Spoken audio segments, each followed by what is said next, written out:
Rise and shine.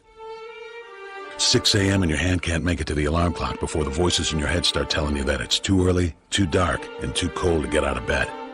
Aching muscles lie still in rebellion, pretending not to hear your brain commanding them to move. A legion of voices are shouting their unanimous permission for you to hit the snooze button and go back to dreamland. But you didn't ask their opinion. The voice you've chosen to listen to is one of defiance. A voice that says there was a reason you set that alarm in the first place. So sit up, put your feet on the floor, and don't look back, because we've got work to do. Welcome to the grind.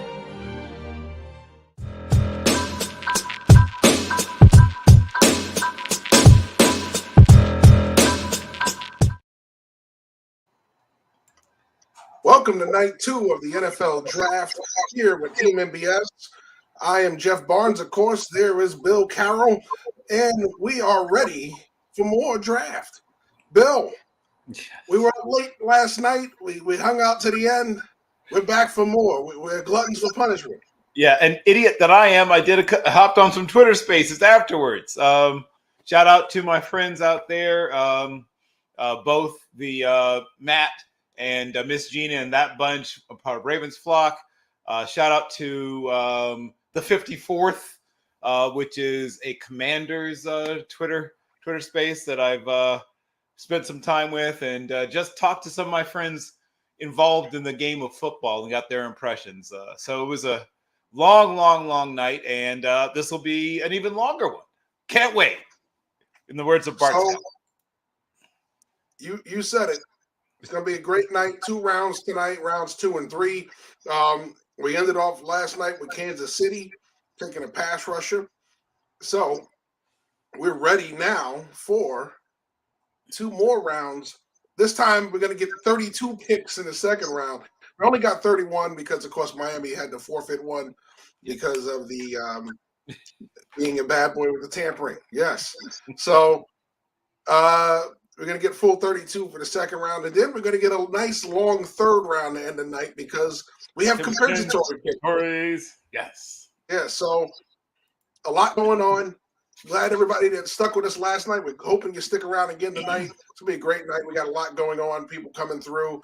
We're going to get a co-host at some point during the night, so you don't have to hear me talk all the time. So we're going to have a lot in store for you.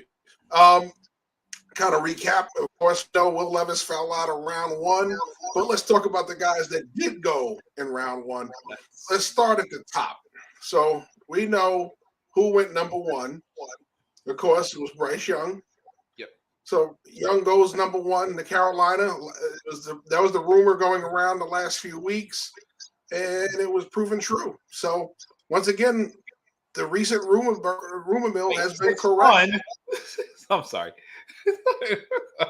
Sorry. I was wondering if that was the right player card for a second there. Yes, go ahead. That was Young goes 1 overall, as we've been rumored recently, and let's talk about it, man. We talked about it last night. A day later, the picture looks good to me. How about you? Well, I mean, I think everybody saw it coming. Everybody who's been listening saw it coming.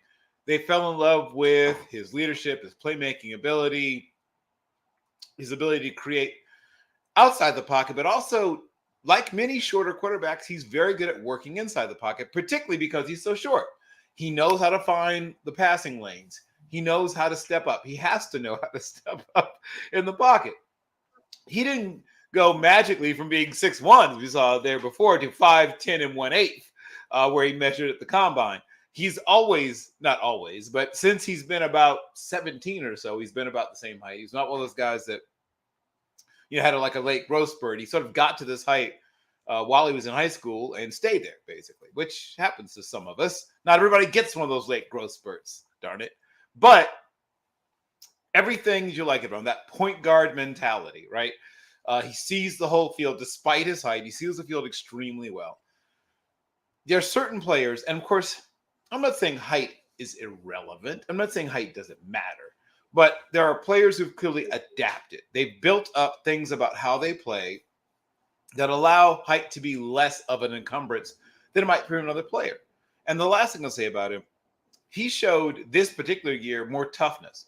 So he barely got touched last year, right? I mean, not very much at least. But there are a couple of games this year where they knocked him around pretty good. So you got a chance to see that despite his concerns about his frame, he could take a licking and keep on ticking, as he's saying the old Timex commercials. All right. So, yeah, I think, like I said, they got the quarterback they wanted. They want a guy that's going to be able to make off-schedule throws, do a lot of those things, because that's what they expect to happen the next couple of years. A guy that's going to be content to stay in the pocket. It's going to be a little more of a liability the way things are going to be for them. That's their flavor. Can't hate them for taking the best guy at it. Let's talk about number 2, C.J. Stroud. So after you get Bryce Christopher Young off the board, who's going to be next? But my man, Coleridge Bernard Stroud Jr. So this is a guy that some people were not as sold on. But once again, there were questions about his toughness. There were questions about his ability to create outside the pocket. And he answered all those questions in one game, right? After 20-something starts where people were like, I don't know. Boom, one game against Georgia. The best defense that any of us have seen in a little while, at least in college football, where once again, he took some shots, showed he could take them and keep his eyes downfield. You didn't see his eyes drop down to the pass rush. You didn't see him decide that he was going to flush when the pocket was clean. He stayed until he had to leave, right? He waited till the flames were looking at his feet, in essence, before he would go someplace. So all those questions about if he could hang in the pocket, all those questions about a lot of things about him were answered that night. And he showed he could throw guys open. I mean, he's always been a guy with what we call tack driving precision as a passer, right? He's one of those guys when, you go to the shooting range and you come back, he's saying, did you fire enough rounds? It's like, oh yeah, these were just going in through the same hole. He's like that, where he can put the ball right where it needs to be. And he showed he could do it against pressure, which was the big question. All right, so we're going to jump down a couple of picks. We know about pick 3, but we'll talk about Will Anderson in a minute because the Houston Texans jump back up to get him too. But let's go to the other quarterback. Now, this was the one that people debated whether this was going to happen. This was the big risk to a lot of people, including us. Anthony Richardson at 4 to the Colts. Right. The biggest risk reward prospect perhaps in the entire draft class, right? Because one, he's in the rather frightening under 16 club, Jeff. So there's a lot of things I like about him, but the under 16 starts club, the membership is a varied group of individuals, and they have one thing in common. They struggled mightily in the NFL. Everybody's, thus far at least, in the under 16 club has had some tough days. They've had some success also, but usually that success has been balanced out with some tough days. So we'll see if he is a member of the under 16 and under club who actually rises above where most people have settled in their careers. But he's a big guy with a power arm, and he's an effective but not super creative runner. And once again, people bring up, Cam. He runs like a faster Josh Allen, right? Because Cam, though he was a big guy, was a little more creative as a runner. This guy runs basically like a power guy. I mean, he runs into people a little more than I like, quite frankly. I like to see him. Well, one, he's going to have to learn to get down. He's 244, but once again, when you get to the NFL, Troy is not going to show up on anywhere on your schedule, right? You're not going to get to play, Jacksonville State or USF. There's going to be dudes that, as big as you are going to clean you out if you keep running down the field at that size and not getting down once you've gotten what you can get. Well, we're just a couple of minutes away from the start of round 2. So we already got a question from George Lopez, who's hanging around the chat. George wants to know, who do you think the Rams are going to take at 36? He corrects himself in the next tweet. Right. Well, I'm glad you asked, because just an emergency, I did a quick little 2 and 3 round mock draft. You may or may not like this. I projected Hendon Hooker to them. I thought they might decide to grab their quarterback of the future. So that's one of the interesting ones we were talking about yesterday. When we were talking about the back end of the first round, guys that those quarterbacks there who you make who jump up for Lewis. Well, nobody jumped up for either one of them. They were content to take them where they fell. So real interesting. So guys that are on the board right now, just aforementioned, Will Levis. We talked about it yesterday. Slipped out of the first round to the chagrin of some analysts. They'll remain nameless. Everybody knows who they are. I think this is where he's supposed to be. Yeah. I didn't think that he was this high pick.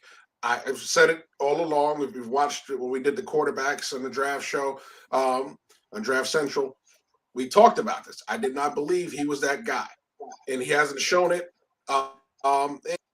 There's a lot of things. People make excuses. Oh, the team, they lost a lot of talent.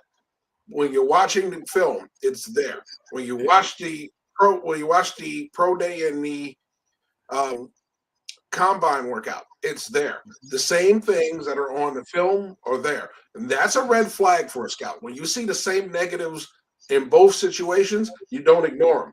So the guys that ignore them, shame on you, because realistically, this is exactly what you're looking for, and it's just a case of personal preference. I think he's a top 10 pick. Well, the film doesn't say top 10 pick. My draft grade didn't say top 10 pick either. Nope. As you said, I think he goes somewhere in the 38 to 44, 45 range, which is where he should have been the whole time. He's a project. He's talking about Tim Couch. I don't so much see Tim Couch. It's a very different offense from the one they ran when Tim Couch was there. But I could see some taller Jake Locker in him. A lot of the things that you liked about Jake Locker, toughness, arm, athletic ability. Some things you didn't like about Jake Locker. We talk about throwing guys open. Is there something called throwing guys closed? Is that a thing, Jeff? Because you sometimes would see that. Yes. And usually those throwing guys closed ends up in either a big hit on the receiver or pick six. And we saw that versus Tennessee, the pick six. Right. So he's got both. He's got both of those in his arsenal. Yes. Yes. So listen, we're excited about a lot of these guys. To me, Levis could be the next Tim Couch. Yeah, I think he's a little more athletic than Tim Couch was. I think that's one of the things you like about him, the athleticism. I think he's a little stronger arm than Tim Couch as well. Stronger Tim Couch every good arm. Yeah, Tim was built like a big guard, right? He was 6'5", 216. I think is what he came in at. This is a thicker, stronger human being, and I mean, I think it's the Kentucky thing, but he played in a different offense. He's got different strengths and weaknesses. Like I said, I'm closer to Locker. When I look taller, he's taller, but he plays more like Locker, and his strengths and weaknesses are more like Jake Locker's to me. All right, so another guy that's still on the board. So a lot of people had him in the back end of the first. O'Cyrus Torrence.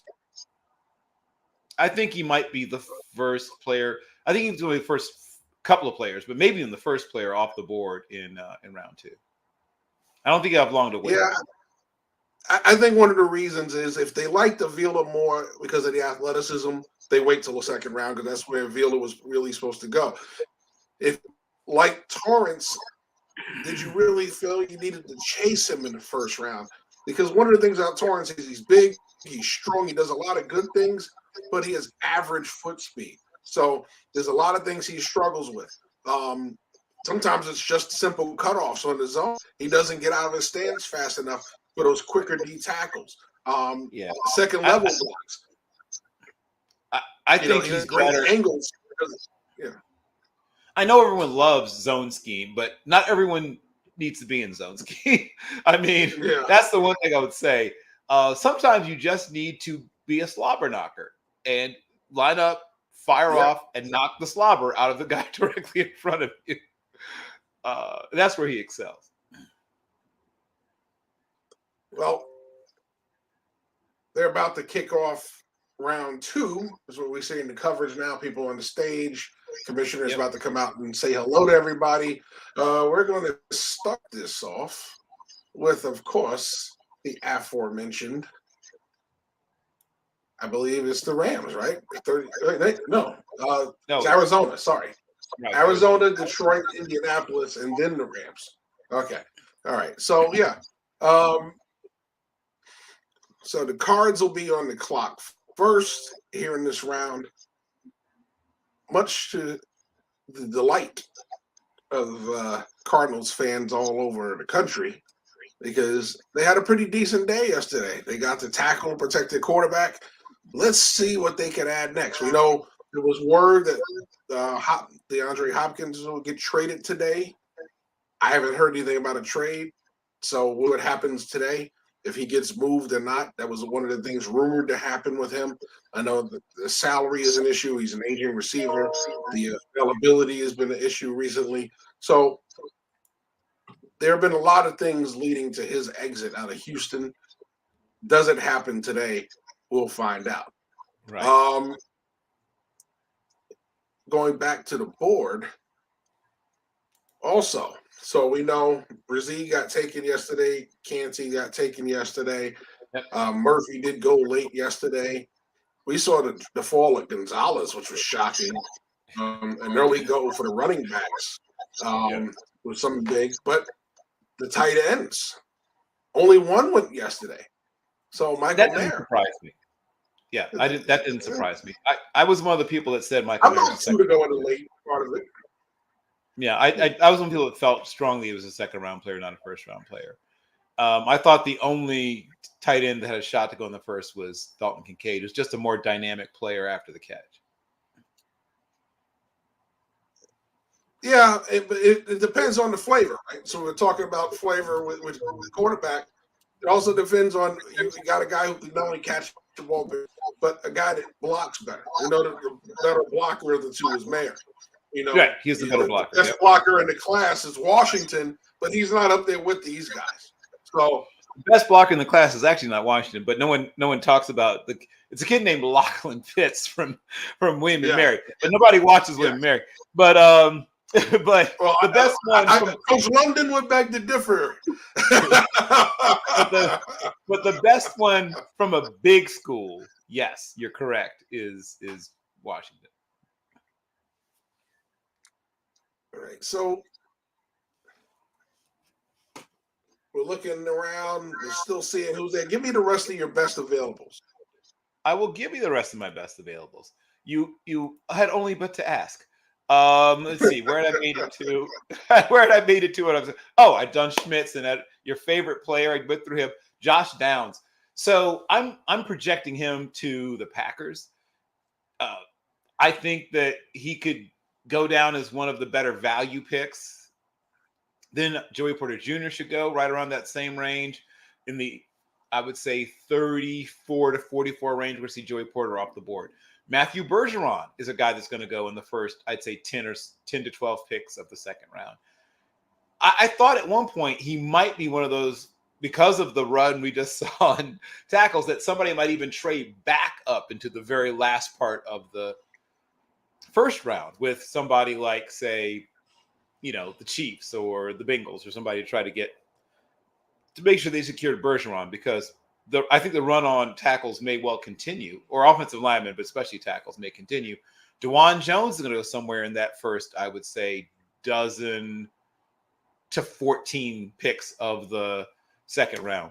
And like I said, Will Levis, your friend, your guy, Michael Mayer, is going to go somewhere in that range. And then Brian Branch. Now, that's another one of the ones that I thought would go in that 30 to 32 range. Now, since it's not a normal year in the first round, 32 is still a second rounder, but I thought he'd be somewhere around there. He'll go somewhere in the first 16, definitely in the first half of the first round.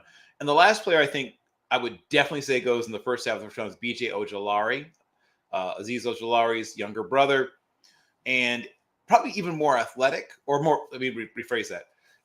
Maybe not quite as quick in the lower body, but has better, stronger hands. Mentioned better hands, but better hand placement and more powerful hands than his older brother.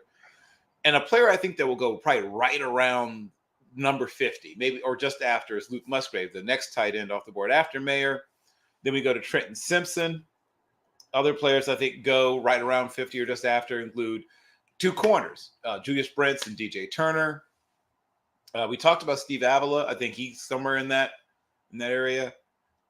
Joe Tippmann is somewhere in that range too, right in that 50, 55, 56 range. Isaiah Foskey. And then one of the top-rated nickel guys in this draft class is Clark Phillips III from Utah, who was a player that you may not be blown away by his height, weight, speed stuff, but his tape is quite fun to watch. And then I think the next running back off the board soon after that is Charbonnet. And then the next tight end off the board, Laporta, is going to go somewhere, I think, prior to 60, maybe in that 50 to 60 range. Cody Mock, who some people think can play tackle, but everyone's sold on him at guard. But if he's a guy who can do both, that helps him. And once again, I think he's off by about pick 60. Then we got Keanu Benton, Antonio Johnson. And here's one of my favorite value picks. And I think he goes late second, but could possibly go earlier, is Tuli Tolopolotu from USC. He is, once again, a move-around guy, right? Can play 3, can play 4-eye, can play 5, and you can even put him farther out wide. I don't think he's quite dynamic enough in terms of just quick twitch to be like a wide 9 guy, but he can play that everything but that on the defensive line.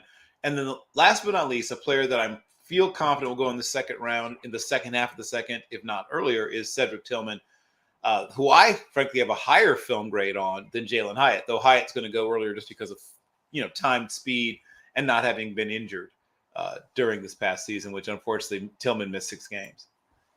So that's why I think Tillman, is going to go later than Hyatt, even though I like Tillman better. So it is actually, believe it or not, it is the Steelers on the clock. Oh. Yes. So, yes. So this could be us trying to make... You're in Raider colors, but you're one of the Steelers fans. I should have grabbed a yellow tie. This could be us trying to make up for having missed out on Gonzalez. Our other pressing need is corner, and I wouldn't be shocked if either Julius Brents or, well, the guys I just mentioned, Julius Brents, DJ Turner, or maybe even Clark Phillips III. Oh, or Joey Porter Jr. What am I doing? Of course. Of course. The legacy, the bloodlines. Okay, fine. Given my preference, I might have gone Brents over, but yeah, I'm fine with either one of them. They're both good corners with similar strengths and weaknesses. Brents is a little more explosive. Porter is a little more fast, straight line. Long speed, so better long speed for Porter, better initial burst for Brent. So I guess it depends what you like, but they're otherwise very similar. Long, strong corners. So the question was about Voorhees. Where is he slotted? Now, I have Voorhees, believe it or not. So I get a little closer. Not as great at seeing the board as I used to be. Yeah.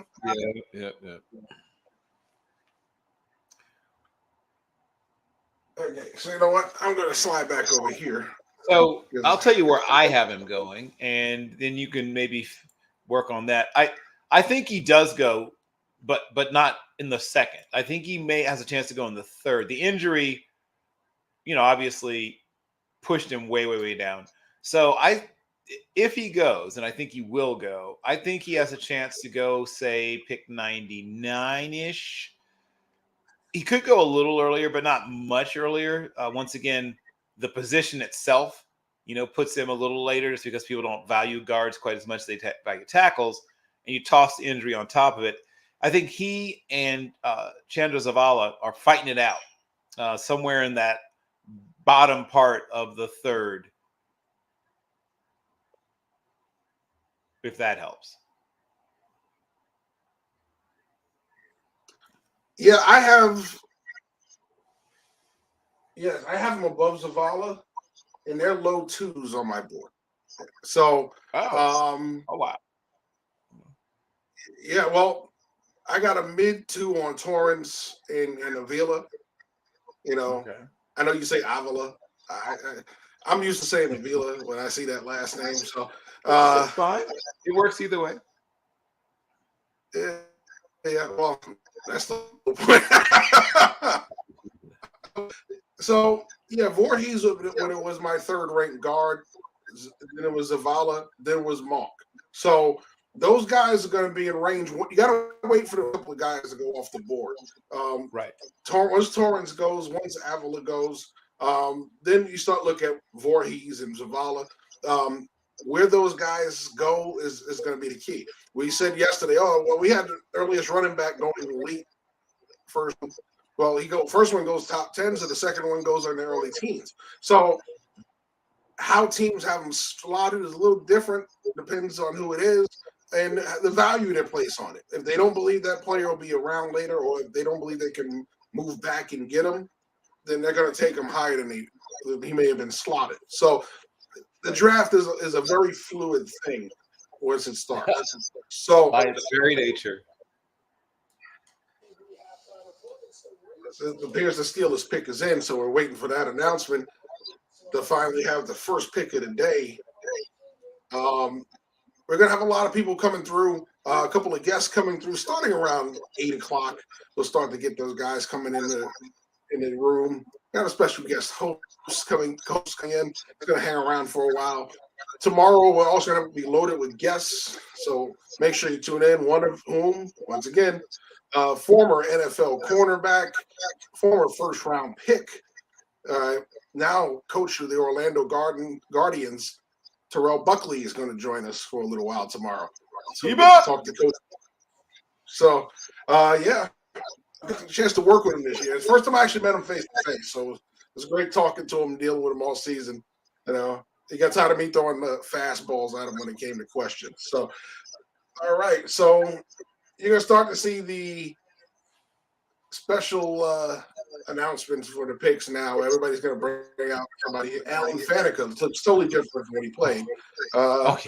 He's going to announce the Steel election.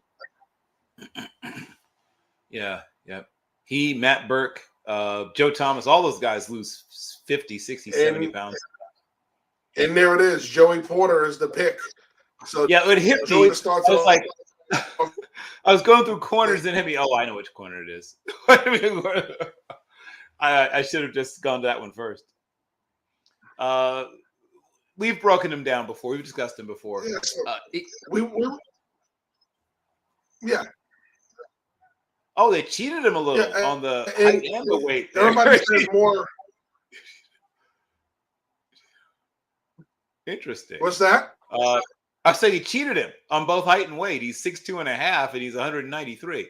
But yeah, he's a your classic. We talked about it. I mean, he's your classic cover 3 corner. He is your classic, that cover 3 matchup where he gets on you, badgers the living daylights out of you for 12 or so yards, and then passes you off. And that's what he's absolutely fantastic at.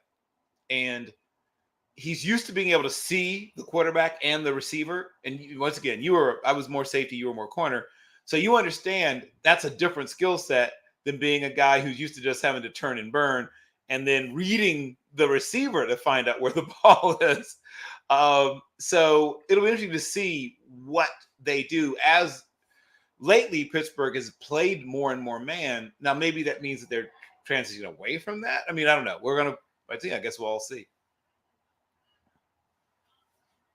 Yeah, when you get to the as everybody says, the cover 3 corner. Realistically, for the most part, we're really still man corners. I spent a lot of my elite career playing as a cover 3 corner. You're basically manned up. You don't have a lot of inside help. For the most part, it's usually cheating down to the run game. So you have the one safety in the middle of the field.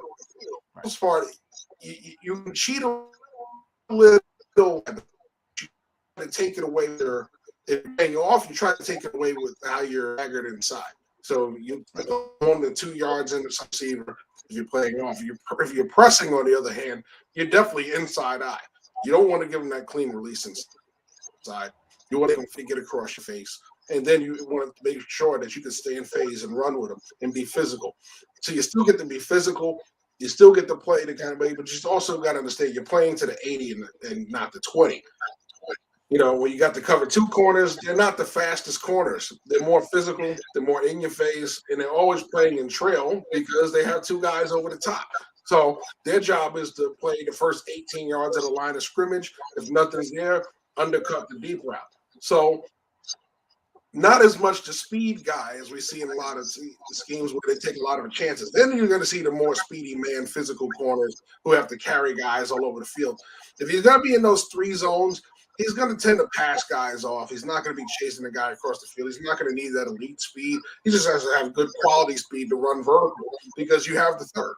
So and he has to be able to react when that guy stops, even smash routes, right? You got the receiver's going to run and stop in front of you, and here comes the deep route behind you. So you got to be able to see that, turn the hips, and bail to it as fast as possible. So there's a lot of things that, when it comes to the corner style play, how it fits into the scheme, he has all of that.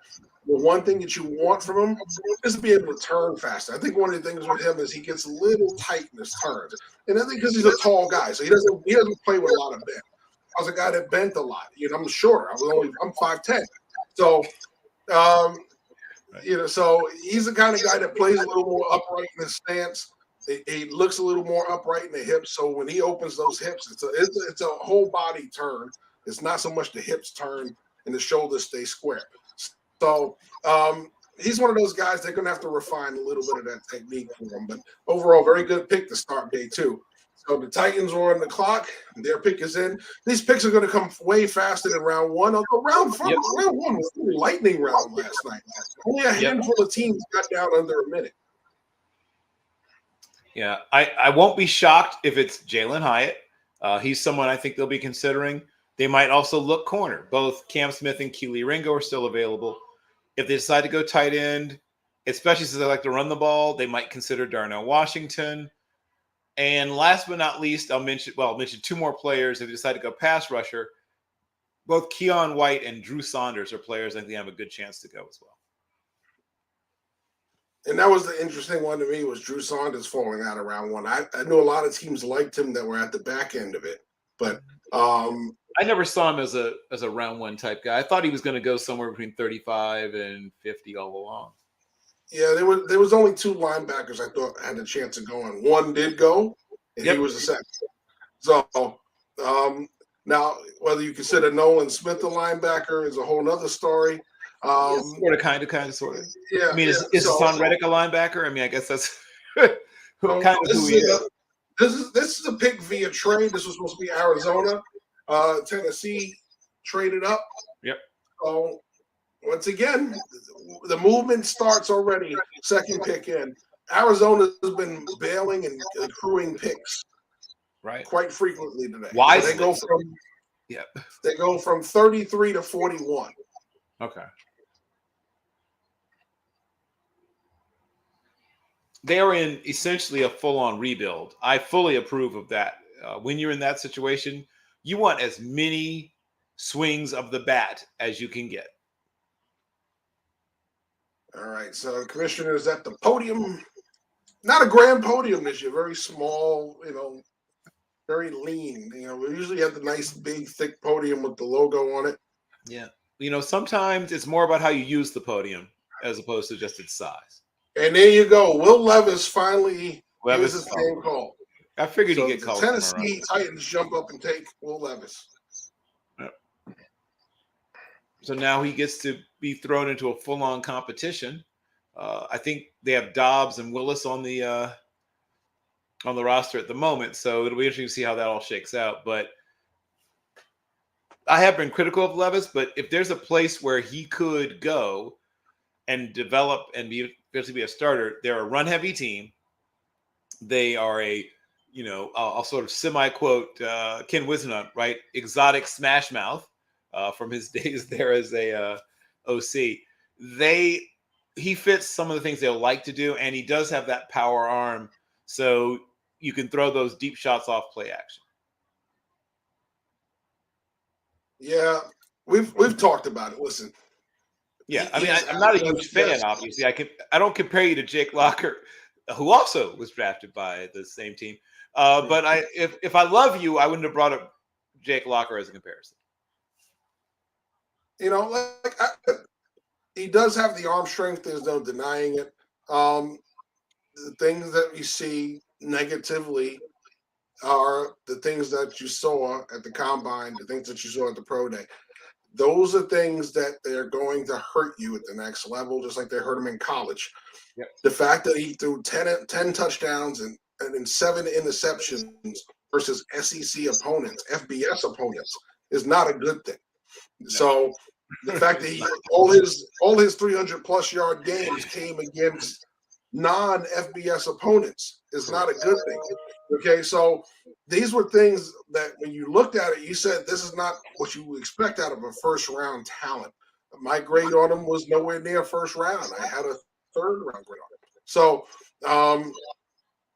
which tells you he's going to be a quality starter, but not a Pro Bowler, not a All-Pro level starter. So if he does progress into that, then he has overreached my draft grade for sure. But I think overall he can be a quality starter at the next level, just not the starter that people were making him out to be. Right. And I mean, I think the sort of best case scenario for him is somewhat similar to the guy they just had there in Ryan Tannehill.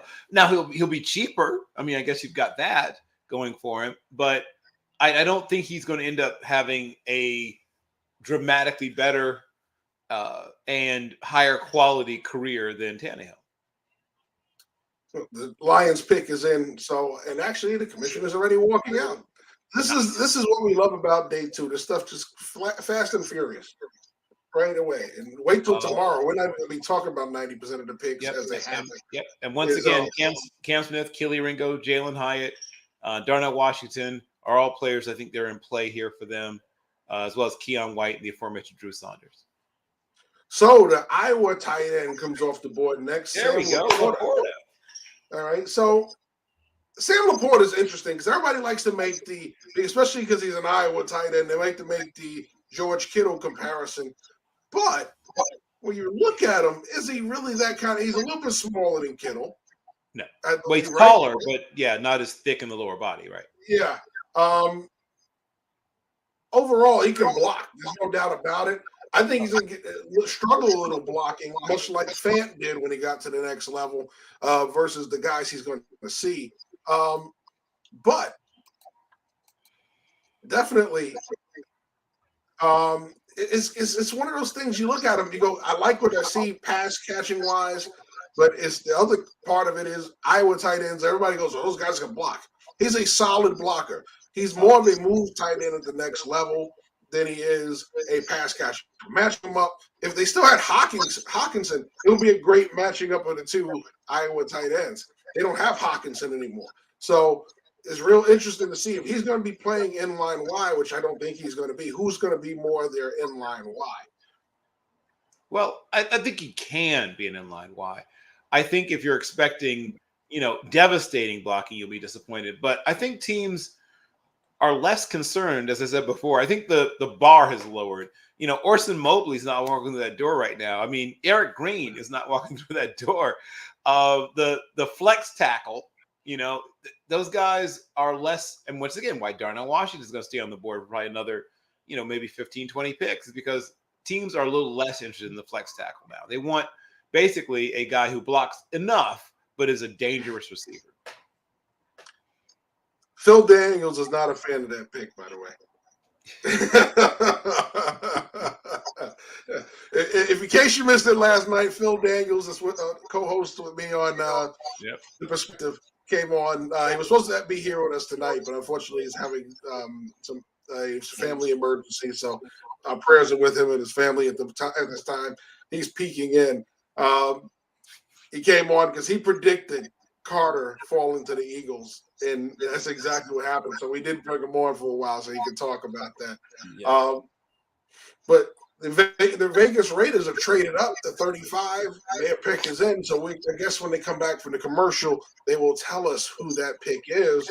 But I wonder if they're getting the next quarterback right there.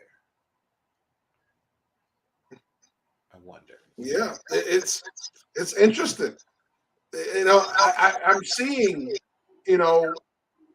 the movement by the Raiders. Last night they did a good job of picking somebody. I think they did a good job. A lot of people have mixed feelings about the pick from what I've seen. I think it was a good pick. I'm interested to see who this is. Yeah. So real quick, there's 3 positions where the perception that you might get a future starter may go away after this. Quarterback, Hendon Hooker, right? Everyone else after that, who at the quarterback position is seen as more of a career backup. Project or backup, yeah. Backup, right. And then, tight end, right? There may only be one last tight end that's seen as a guy who's a future starter. And then, what's the other one? And possibly even, I forgot the other position, darn it. Quarterback, tight end. Yeah, probably those 2. And maybe, and Bergeron, right? At left tackle. Right, there it is. The other one's left tackle. There's only one other left tackle that people see sort of a possible future long-term starter.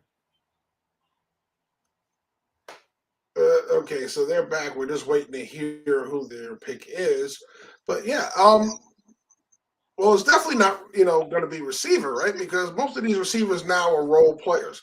They're either going to be a slot, they're going to be a speed guy. Yeah, we're going to see more of the guys that are going to be. Well, even Downs is going to take a while before he turns into. And I still see him once again as a Robin, not a Batman, right? This is not your wide receiver 1. This is your wide receiver 2.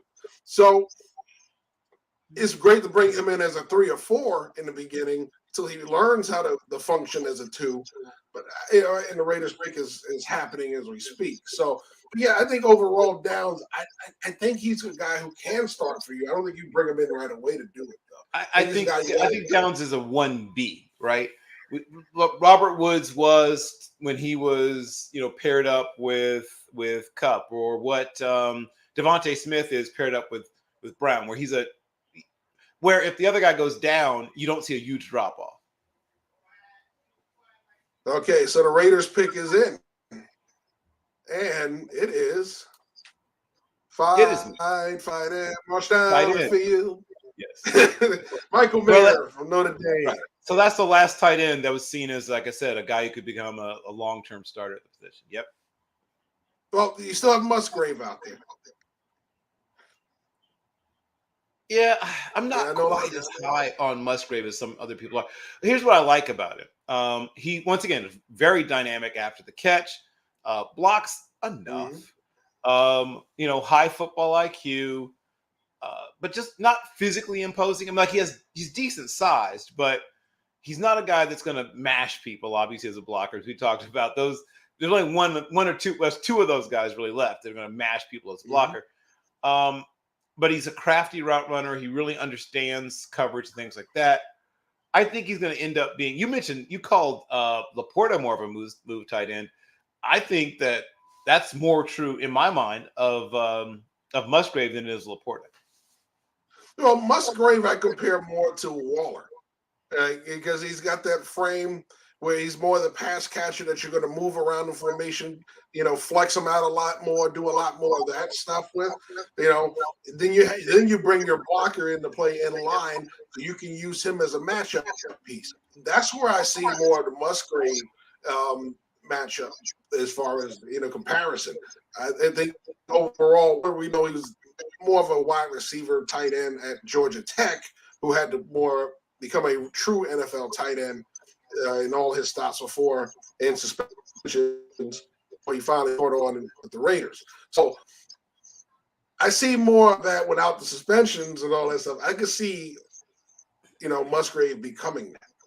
So and when I watch him play and I see the size, I see the athleticism, I believe that's where he's going to be more of. I don't think he's going to be strong enough to hold anybody's defensive end down.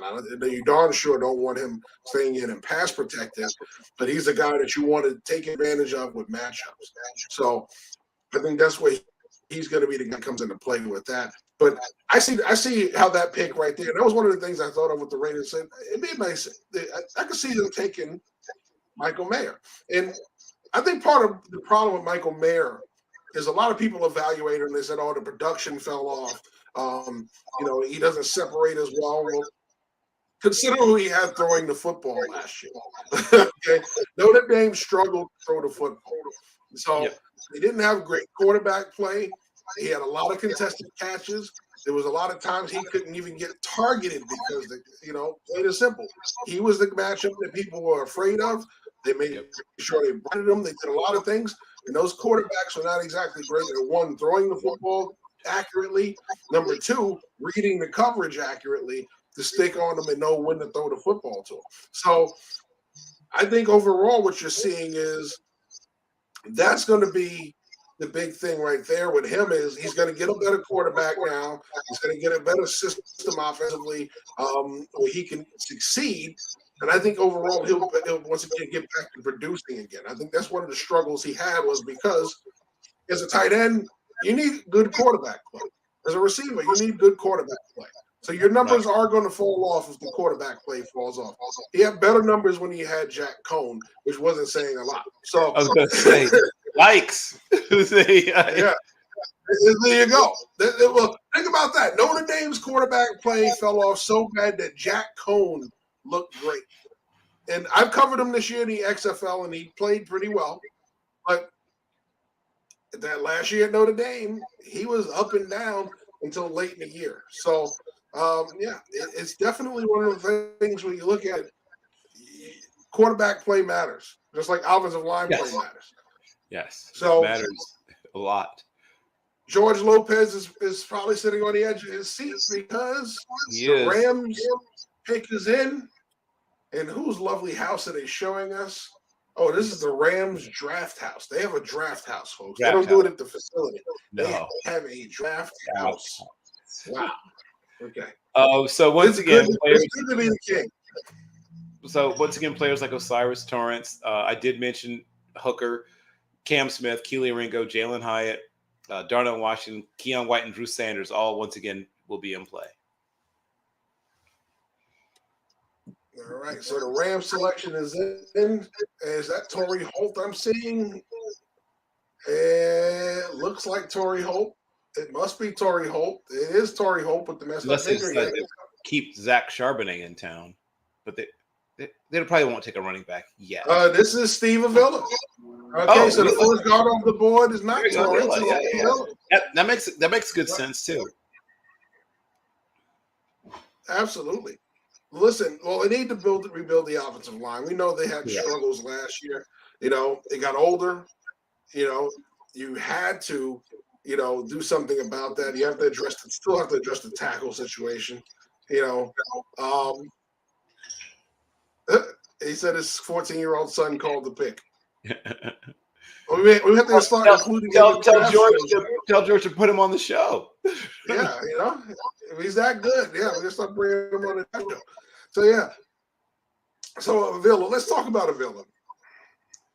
Well, things you like about him, right? So strengths. One of his strengths is strength, right? Strength is a strength.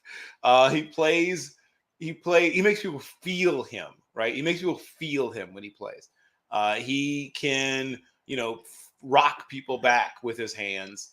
He doesn't always get his hands there quickly enough. Like that's my one issue is he doesn't shoot them fast enough. But when he gets them, when he lands, he can rock people back. He's very good in the run game and one of the better guards in the pass game in this entire draft class, right? His feet are quick enough, not freakish, not amazing, but quick enough. Plays with enough bend, not elite, but well above average, and can hit targets on the move, can hit linebackers, can hit safeties on the move. So he can be pulled, he can skip pull, he can pull both to right and left, right? Some guys are sort of, only really pull one direction or pull effectively, I should say, in one direction. He can pull effectively in both directions. Yeah, it's one of those players you like because he's a little stout guy, right? I watched him at Senior Bowl work, and he wasn't one of the guys that got walked back a lot. He was able to hold the point, anchor down. So love about guards is just that. Okay, because you can't have the pocket getting collapsed from the inside. So when you're able to handle an initial pop, even if you get pushed back a little, but to reset those feet, anchor down, and extend the arms to stop the pass rush, that is a very important thing. And he does that well. The next pick off the board, Seattle very quickly gets Derek Hall from Auburn. So yes, we talked about pass rush yesterday, and it's going to be flavor of the month, right? It's going to be the guys that get picked by each team. It's not going to be so much by draft grade because certain teams have a better flavor for certain guys. They like the speed. Well, speed is going to grade higher with them. They like the power. Power is going to grade higher with them. They like size. Size is going to grade higher with them. So there's going to be so many different pass rushers coming off the board in different sequences from you've seen a lot of mocks. Because I'm pretty sure nobody had Hall mocked here. I didn't. I'm not saying nobody did, but there's some people who probably did. But nobody has. How about that? But here's what I will say: I wouldn't be surprised if it was a little mini run. I wouldn't be surprised if in the next few picks we heard Drew Saunders' name, that we heard Keon White's name. If we heard, obviously. BJ Ojulari, right? BJ Ojulari. I just talked about a second ago. I think all those guys are. We got a trade. Oh, so the Falcons just traded up to 38. They get picks here, so their pick is in. So we'll be hearing the Falcons pick. Like I said, a lot of these picks are going to come in fast, and they're going to get even faster as the night goes along. So we won't be announcing every pick. If we're in the middle of a really important bit of analysis, we're going to stick with that. We'll recap it afterwards, and then when we get our guests coming on.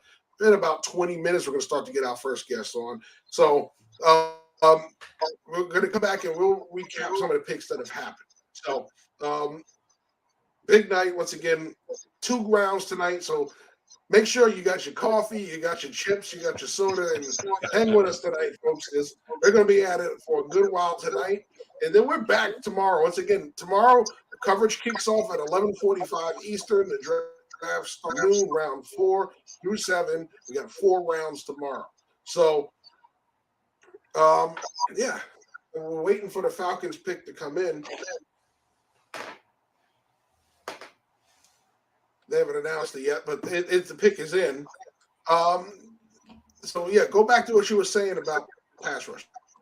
Well, so as you said, it is it's just flavors, but it's a position where I wonder it's Adetomo Adebawore actually is a guy who could go right around here.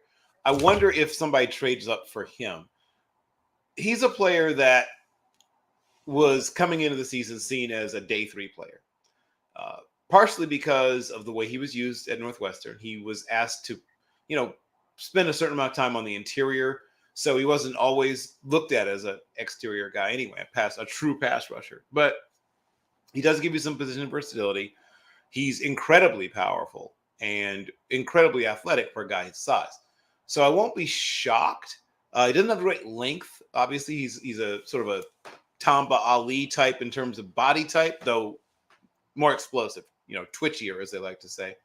But he's a guy I could see going somewhere around here. And the aforementioned Josh Downs, if somebody decides they need a receiver.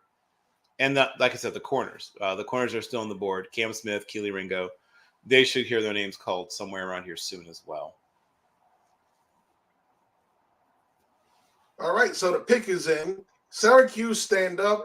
Matthew Bergeron. Right, the last of the possible stars at tackle. Right, that makes sense.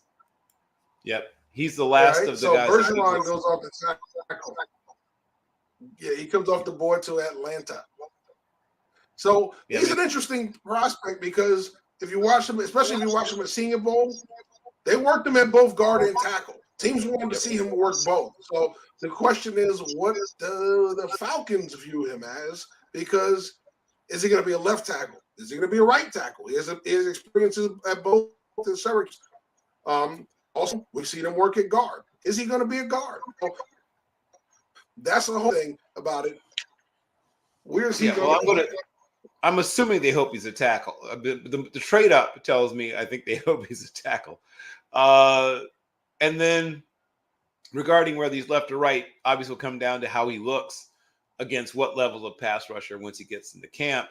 I mean, here's a guy whose first language was French, right? He's a guy who came to football fairly late, and particularly a high level of football fairly late. Like he's only the last few years played against, elite level talent in terms of football. So he's a real growth potential project, but he's a bender. He's athletic. He can change direction, could afford to get stronger, but isn't weak. Didn't say he's weak, but could afford to get stronger. And you would like, once again, to see him be more consistent both with his feet and his hands, how he uses both. Indeed. So the Panthers, who started the draft off with the first pick overall, taking Bryce Young, are on the clock. They're under 3 minutes. So we'll see. It's going to be Carolina, their division mates, the Saints, Arizona, unless they trade back again, Green Bay, the Jets, and then the Colts. So we're moving right along here in round 2. We're getting 2 rounds tonight. Round 2 now. Round 3 after this. That's a bit longer because the picks extended 3rd, and have an extended 4th, 5th, 6th, and 7th round as well, as teams have extra picks in those rounds. So the trades have been happening a lot. We started off the day with a bunch already. Carolina's pick is in. They'll announce that when they're ready. This one's going to be interesting. So they still help a receiver. There's still a bunch of mentioned downs. So it's going to be real interesting what they go with. They can still use them. Could be Osiris Torrance. It could be. It could be. Right. And you can never have too many pass rushers. So the pass rushers are still in play no matter who we're talking about. So yes. And then I'll throw out one other name that's a possibility, at least in my mind, is the aforementioned John Michael Schmitz, if they decide to go interior offensive line, or Tippmann if they decide to go interior offensive line, but they want a bigger body.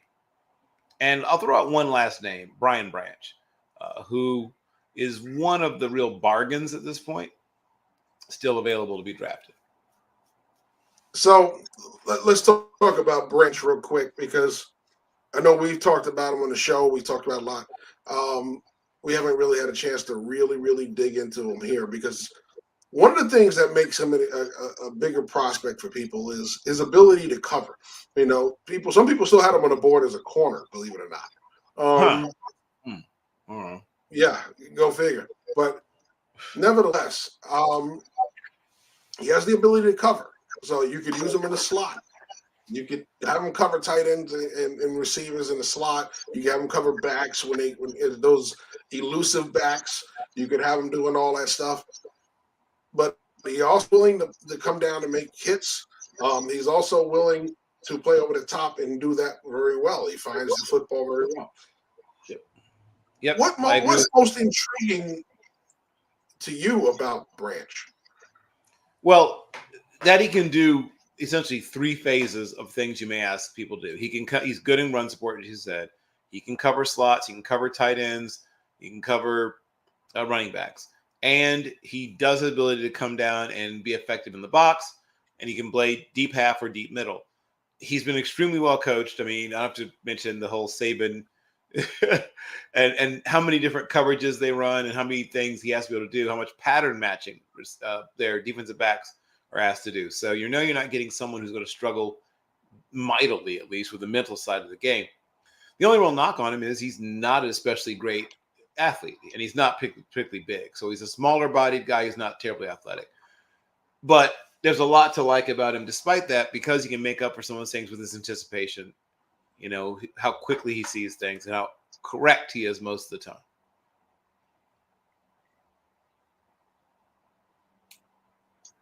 All right, so Jonathan Mingo comes off the board.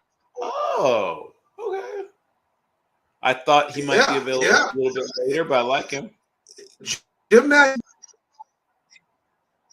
Yeah, Jim Nagy's been really high on him, especially after we had him down in Mobile at the Senior Bowl. He said that teams were very high on him. I wasn't hearing it, but he was hearing it. He's right. He goes before Downs. Matter of fact, I don't even believe Hyatt's off the board. We're still waiting on Hyatt. He's gone before both Hyatt. Yeah, Downs and Hyatt are both still available. So it shows that they want. So he's also, as a bonus, he's a good downfield blocker. But it shows that they want a bigger body of receivers with that. Effect.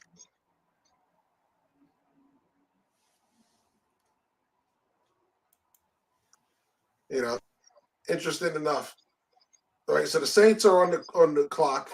2:45 remaining on their clock. Yeah, Lane Kiffin, you know, when he was at Alabama as offensive coordinator, he rose a lot of guys' draft stock. Of course, we know the quarterbacks got drafted, right? The tight end was drafted here in the first round in Tampa Bay. You know, you go down the list, the running backs, you know. So he goes to Ole Miss. All of a sudden, guys are coming out of there. You know, here's another case. Mingo coming off the board, right? So, yeah, it's real interesting. You know, I watched Mingo's tape. I like it. I didn't think he was better than the guys that are still sitting there. But right. No, I thought Mingo would. I thought Mingo would be called. His name would be called today, and I thought he had shot at the very end of this round. But frankly, I thought that Cedric Tillman even would go ahead of him, and I thought he would find his way into the more likely the early part of round 3 and be fighting it out with guys like Marvin Mims and Nathaniel Tank Dell for that next, tier of wide receivers. So I'm looking at Jeremiah's board. He has Mock over Torrance when it comes to guards. Okay. Although he has Mock listed as a tackle. I don't see him as a tackle at the next level. I see him as a guard. But, I'm interested, intrigued, I should say. Not really interested. Intrigued by what I'm seeing from some of these guys, from some of these picks. Because there's some of the guys that you like them, you got good grades on them, but you don't have them as high as some of the teams that they have on them. So it's real intriguing to see Mingo go as fast as they did. But there was some buzz around it. I can't say that it's unexpected because there was some of the buzz coming out of it. Like I said, Jim Nagy is one of the guys that was putting it out there saying teams really, really like him at the Senior Bowl. And I guess they were impressed with him on the 30 visits as well. So Roman Harper is going to announce the pick for the Saints. Yeah, and I think there's a variety of players who could potentially hear their name called here. I think you could potentially be looking at Jalen Hyatt, whose name we just mentioned a second ago. Both Cam Smith and Keelan Ringo, most of the corners could be in play. Even possibly Hendon Hooker, though I think he probably isn't the selection.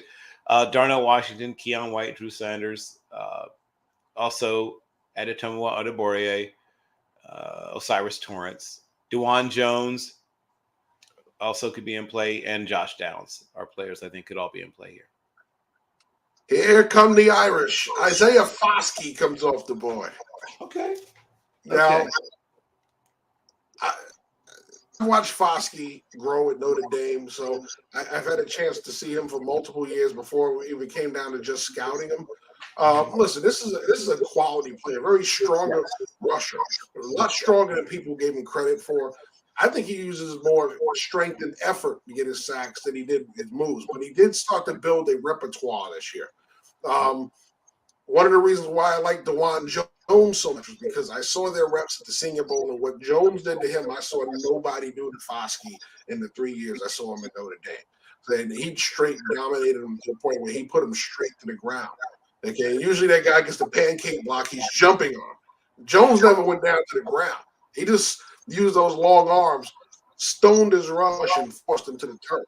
But Isaiah Foskey, one of the best win rates in college football last year, definitely proved himself to me. Proved himself to the scouts, especially in New Orleans, because here we are, early second round. He's off the board before a lot of other pass rushers that a lot of people had in this space. Sure. And there's certainly things to like about him. He's also not bad against the run. I'd like to see him do a better job of keeping blockers off of his, his body mass, off of his chest, off of his. He's a guy that gets stuck to blocks occasionally, and he can definitely get tricked at times, right? If somebody wants to trap him, he's more than happy to oblige you. Oh yeah, he's aggressive upfield, definitely. Hyper aggressive. Yeah, he can get suckered sometimes, but yeah, there's things to like. He's my number 56 player, so it's not a huge gap between where he's going and where I had him rated. But yeah, he's a guy that I think is going to be the other guy in terms of pass blockers. You want to have pass rushers. You want to have somebody who's probably a little better than him somewhere in your rotation. But he's going to be a good number 2. Well, it makes sense, right? You got Cam Jordan's getting older. Listen, falling time catches everybody. Cam Jordan everybody still plays well. He still plays well, but he's getting older. You got to have another weapon in the arsenal. It's fair to say. It's kind of rough to say in this time and age here in America, but it's an analogy, nevertheless, that's fitting, right? They drafted defensive ends the past couple of years. Some of those guys are just moving on. Free agency's real, right? So you still need, even if you have 2 good defensive ends, 2 good pass rushers, you need more, right? Waves of bodies is better than just 2 good bodies. So credit them for saying, hey, we're at this point in the board. He's probably one of our highest rated players on the board. Let's go get him. He can help our football team. So we're going to have Ryan Cooley coming on soon.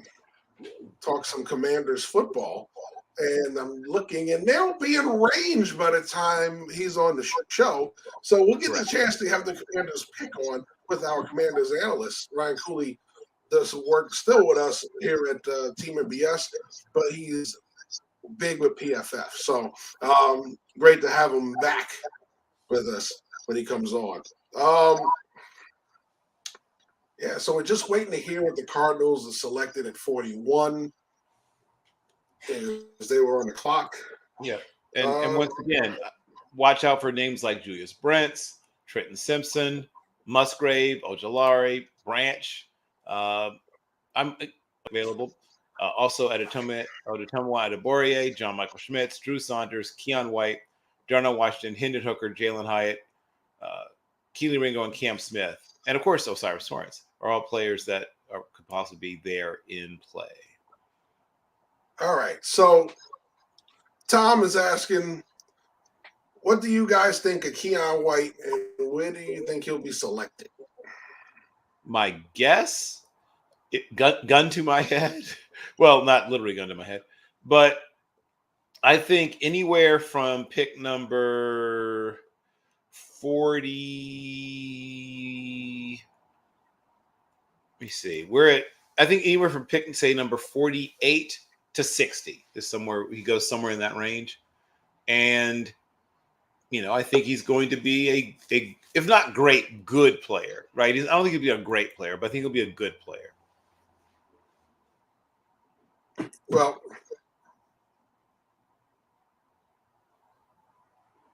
the Cardinals pick is coming in. We have someone walking to the podium. This is a legend here. It's a gold jacket. So, of course, it would be this gold jacket of all people, an HBCU alum. He's a Hall of Famer, Black College Hall of Famer, and now a Pro Football Hall of Famer. Aeneas Williams is making the selection cards. I say that because I'm a Grambling guy first before I finish elsewhere. I started at Grambling, So BJ Ojolari. So finally, pass rush comes to Arizona. Yep. And so I talked a little bit about Aziz's younger brother. So BJ Ojolari is another one of those developmental pass rushers. He's got some things to work on. He doesn't have a lot of tools in his arsenal yet. He doesn't always time his moves. He does use all that well. He can tip his pitches. Some definitely times when people can tell, which kind of rush he's about to use, and he gives you things that help you to block him. If he can learn to be more deceptive, if he can learn some counter moves, if he can use his hands better, And I think most importantly, sequence his moves, right? Set them up better, things like that. He could be a guy who's maybe never a double-digit sack guy, but he could have an 8 sack season, a 9 sack season, a 6, a 7 sack season, that kind of thing. All right. So Green Bay's on the clock, and their pick is in. So, like I said, we're moving at a fast pace right now. My guess is Josh Downs, but it also could be Musgrave. Yeah, I think it's probably a wide receiver or a tight end. That's my guess. Gotcha. All right. So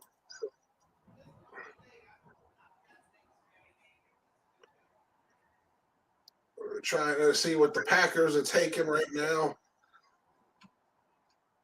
Commissioner's at the podium. And if they go O-line, it could be Torrance or Dwan Jones. Luke Musgrave comes off the board. So Green Bay. I thought it would be Green Bay gets the tight end. Everybody says they needed a tight end. Well, there you go. And we talked about it. I said we think of Musgrave, right? Yeah, Musgrave's one of the first people I thought of when you told me the pick was in. I mentioned Downs and Musgrave first, and I think they decided to go there once again because he's one of the last of that type of tight ends who's rated somewhere in this area. The other tight ends who are available are not dynamic. There's one more who's really dynamic with the ball in his hands, but he's a smaller school guy and a physically smaller guy. So he's going to go probably a little later if he's even selected. But Musgrave is, like I said, crafty, really understands how to position himself, where to be versus what kind of defense he's facing, and is very good after the catch. All right, so congrats to Musgrave going here. We're going to have the nephew of Bill Musgrave Cooley coming on shortly. Yes. And I remember Bill Musgrave when he was backing up in the NFL. So I also remember him as an offensive coordinator as well. So Oregon State quarterback who obviously played for a couple of NFL teams and then eventually went into quarterback coaching and, as you said, offensive coordinator, briefly a head coach at the collegiate level as well. Yes. So we're about to get some company, Bill. So before we get Ryan on, you're gonna get another gentleman coming in here, Swagoo. He's gonna come in and keep us company for a while. I'm talking about the AJ Andre Jones. Hey man. AJ, there he is. Good to hang out with you during the draft, man. Hey, it's good to be with you guys. Hey Bill, how you doing, man? Oh, doing well. The people's champ is here. Well, listen, it's an honor to be on with you fellas. Oh, always a pleasure. Thank you so much for making time for us. No problem. So do you have a favorite pick so far, day 2? So we're watching. I won't call it a favorite pick, but I'm glad the team picked him, and I'm talking about Will Levis going to Tennessee. I am glad that he is going to Tennessee. That's now their project. That's now their assignment. And I'm happy with what the Houston Texans did because they were rumored to be interested in Will Levis at a lower pick than number 2, and they did the right thing last night. They did the right thing last night. In fact, I call it the D'Amico Ryans effect. Nick Caserio had to step up and do the right thing and get the right players for this coach because you guys weren't there when he walked into the building for the first time. It was like a celebrity. It was like Michael Jackson hit the stage. And then not only that, but when they introduced him in the press conference, you had former players, you had dignitaries from the city, you had everybody who was who's who in that building. So there's no way Nick Caserio could have tried to justify a Will Levis or somebody not named CJ Stroud after Carolina picked who they picked. So I'm glad Will Levis is where he is. Now we can put all that to rest and I'm happy with what happened on day one. So I'm ready for day two. Well, you hold on to some of that sauce, AJ. We're gonna bring in PF's own Ryan Cooley. Cooley's controversial takes. Oh, what's going on? Hey, how's it going, guys? Good to see you, Ryan. It's been a while. A little camera There shot. you go. Well, still like 19, man. The nice clean shaven look. You got the I'm telling you, man. Yeah, I'm getting a little too old. I had to shave it off a little bit, man. I'm getting a little too old.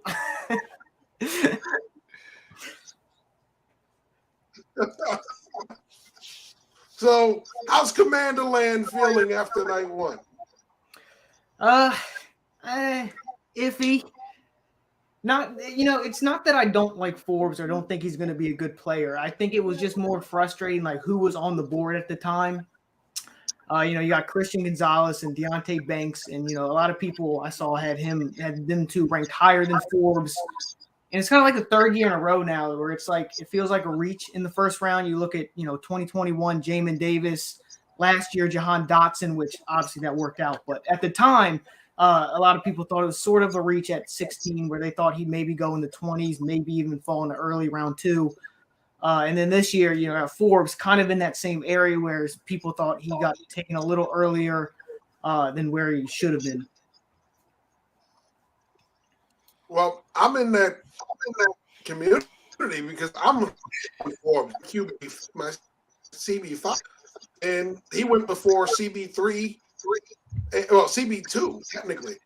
He went before CB2 because all right, and he went before Porter, who I also had higher. So definitely, it was. I can understand the shock and awe of fan base. It's kind of funny so because you're going to be on the clock when the pick comes in. Where are we at now? What are we 3 picks away? Yeah, it looks like we're about 3. Yeah, you're 3 away. You're 3 picks away. So you're going to be on the show when the pick comes in. So we're going to get you a live reaction to that one. Well, thank God I wasn't on last night. Probably wouldn't have been. We may have had some FCC complaint. Oh man. Yeah, well, I couldn't believe Gonzalez was there. What's the feeling in the building?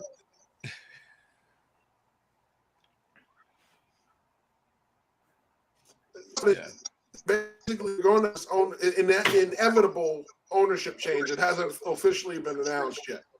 Yeah, I almost dropped to my knees when I saw the news. I never thought the day would happen. I mean, I know they said he was trying to sell, and there's always like, even when they said it, like, oh, he's definitely selling, there's always like, with Snyder, you never know. And then when they said it's pretty much a done deal, I was like, oh, thank God.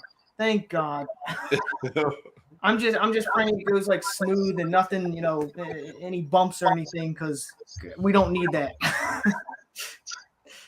Yes, your long national nightmare is almost at an end. Thanks. I never thought I'd see the day. Well, even the wandering tribe of Israel, after 40 years in the desert, got rescued eventually. So come on, Reverend. Wow. I'm not here to tell you, Ryan. You are about to be delivered. Oh shoot. But I will say I'm really excited. I knew it was, I think a lot of people thought at the time it was going to be Bezos. He was kind of the big guy, and then Josh Harris kind of came in under the radar at the last second. And it's funny because they said Bezos never even submitted a bid. So I guess maybe he's after the Seahawks, possibly when they go on the market. We shall see. Let's see, what are we, 2 picks away now? It's interesting, Oh, we got a trade. The Lions have traded again. Look, active in trades here in day 2. Yes. So what's your feel about the offseason altogether? You guys, pretty much comfortable with your young quarterback. They didn't go crazy chasing after the mark, didn't go chasing after the quarterback in round one. What's the feeling with the situation this offseason so far? Yeah, it's been good, I would guess.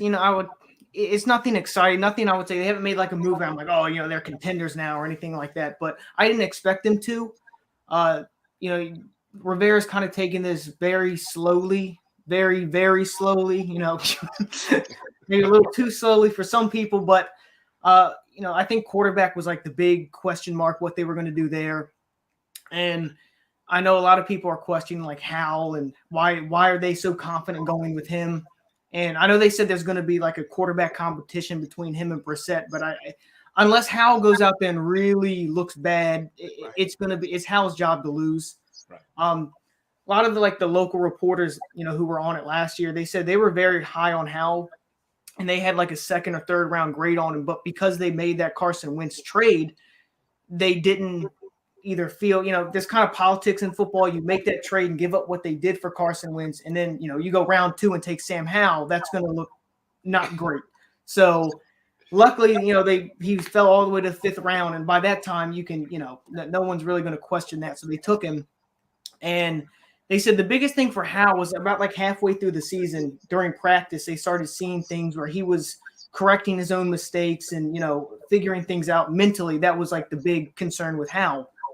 And he was starting to fix his own mistakes. And they said Rivera wanted to get him on the field earlier, even though there were a couple times, I know that Texans game, what week that was, where we were really up on them. And for some reason, they didn't put him in. I know John Kime, the one reporter, he said he really thinks they kind of overthought it. And I think maybe possibly Dwayne Haskins played into that with how he wasn't ready in 2020 and they threw him out there, and we know how that went. So maybe that was in the back of his mind. And at the same time, we were still in the playoff chase, so they maybe didn't want to put so much pressure on Howell. I don't really know what it was because, you look what he did week 18. You're like, well, he's probably ready a few weeks before that. And with how terrible the quarterbacks were last year, it was kind of curious how they didn't play him earlier. But between practice and how high they were on him last year in the draft, that's kind of why they went with him or are confident going forward with him in this season. And also the options, really, Lamar Jackson, that was a whole weird kind of thing. Was he on the market? The Ravens with that, franchise tag and all that. But outside of that, there really wasn't great options. Picking at 16, you didn't really have Young or Stroud or Richardson weren't viable options because how far back they were in the first round. So for all those reasons, I think that's why they're comfortable with going with Howell, and I'm fine with that. I had Howell as my QB1 last year. I really liked him. So, I'm rooting for him. More so for, bragging rights too. As I can say, I had him as QB1 last year. He did really good.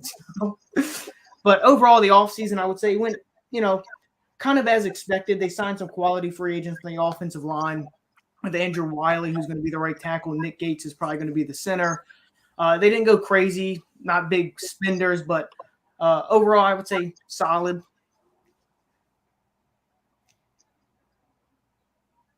All right. So when you look at the division, you're in one of the toughest divisions in football in the NFC East. This so far tonight, will load up and add even more to that defensive line. Off-season key moves.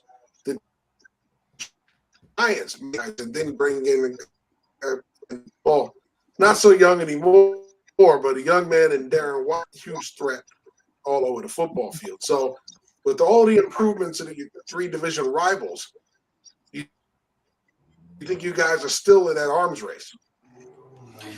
I think that entirely depends on how and what he is. Quarterbacks are, the most important position. Talent-wise, you kind of look what the Eagles did.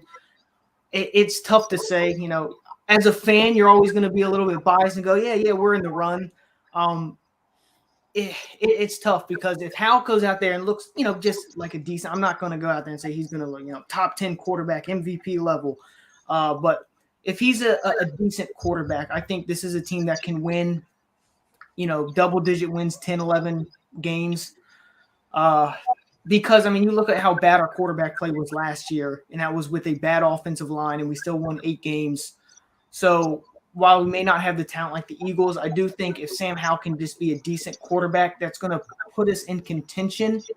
But at the same time, I'm not sure I can say we're going to be better than the Eagles, who have all the talent in the world right now.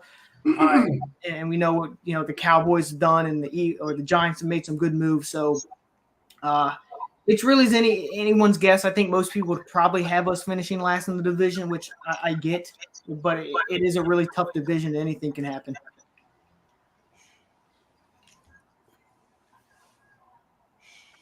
Is there a player you're Anybody else got any questions for Ryan? Yeah, I was gonna say, is there a player you're particularly hoping for with this pick, Ryan? Well, I was about to say Brian Branch, but he just got drafted. Oh, that's wonderful. What's that one guard from Florida? Cyrus Torrance. Has he been taken yet? He has not, unless I missed the pick. It was between him and Branch were kind of the guys I was hoping for. He has not been drafted. No. Because I know they talked about they were kind of liked him. So I saw some of the reporters saying they liked him, and they said that was actually a possibility if they traded back kind of like far back into the first round. Maybe they take him. So that's probably the pick right now. I was hoping for Brian Branch because that would be a nasty cornerback. So you got Forbes, Branch, and then Kendall Fuller on the outside. Benjamin St. Juste as the fourth corner. That would definitely have shored up the secondary, but unfortunately, it looks like the Lions took him.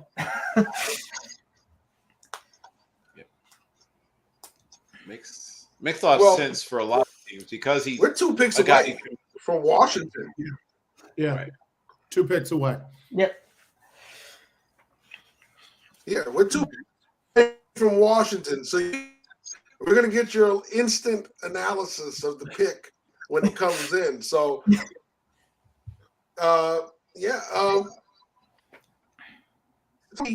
overall, Ron Rivera, 2 years now, you've seen his plan for this franchise. Although there's an change coming somewhere down the pipe, we don't know what whatever offer is going to be finalized. Like stuff, vote. All the Snyders are not in the building. They're still technically. Overall, how much you think Rivera has, because it's been 2 years and he hasn't exactly had nice wins, but not overall. Did you say how much? Sorry, I'm breaking up at the end. Did you say how much time you think he has left?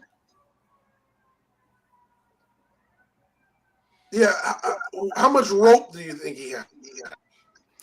Not much. I think this is kind of a season where it's like if you start off really slow, like we had the past 3 seasons with him, I think that new owner isn't going to hesitate to pull that string and say you're out of here. Especially with Eric Bieniemy, I think a lot of people think maybe he can make head coach. So if we get off to a slow start, get rid of him and give Bieniemy that head coaching job for 10 weeks or whatever it is. But I definitely think he has a very short leash right now because when you're looking at the rebuild, that third year is always like the biggest because that's when you want to make that leap. The first year, it's whatever. Second year, you want to see an improvement. But that third year is really when you want to see that big leap. And obviously we didn't. We went, 7-9, 7-10, and now we 8-1. It's just a lot of middle of the pack. And eventually you're going to have to, win, like I said, double-digit win, 10, 11 wins. But if you get off to a slow start, I think he's probably – there's a good chance he's out of there because I don't think the new owner is going to want to wait that long.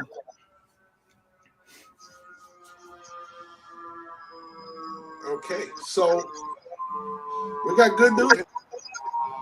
The Patriots pick is in. The Commanders are on the clock.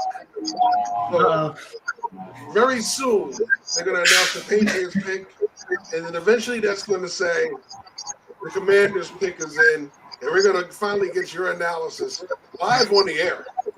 Think about that. I don't know if they give you a chance to do that at the 3-letter company you work for. Team NBS is giving you that chance to get live analysis on the air. All right, so Oh man. But And I'm not doing that because Colin, it has nothing to do with Colin's work. So I plead the fifth. players that So the Patriots, we'll say what the Patriots function is. Keon White. I was going to say that's one of the names I was going to throw out there. I thought they might go with, and he's a really large and athletic presence, but there's a lot of work to be done. He doesn't have great lateral agility. He doesn't have great moves. He beats people because he's just more athletic. And he should beat more people than he has. His production is okay, but he should be even more productive. If he can figure out something besides that long arm stab. You saw him at the Senior Bowl, right, Jeff? So besides that long arm, right, he's got a long arm stab. Yes, he's very underdeveloped. You're right about that. Right. He's got a long arm stab. He's got a rip. And I saw him try to bust out a spin move, but he's not ready. Like, it's not there yet. But I guess, whatever, experiment with it. What did you think of him, Jeff?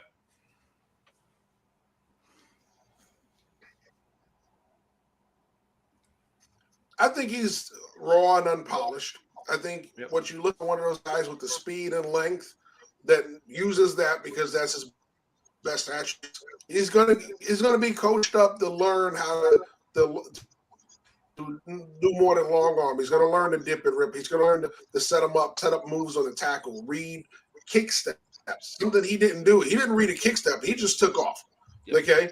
I know they put up on their graphic twitchy. He's not twitchy. He's just athletic. Like, there's a difference between twitch and athleticism. He's a very good athlete. He's a good athlete, yeah. I think what you're looking at is a guy who's has a high ceiling. Yeah.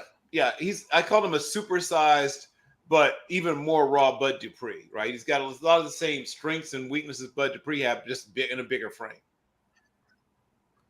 Two things real quick, guys. The Washington pick is in. All right. So yeah.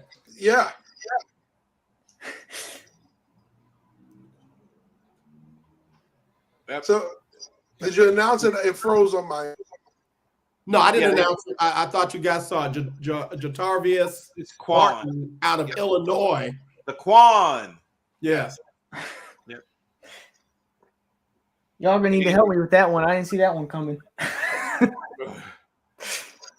He's back corners. Yep. So he's the very interesting and very versatile player that played outside and played nickel and even a little bit of safety. So he's played all the positions essentially he can play in the secondary. He was overshadowed a little bit by, obviously having, Devin Witherspoon. And I even liked Sidney Brown's tape a tiny bit more, but I liked all of them. I have all three of the draft eligible Illini defensive backs in my top 100. Would you say that's a reach at 47 though? I wouldn't call it a reach. I would call it a surprise. I mean, especially after we drafted a corner in round 1. Right, but I don't think they see him as a corner. I think they think my assumption is they're going to play him in nickel and even even as a third safety when they go big nickel. Yeah, because we did release Bobby McCain, and he played, especially later down the season, that nickel role. Because Derek Forrest came on, he played really well, so they kind of shoved McCain in that nickel, which I was actually kind of surprised we released him because his cap hit really wasn't that high. So I guess that'll be his replacement. I'm just surprised they didn't go offensive line there, especially with that one from Florida. Yep. I guess they feel confident with what they did in free agency with Nick Gates and Andrew Wiley. Twitter's probably not too happy. Back-to-back secondary. I know they're screaming right now.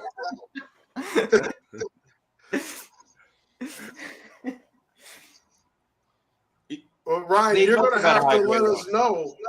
How it comes to it. We're going to bring you back. Yeah, we're going to bring you back. So you're going to have to let us know what the fans are thinking later on. All right. Back tomorrow, right? Yeah. So tomorrow, yeah, if you're back to fans of things, we want to hear what the Washington draft, because we know what we think, but we want to hear what the fans are thinking. I can already tell it's not good. Oh, shoot. Well, they'll be more forgiving. Tell them where they can find your work, Ryan. Obviously writing on NBS Media and on Twitter, where I post a lot of stuff that annoys people. It's at Twitter handles at Cooley's Takes. That's pretty much all I use anyway, too. So, yeah, that's about it.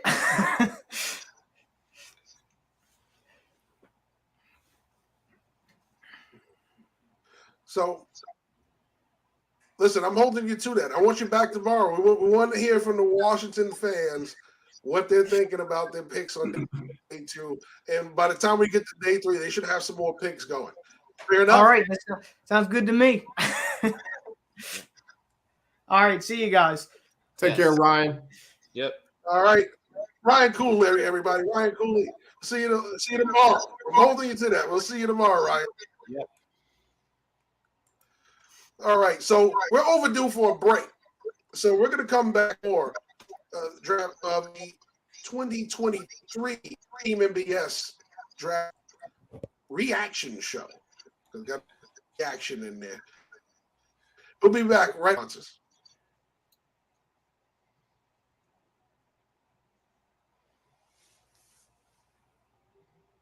You are watching Team NBS Media's coverage of the 2023 NFL Draft, brought to you by RichKid Clothing.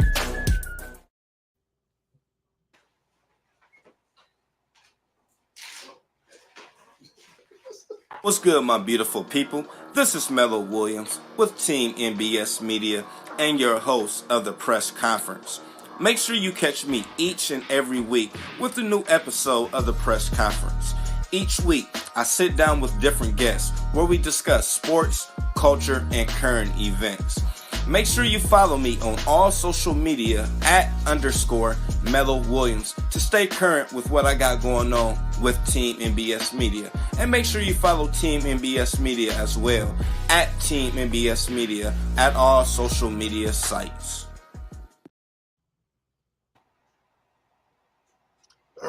So we are back.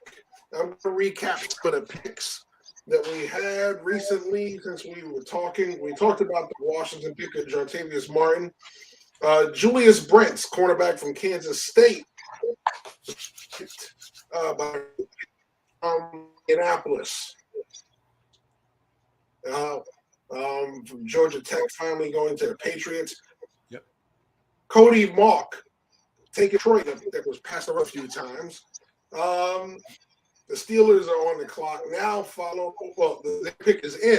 We're waiting for it to be announced. Followed by the Buccaneers, who are on the clock. So,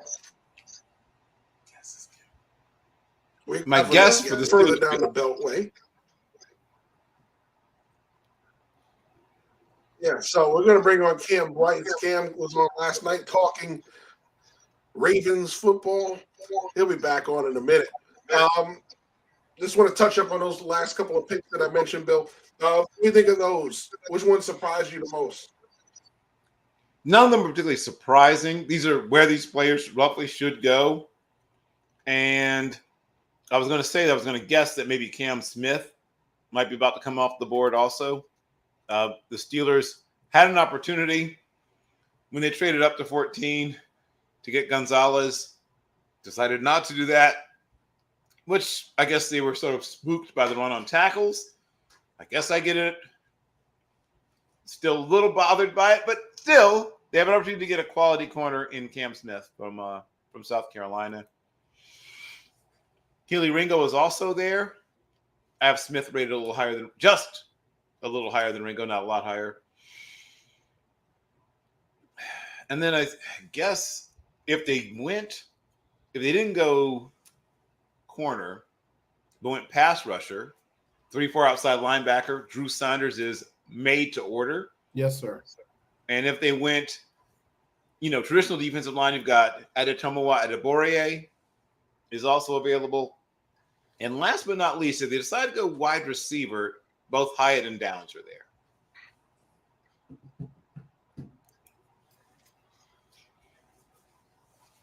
All right, so sliding down the belt, DC to Baltimore. We're going to bring in Cam Bryce, Team NBS, NFL Analyst. How you doing, fellas? For the Baltimore Ravens. Here he is. Good to see you. Got to feel good about the Irish going here in round 2. Yeah, well, long overdue. I don't know what took this long for the best tight end that we've ever seen since Rob Gronkowski come out the draft to get drafted this late.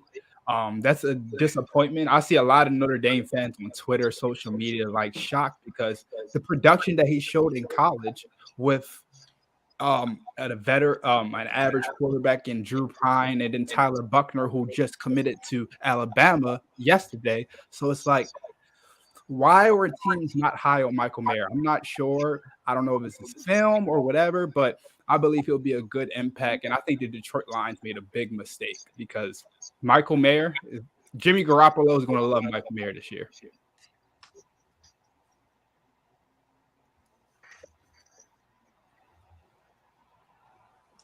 But other than that, starting with the Ravens, your division rivals they just took the D tackle from Wisconsin. Go ahead, continue. They just took the D tackle from Wisconsin. So the Steelers are actually having a good draft. Yeah, Good draft.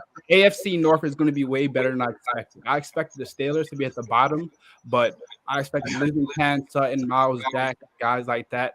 They're kind of starting to like revamp their roster back again. And I think the Steelers will kind of be that team fighting like maybe 8 or 9 wins next year, depending on how Kenny Pickett plays. It all starts with Kenny Pickett. You know what you have in George Pickens.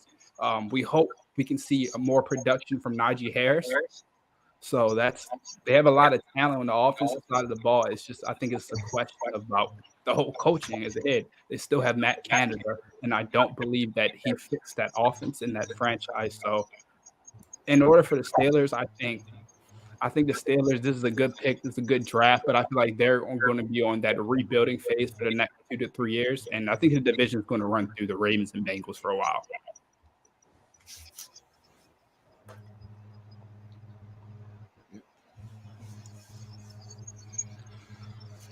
I'm going to open it up for questions for all you guys. So what do y'all feel? About the last couple of picks? Or No. For Cam. Any questions for Cam? Oh, questions for Cam. Oh, okay. Well, I'll ask what I asked AJ when he first came up. Do you have any favorite selections? And maybe, I guess, a least favorite selection or two as well thus far through day 1 and now into day 2?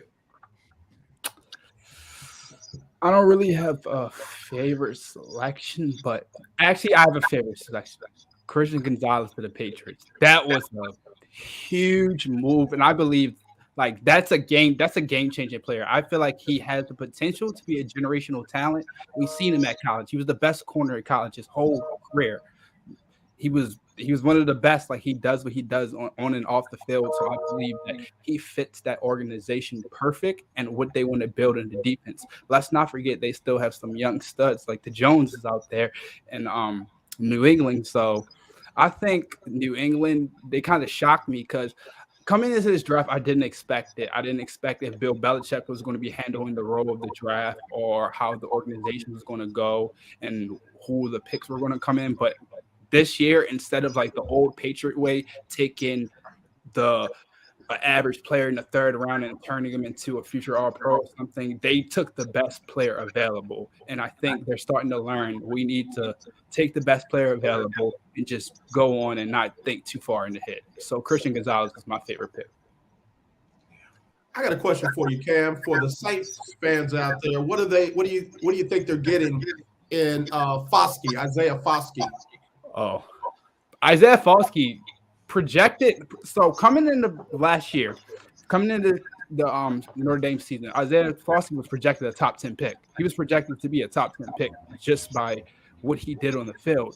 So his production kind of slowed down in Notre Dame, got a lot of double teamed a lot, and that happens. You see guys who have big big years in their second year and the third year when it's the draft in the final year, they're obviously going to get most of the attention. So I feel like he had most of the attention and couldn't have the impact. He was also on and off the field, dealt with injuries, but I think they're going to get.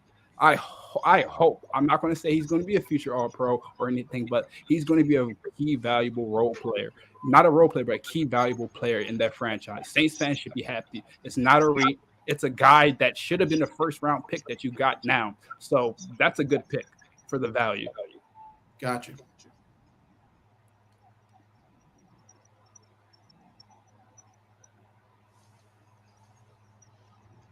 All right, so I think it's a while before you guys pick again.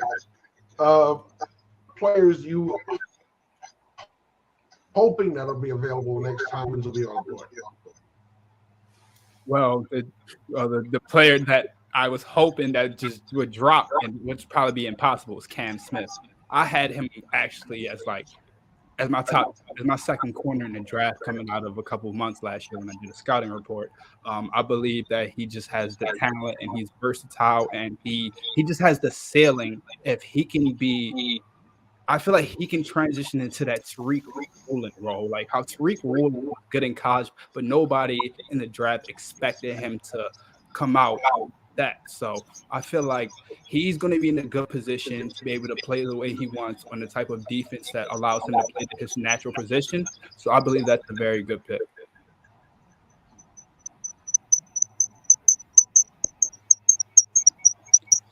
All right. So Zach Charbonnet goes off the board to Seattle.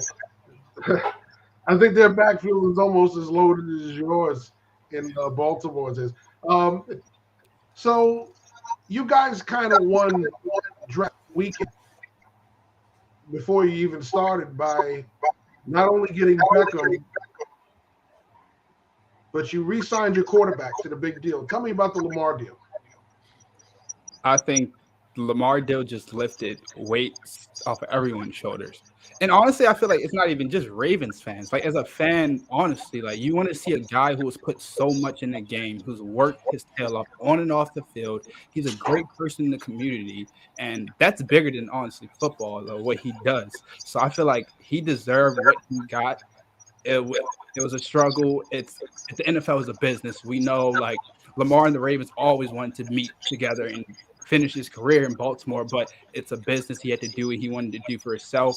A lot of people are like, well, you just requested a trade. Obviously, that's a negotiation tactic. Everyone uses that. That's pretty simple. He just wants to raise his price. So I feel like the Ravens are short. The Ravens are short getting Lamar Jackson. Now you can build for the future. Now the Ravens this is the year for the Ravens to just turn it all into that powerhouse, because they've been the last 4 to 5 years they've been so close. It's either Lamar getting hurt at the end of the year or receivers not being available. You have Hollywood Brown requesting a trade, Rashard Bateman coming in making an immediate impact and then getting hurt last year, and then J.K. Dobbins and Gus Edwards hurt. So it's a lot of pressure, and I feel like over the last year we've asked Lamar to do so much, and this offseason I feel like they're starting to realize, okay, let's build around him, let's give him a lot of weapons, because as you know, the NFL injuries happen.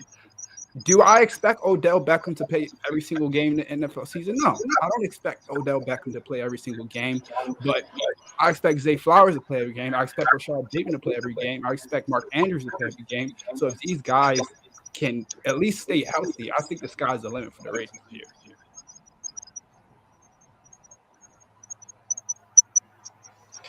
year. Gotcha. So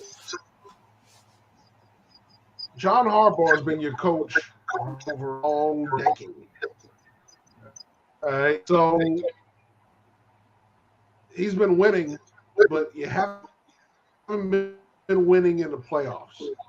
Do you think that patience is running out with the fans? Because, yes, he's won you 2 Super Bowls, but it's been a while. Right. Yeah, I honestly believe the organization is feeling more pressure from the fans. I think it also comes into a combination of talent, situations, games. Like, against Tennessee. I feel like that was a bad matchup for the Ravens in 2019. You got a hot Tennessee Titans and a Derrick Henry with a historic season. Like there was nothing that was going to stop that train from going. And they were seconds away from going to the AFC Championship game. So there's just stuff like that. And then the next year after that, you go to Buffalo. You go to Tennessee again to get your rematch. And Lamar Jackson compels his team, leads them back from a 10-point comeback.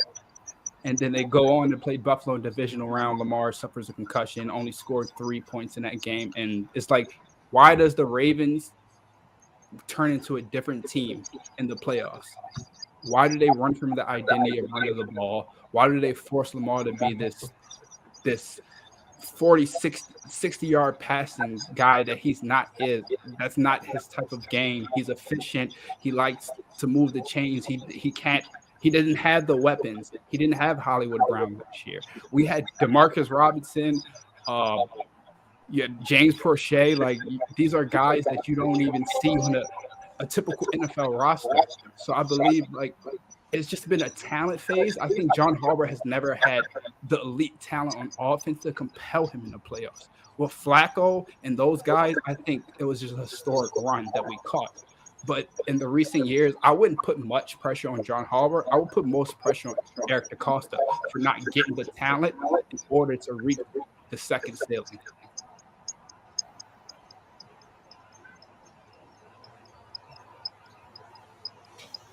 All right. So, you guys got any final questions for Cam? I got one if I can. For tonight?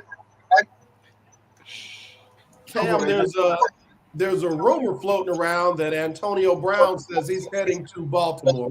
What's the real deal? 5 years ago, I would have dropped to my knee in belief. I would have been happy. Like 5 years ago, he was the greatest receiver I've ever seen. Now, I don't want one parts. I'd rather have James Prochet on my roster. But it's just fun in games, you know. Lamar and Antonio Brown have a great relationship, so like that's just fun in games. But I hope we can get DeAndre Hopkins off the table. The Cardinals say they're not trading him, but we know how that goes. GM say one thing, and then another thing happens. So I don't think the Ravens are done yet. I don't think they're done. Like the offense still needs a little help on the offensive line. I believe you can go get a wide receiver because I don't believe Nelson Aguilar can develop into that role. Like he's a good role, but I don't see him playing a lot over Rashad Bateman or Zay Flowers. Gotcha. So my last question for Cam is, so what receiver would you like if they're taking a receiver at some point, maybe not in the next round, but maybe even later, that you think would thrive and maybe make Nelson Aguilar essentially, not even a part of the rotation? You'd go with maybe a younger player. I don't know if he's been drafted, but I don't think so. Jalen Hyatt. I don't think he's been picked yet. Not yet. Very good. And you also have his one of his best friends, who's the opposite side of him, Cedric Tillman. I believe he is actually better than Hyatt. I have him higher over him. I think it's more of an upside, more physical receiver. I don't believe Hyatt's just a straight vertical receiver. I just believe that was the system they ran in Tennessee. He was in the SEC. Nobody could guard him man to man. He was beating his defenders. That's just how good he was. So, but I believe those two could be a tricky situation for the Ravens because those are two guys that early in the year everyone had them as the end of first round, the end of second round. It's not like they're dropping like the end of second, beginning of third. So I believe Jalen Hyatt or Cedric Tillman would be a good pick for me. Excellent. All right, Cam. So you again tomorrow. Yep, I'm here tomorrow. And you can follow me on everything. You're back tomorrow. We're gonna get you on again. We got.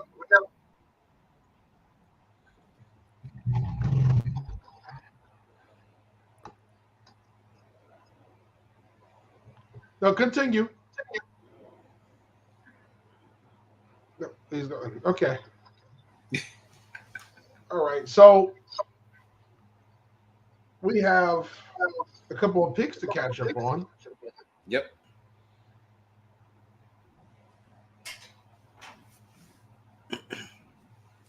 All right, so Javon Dexter to the You're right. Bears. Yep. Zach Charbonnet, I mentioned, to the Seahawks. Cam Smith to the Dolphins. Jaden Reed, earlier than I expected. Oh, Jaden Reed. Yep. Green Bay, another receiver for Green Bay. Yep. Jaden Reed's got some. Cam back. We got we do. Cam on. But yeah, Jaden Reed's got some Again. Chester Rogers to him. Okay.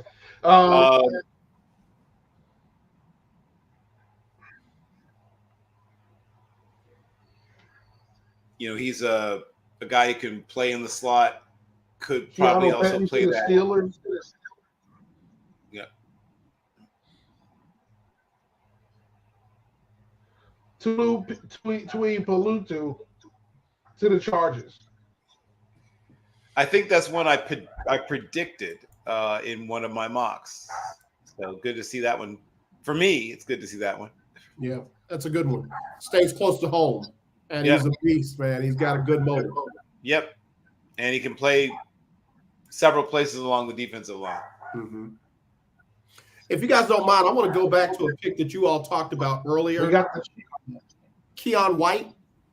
Y'all remember he played tight end at ODU. So he's extremely raw. He's extremely raw because, I mean, you guys both well know that position is not just get out there and bull rush everybody or speed rush everybody. And they're, like you said, they're just using his athletic ability. But I believe when he gets in, rookie camp and mini camp and OTAs and that kind of stuff, they're going to teach him some techniques that he probably didn't get a chance to learn in the brief time that he, made that switch over. But great kid, great young man, young man. I don't mean to call him a kid. That's disrespectful. I know what you meant. Yeah. Coaching is enormous for him. Now, if they left him at tight end, what an amazing tandem they would have with he and Zach Kurtz, right? Man, they would have had something going on. Yeah. But yeah, that's why he only really has, we talked about it, he's really two moves, right? That's it. He's just trying to climb your upside shoulder, boom, long arm. And then he's got like a rip, like a club rip, and that's about it. Right. So once he learns, and I said he tried to break out a spin move a couple of times at the Senior Bowl, but doesn't really know how to do it yet. So it didn't work out. And again, what they have a week and a half to try and get those guys all in, and you really don't get the chance to develop them in that short amount of time. He's like the best kid on the team, and you let him play wherever you think he can do the most damage. But I look for him to really be one of those diamonds in the rough after he gets some real good coaching on those techniques. Because they probably just only let him do stuff that he was comfortable with. Right. I mean, as you pointed out, he's not a seed, but he's a sprout. The fruit isn't quite ready to be picked on him yet. Right. I think initially he'll be the other guy. He won't be the guy. Mm-hmm. And he could develop into the guy. Work ethic and coaching will be a big part of that. I think he wants to get there. Right. And if he gets the right coaching, and shout out to the Chip Smiths of the world. Right. There's guys out there that would love to get their hands on him. Sure. But yeah, he's got to add a few more tools to the toolbox, but he has a lot to work with. Yep. Which brings me back to the Thule pick. That young man, he's not raw. He's rare. He is very rare. He can do some things that just fool you. You kind of look at him and you think, nothing.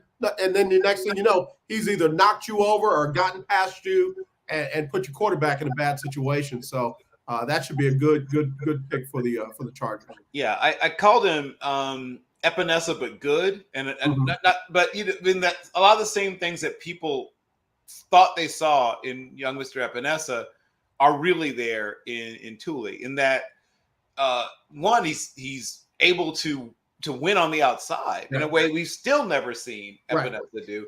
Right. People were projecting that with Epinesa for reasons I still to this day am not fully understand. Mm-hmm. Like what made you think this guy was going to beat NFL tackles? Yeah. And then, he gained a bunch of weight, when he was working out, getting ready for the combine, and then he later tried to lose a bunch of weight, and maybe it'll all come together for him. Like, sure. I don't want to say he's still out there. He might still, some guys just take longer to lock in and produce, but he's further along in my mind. Mm-hmm. I think Mr. Tulabalutu is further along in his production. And And I think he'll do more earlier in his career than we saw from Mr. Epinesa. Yeah, no, I agree with you fully. Kansas City on the board right now. Their pick is in. Let's see what they're going to do. Scary to think they might get another weapon for Patrick Mahomes. Oh, my God. If they get Jalen Hyatt, yikes. I have been trying not to say his name because I want him to fall to the Texans in the third round, but I don't think it's going to happen. Oh. Yeah, that would be messy if that happened. And if they go defense, there's some players there that could help them. I mean, they're going to lose some guys. They already lost some guys, but they're going to lose some more because, of their situation just, when you win the Super Bowl. Right. So if they decide to go big guy, there's guys like Siaka Ika who can just drop in the middle of your defense and he just plugs everything up. If they go slot corner, they could get, and they have good slot corners, but you can never have too many corners. Bill, they went wide receiver. They went Rice out of SMU. Rashee Rice. So Rice. I know quite a bit about that young man. I know the person who recruited him to SMU, and he's got some growing up to do, is what I've been given to understand. But there's a lot of talent there. Good hands, good body control. Not super great at getting off the jam yet, right? You just talked about how there's things that players haven't dealt with that much to this point. Right. But nor really pressed him. I mean, people talk about his struggles at the Senior Bowl. Well, he just wasn't used to being pressed, so he gets off. First practice, he's just killing it, first full practice, first real practice. Then the next day and the day after that, he's struggling. And it's because he just is, for the first time in his life, really getting pressed consistently. Yep. No, we got a chance to see him quite a bit at SMU down here because of Houston and that, and he was a problem. He was a whole problem every time that they met, and again with that maturation, with that development, with some real good NFL wide receiver coaching, I think you can see a young man who can make a huge step. I'm surprised though he went before Hyatt. I am, and we've heard Cass Cameron say that he feels like he's not just a straight line guy, but just because of the offense they do run, there's a bunch of things he just hasn't done yet. Right.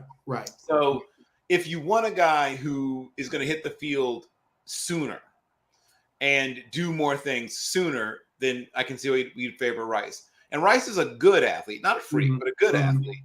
Obviously, Hyatt is a terrific athlete. Yep. But the first time he runs like a shake route will be the first time he's run a shake route. I mean, like there's a whole bunch of things you're going to have to teach him. Right. I don't know if he's ever run a dig in his life. Like there's certain things you're going to have to literally teach him. Yeah. We know he can run, deep outs. We know he can run goes and post. And we've even seen him run like an over route and things like that. But that's about all we've seen. Yeah. Everything else is speculation. So you bring up good points because as fans, they always say, oh, they need somebody that can take the top off. Well, that sounds good in theory, but when you really think about it, you can't just say, I'm going to go deep, throw me the ball, because guess what? They know you do is take the top off. So you've got to be able to set it up with some digs. You've got to be able to set it up with some variations as a player, or otherwise, every time he hits the field, guess what they're going to do? Yep. Yeah, the safeties take about 3-4 steps back. Everybody plays you a little softer. The magic of really great offensive game planning is to frustrate expectations. Why is Andy Reid? Because he knows what you think is coming and gives you something else. Yep. Bill Belichick knows that what he wants to take away, but he'll take away something that you didn't even realize you needed, and until you could not use it. So I totally get what you're saying there. The Bears got a pretty interesting defensive back with their last pick. Yep. Tyreek Stevenson out of Miami. Yep. What are the Bears doing? What are the Bears believing that they needed to do in this draft? The Bears are believing a couple of things. One is they're believing they need to raise the total talent level of their team everywhere, right? Yeah. Except for maybe quarterback. But every place else, you could look and say, oh, they could use that. Well, you can use that, right? Could they use running back? Yes. Could they use receivers? Yes. Can they use offensive linemen? Oh, very much so. Can they use defensive linemen? Oh, very much so. Linebackers? They just lost their best linebacker. Right. So defensive backs, I mean, they have in Jalen Johnson, they have one defensive back I feel decently good about, and everyone else is in a fight for their job and should be. Yeah. So they could use pretty much everything, AJ.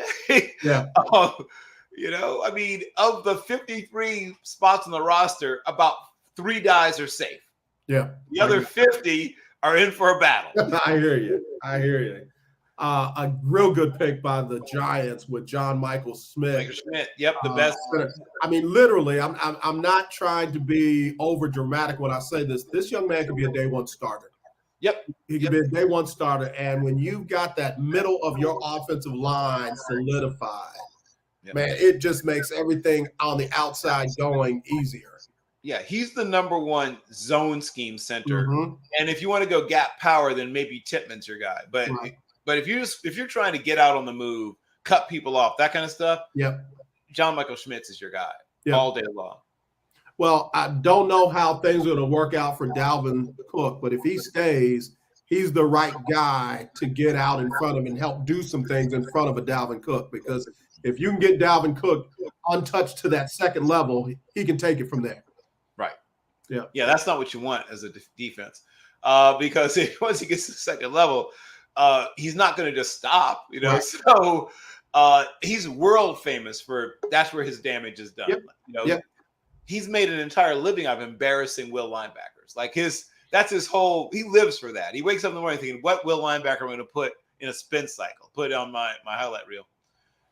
Surprise, surprise! The Dallas Cowboys took a tight end. Schoonmaker out of Michigan. And I know we talked about tight end at Iowa, but Michigan's put out some decent tight ends. The guy I comped him to was Jay Ramirez. Yeah. Right. Speaking of a guy who actually went there originally as a quarterback and outgrew the position.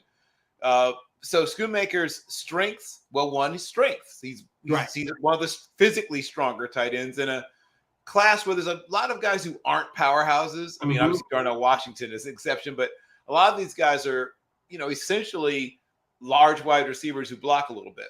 Yeah. So he doesn't block a little bit. He majored in blocking. He's one of the better blockers. He's in the top probably 3, 4.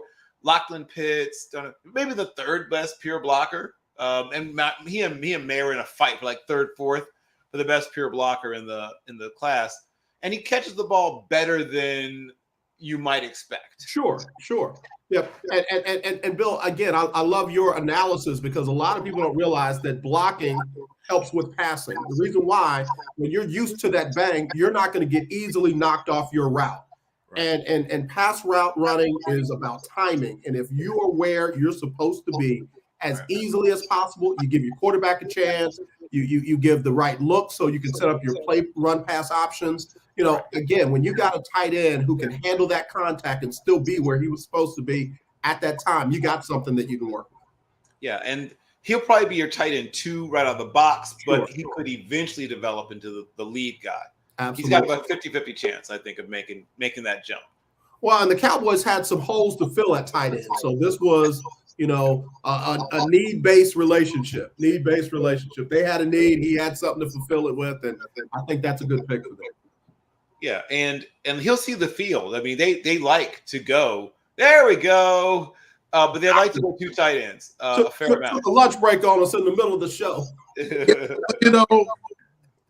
I've been having some technical issues here. So, of course, we started out great, and then all of a sudden the wheels fell off. So you know how it goes. When you try to be great, stuff in the atmosphere won't let you be great. Had to make some changes, but nevertheless, when you get lemons, you make lemonade, right? We're back. I was watching Bill so I could catch the timing of your delay, and once I got how Bill did it, I was just working with that cadence. Gotcha. Is there a delay now? Not now. No, you're like, so it's beautiful. Yeah, so I don't know whatever the other device's problem was, but it is what it is. It's gone now. That's all that matters. So, Well, we covered a lot of ground in your absence. We talked about the Cowboys just taking, of all things, another tight end, and this young man Schoonmaker out of Michigan and what he brings to the table. So you're all caught up from there. And it's funny, they love their Michigan ends, right? They get Schoonmaker. They already have Sean McEwen, right, who they picked up as an undrafted free agent a couple of years ago. So, and then you got Big Ten tight ends, if you count, of course, the kid from Wisconsin they took last year. Right. All right. So they're well versed. And you still have Peyton Hendershot on the roster too, right? Yeah, Peyton Hendershot. So there's four. All four of them are Big Ten tight ends. So they are very well versed in Big Ten tight ends, especially University of Michigan tight ends. Yeah, they love what they had so much. They sent one of their tight ends up to Houston. So, and Jerry don't believe in helping Houston. He calls them the checkered tablecloth city. He likes San Antonio better. Anything to not like Houston. Right. So, yeah, I've seen Rashee Rice come off the board to Kansas. That's a big pickup. Is one of those guys that we talked about that's, a Z receiver that can move in the slot and do a lot of different things. Decent size, not a huge receiver, but not a small one either. But has speed to burn, can do a lot of different things. Stretch the field. The guy, one of those guys that can run those arrow routes that they used to run with Tyreek Hill and what was the other small receiver they used to run those with? He's with the Jets now. Are you talking about from Georgia, right? You're talking about I know exactly what you're talking about. Yeah. So you're having a senior moment like me, so, right? Yeah. But he fits that kind of mode of receiver that can do all those things. They love to run those deep crossers, those arrow routes that come behind the linebackers. They did it with Pringle some too. Yeah. So. Miko Hardman. Miko Hardman. Yeah. So, he another guy that can do all of the things that those guys did when it comes to running the route structure. Yeah. Tariq Stevenson from Miami, another corner to Chicago. Yep. Yes. Very physical, sometimes too physical. Yeah. But, little too. Things get a little too romantic with Mr. Stevenson sometimes. Sometimes he tries to hold them a little too close, a little too long. But I like his competitiveness. I like his toughness. And he fits what they like in a corner. Now, we're saying a lot of corners. One corner we have not had is Kylie Ringo. Yeah. So that's real interesting that Kylie Ringo is still out there. Yes. Some people had coming into the season as their corner one. And I kind of understood it, but there's too many holes in his game, and you're seeing the NFL spotted those holes. Yes. He's one of those guys that is often right there, and somehow he doesn't make the play. And that's very frustrating for defensive coaches. You're in position, you're right there, your technique's good, and you just let the guy catch the ball right there, right next to you. Yeah. Very frustrating. Well, Osiris Torrance finally comes off the board. Where's he go? Buffalo. Yeah, I was gonna say, check on Cooley tomorrow, man. He ain't gonna be happy. He ain't gonna be happy. Well, we're gonna come on tomorrow, so we're gonna definitely make sure. Luckily for our PG-rated show, you did not have him live with that pick, David. Exactly. What's interesting to me, and this has nothing to do with football, but the fact that his mom nicknamed him Cyborg. What in the world? Not your coach, not your teammates, but your mom nicknamed you Cyborg. Like, okay, all right. She knows what's up. Absolutely. Yeah, and he's just a run blocker par excellence. So what's been one of the Achilles heels of the Buffalo Bills? We can all say it together: the running game. Right? Yeah. They've been led all too often by their quarterback in rushing, and that's not ideal. So one of the best ways to help whoever your running backs are to be more productive is to find an absolute monster in the run game who is going to open up crevasses for whoever it is that has the ball in their hands. DJ Turner off the board, corner from Michigan to Cincinnati. Yes. blazing fast. That doesn't even sound right going from Michigan to Cincinnati. It just doesn't feel right. I know it's not Columbus. I know it's not the Ohio State, but Michigan to Cincinnati just feels funny. But yeah, this young man's a player. Yes. Yeah, this young man that they got is a guy who you don't have to give him a whole lot of help. He can hold his own. He's not going to get run past quite a bit, and he will. There won't be a lot going on after the catch. Yeah, I mean, outside of maybe two guys I can think of, I don't know who else could run with him, let alone away from him. Yeah. Rare click and close ability. The only thing to sort of worry about is he can get bounced around a little bit by some of the bigger, stronger guys. Right. He can get overpowered a little bit at the catch point, and he is not exactly the world's most rock-ribbed run defender when he has to come up. He gives good effort. Like, he's not afraid, but he just isn't super effective at it. Correct. I think that one of the things that I saw him do a lot, because I keep an eye on the Big Ten quite a bit, is that little quick screen where you throw it out there and you try and get him blocked up before everything happens. He gets through that so quickly that he can blow that up. But like you said, when he's got to take on a pulling tackle or somebody a little bit, all he can do is make a pile. Is pretty much it. And I'm sorry, those guys in the NFL are a little bit bigger than those young men in college. So, well, we'll see. We'll see. All right. So Jaguars are on the clock. Their pick is in. They haven't announced that one yet. And the Eagles, we have the Eagles and Lions. So watch for them to pick up a tight end. This is where the tight end sort of mini run, or something. Like there's gonna be some good future. They might not start right away, but guys who could be future stars at tight end still available. They're gonna grab some of those developmental tight ends. I think one of them. Yeah, so 2 more picks in this round, and we're on to round 3. And if you think the picks are coming fast and furious now, just wait till round 3 when they come even more. So, yeah, we're not gonna be able to keep up after a while. Then, like I said, tomorrow it's just talk day because those picks are coming in so fast. We'll just be recapping like we're doing now because there's not going to be any more graphics and all that stuff. We're pretty much past that point. Now it's more analysis on the board, what's coming in, et cetera, et cetera. Very interesting night so far where we're seeing a lot of guys who people didn't as high down. Like I said, I know there was a lot of corners coming off who we expected these guys to go in this spot if there were runs on the question because we expected Ringo off the board. We expected those guys off the board. It didn't happen that fast. Like we said, we saw Gonzalez come up, get picked yesterday. And then we started today. We were waiting for Joey Porter to get picked. He finally did, and then we started seeing everybody else. Now, some people did have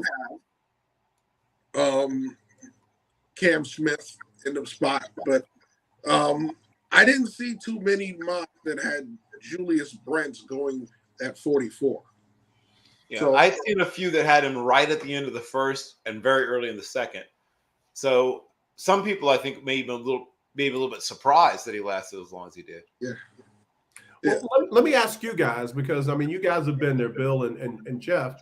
The rule of thumb is typically best player available.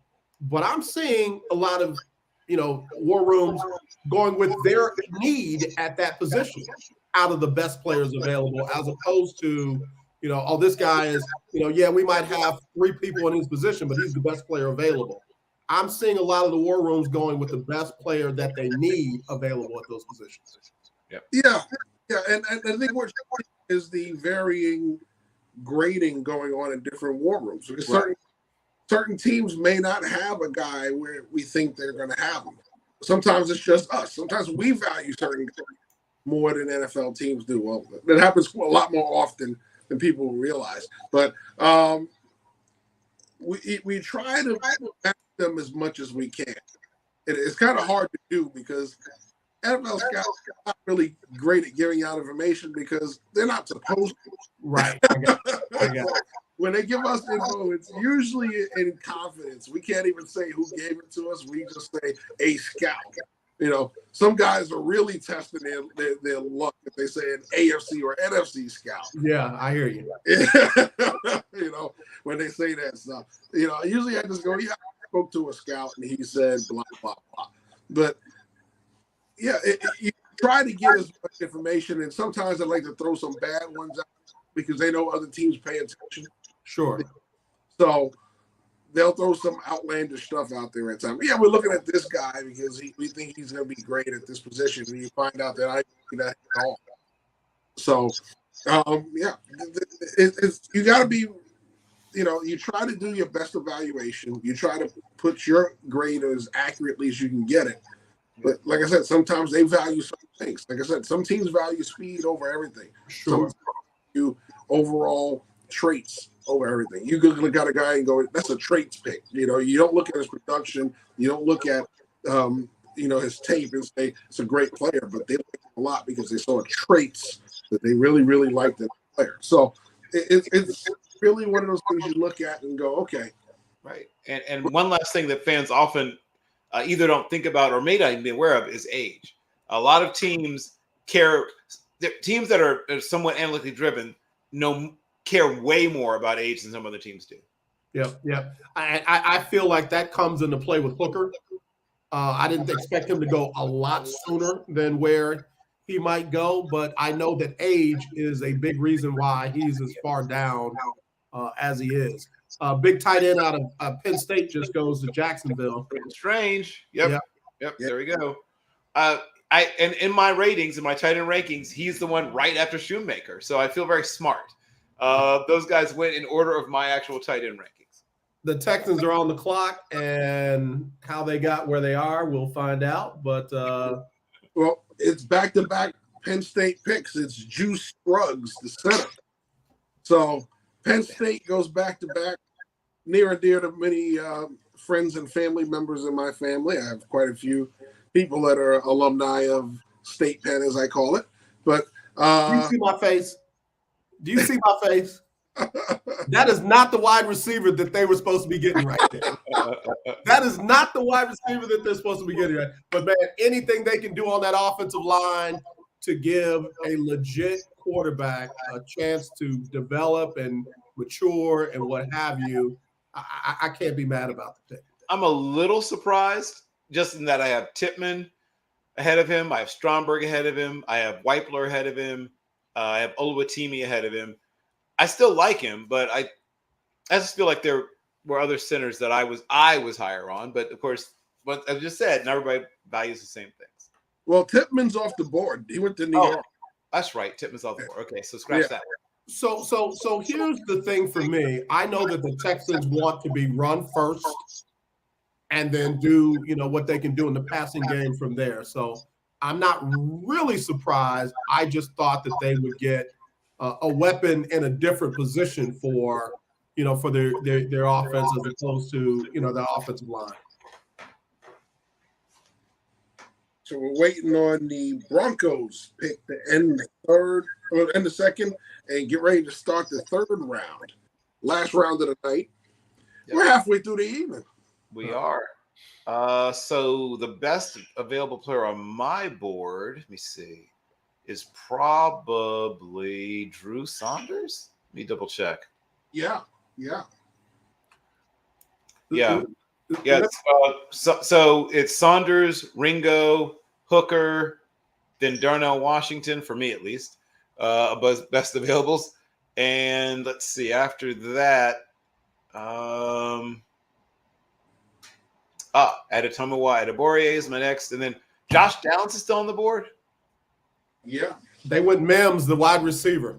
They went Mims, that's a surprise. I mean, I like Mims. I have Downs a couple slots ahead of him in my personal rankings, but they're both good players, and I think they'll actually have similar roles in the offenses wherever they both find themselves. The game that stands out for me with Mims was that shootout with Texas. A season, not last season, the season before that he just, he was a problem. Oh yes, they had no answers for him. Whenever they thought that they had, gotten back in the game, Mims found a way to get open. So Yep. Well, he's a very good route runner. He has quiet hands, and he's not the biggest cat in the world. But I mean, other than not having a lot of size and not having been asked thus far to work the middle of the field, doesn't mean he can't do it.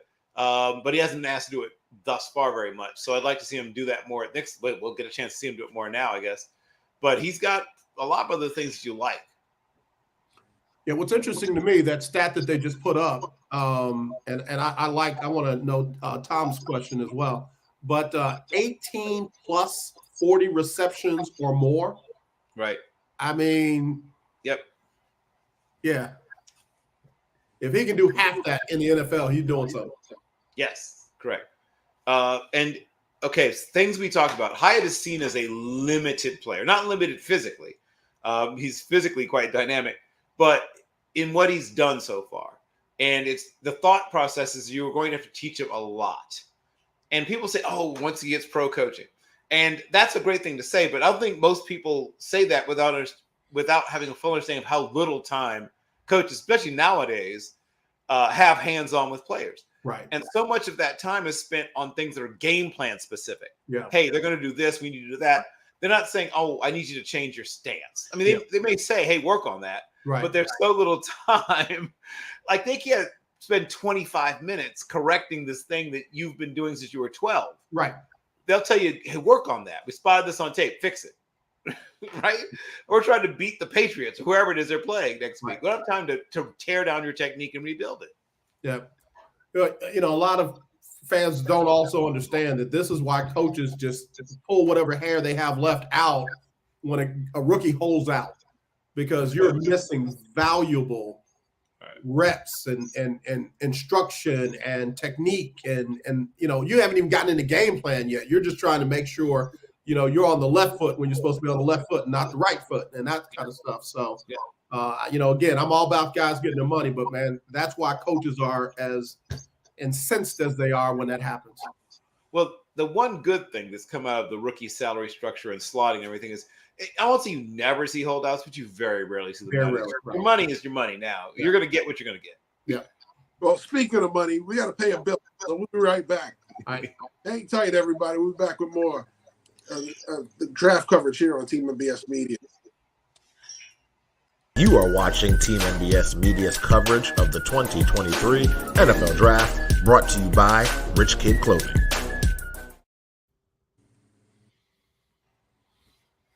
All right, so that was a quicker commercial than we thought.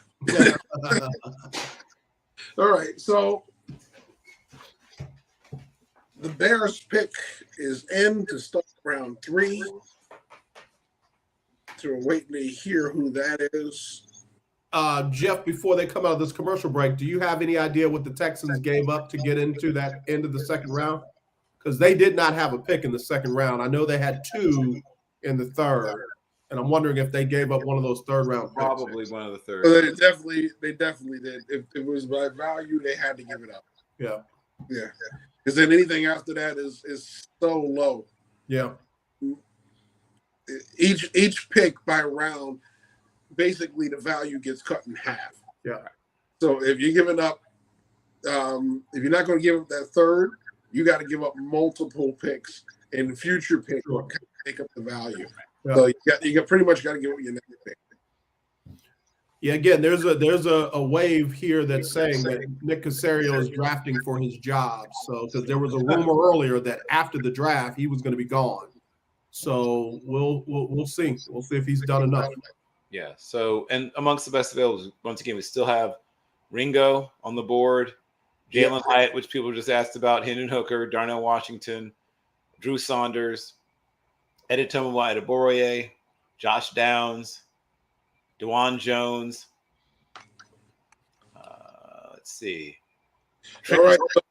The Bears pick is another D tackle. Zach Pickens, South Carolina. Okay. Double C, Zach Pickens. Yeah, big dude, big, powerful man.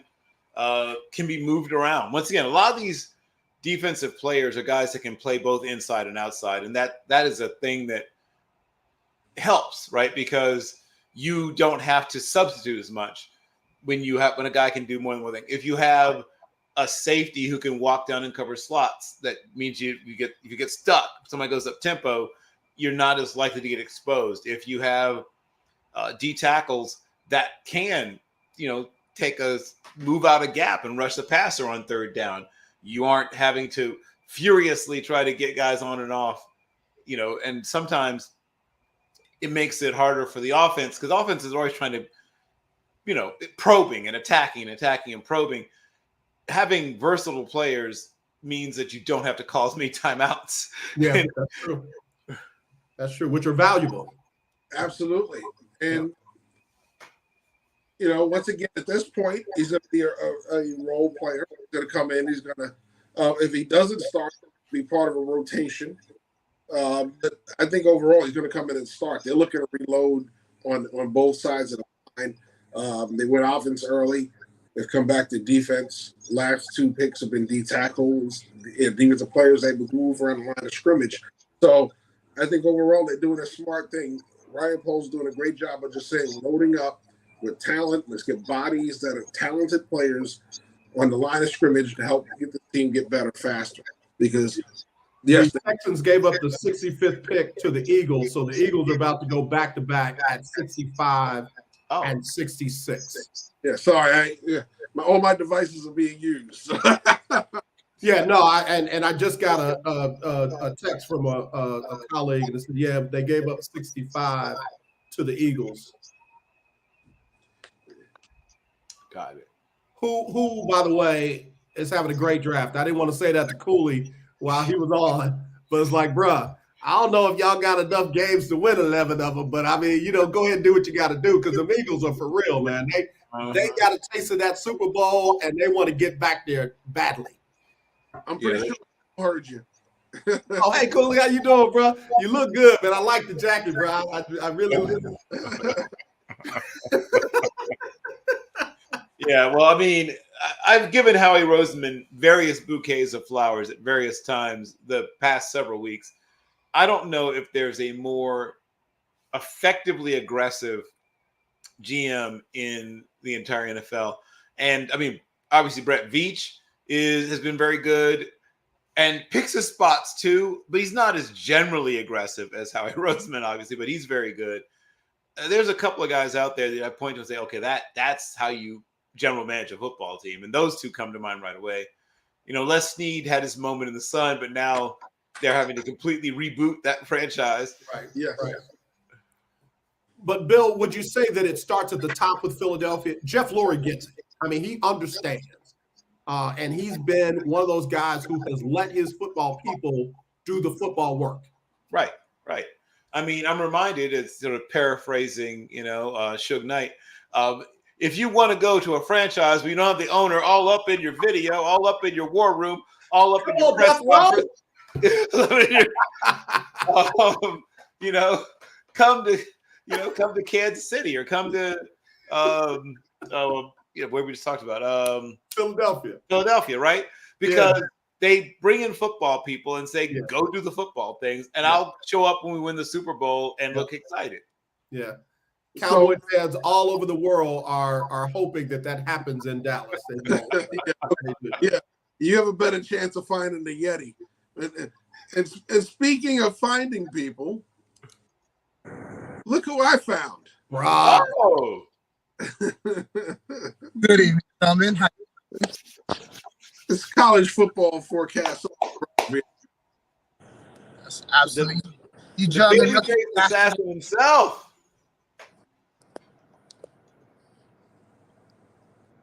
Can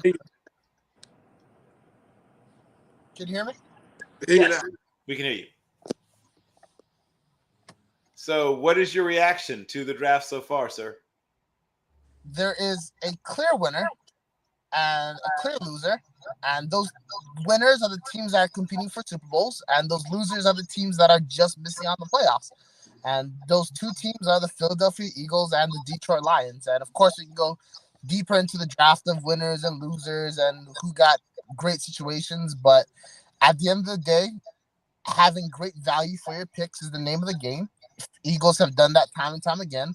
And I just feel that the Lions have been a massive disappointment from the draft so far. A little bit of recovery in the second round, but I'm just not really happy with their decisions in the front office. Gotcha. You are, of course, a Chargers fan.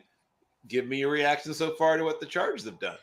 It's a little tough because the needs of the team don't exactly line up with my personal wish list. And what I mean by that is I have no ill will or disrespect towards Quentin Johnston. I think he's a very good prospect with a lot of upside. But when you look at the film, there's a lot that leaves you desiring more.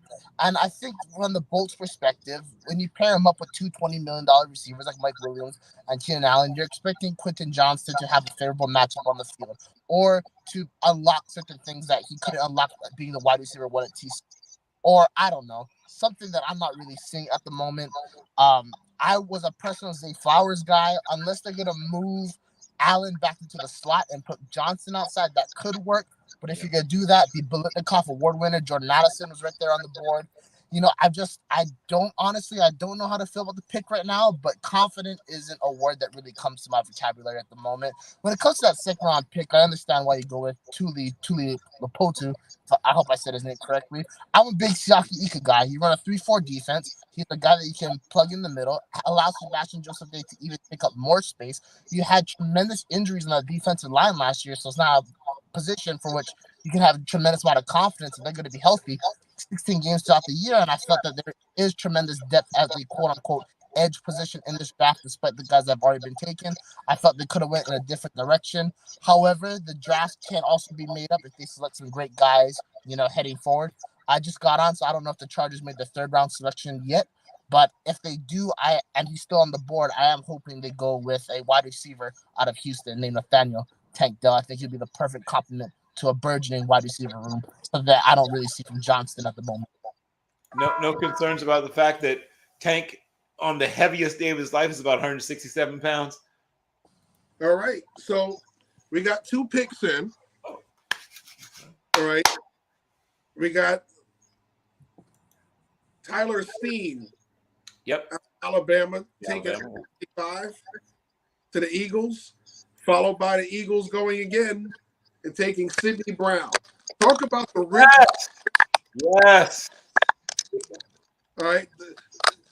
I mean, listen, the Tyler Steen pick, I think, is a good, solid pick.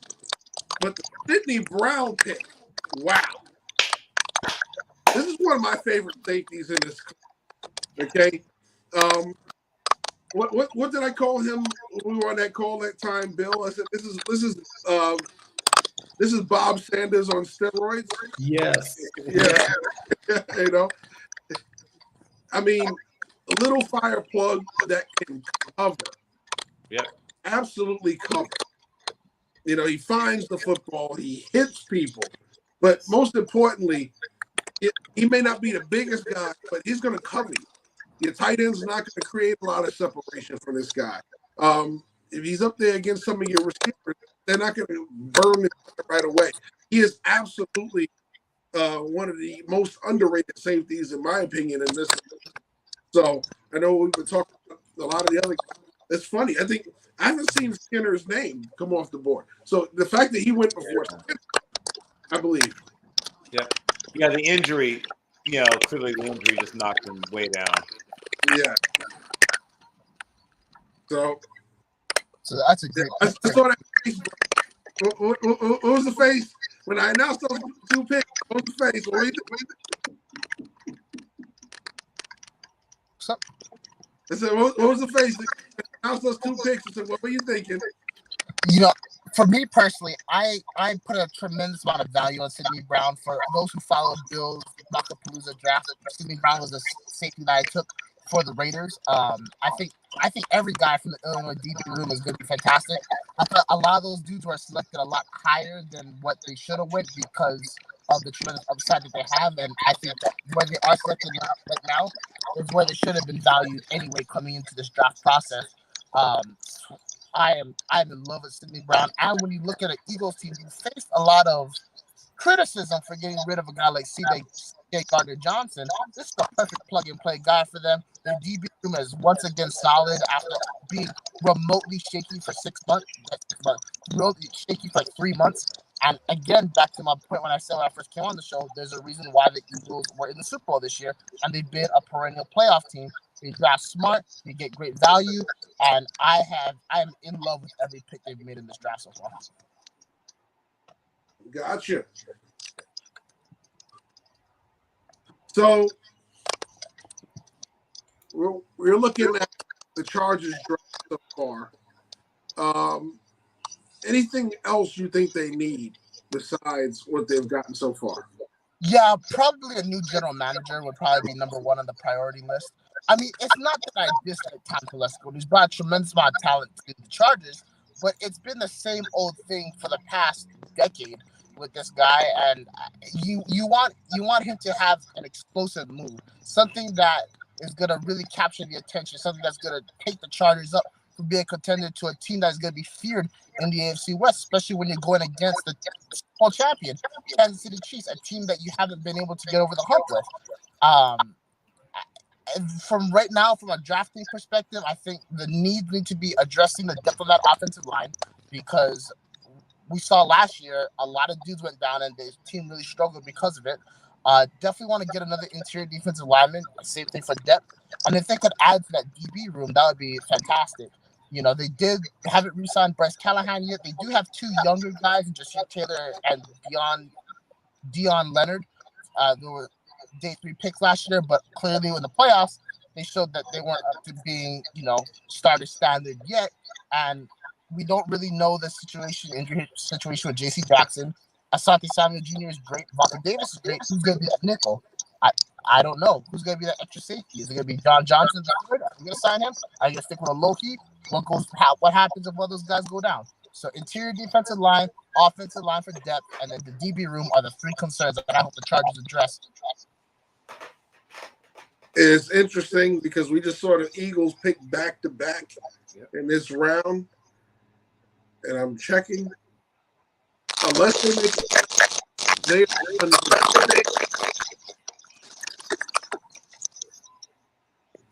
so very interesting. They're pretty much done, but they've done enough, in my opinion.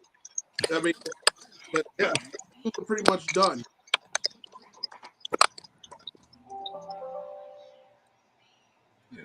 So, looking at the board, all right, so the Lions is it. Pass rush. You believe pass rush? Right? Maybe pass rusher. To be that other guy in that rotation. So we haven't seen Carter's name come off. I thought Carter was going to go early day 3, but I've been surprised some of the guys have been taken.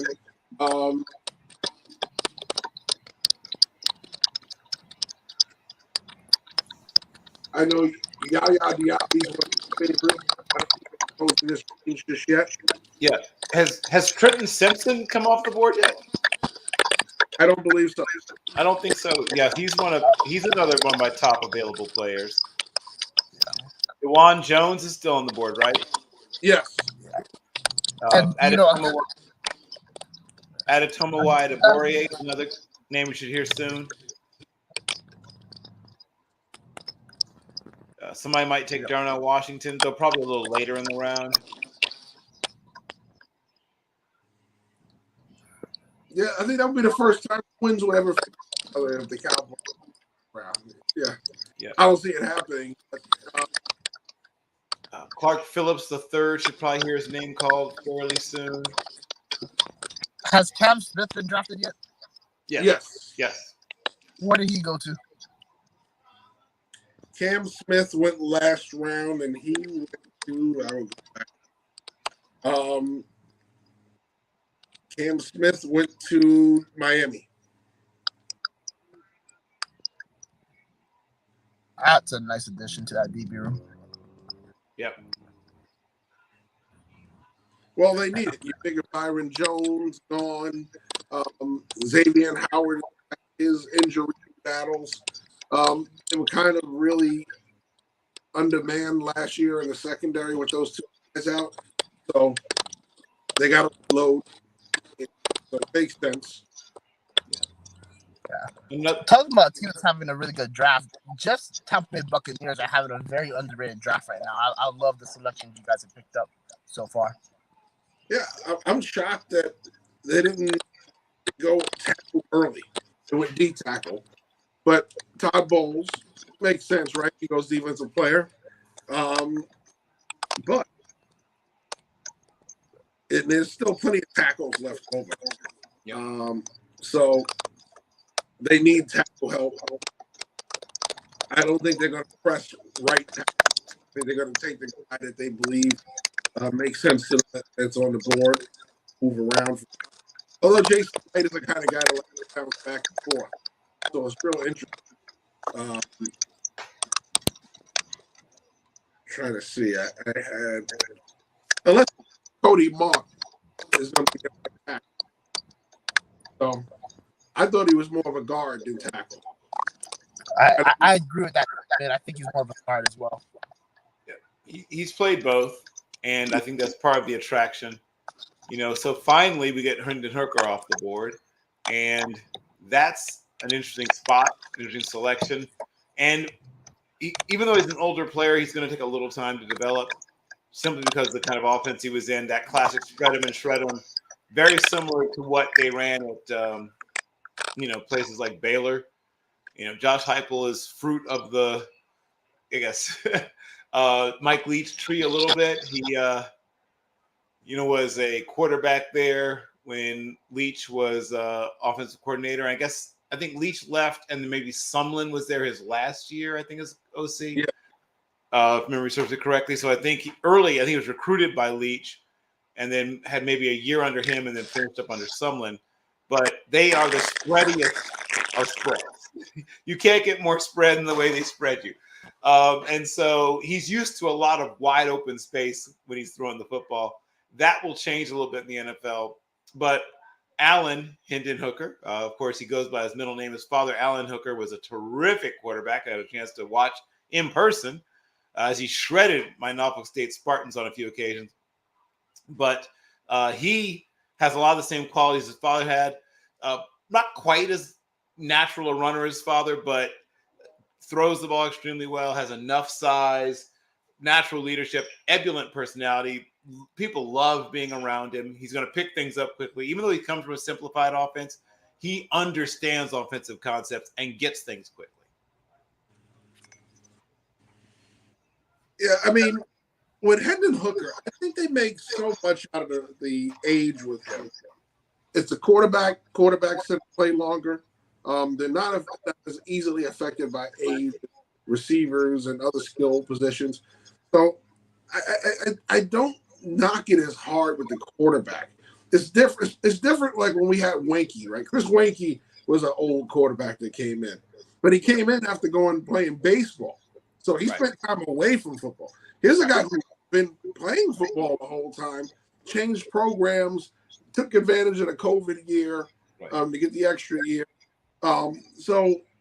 Brandon Whedon, Josh Booty. Yeah. Most of the old quarterbacks who went off to play 3-4 years of baseball, Chad Hutchinson, Quincy Carter. Yeah, they don't turn out – usually, those guys at best become quality backups, and usually not even quite that. All right. But you're right. He hasn't taken time off, except for injury. Yeah, take Dell off the board to Houston. So that's a big pickup. Yeah. All right. So it puts the Raiders on the clock. So you're down that way, Brock. Give us an idea who you think the Raiders are going to take. Sorry. So you're down that way. So give us a little idea of who the Raiders might take. Yeah, the Raiders are having an interesting draft to say the least. But Tyree Wilson being the first round selection, they traded up for Michael Mayer, which was a major need for them. In a situation like this, if he's still on the board, to me, you got to go Siaki Ika. Unless I'll admit I've been at work, so I haven't been able to catch the back end of the draft. But if he's still on the board, you got to take it out, or just defensive interior in general. That Jerry Tillery's a starter, and I can tell you from personal experience that means you lose.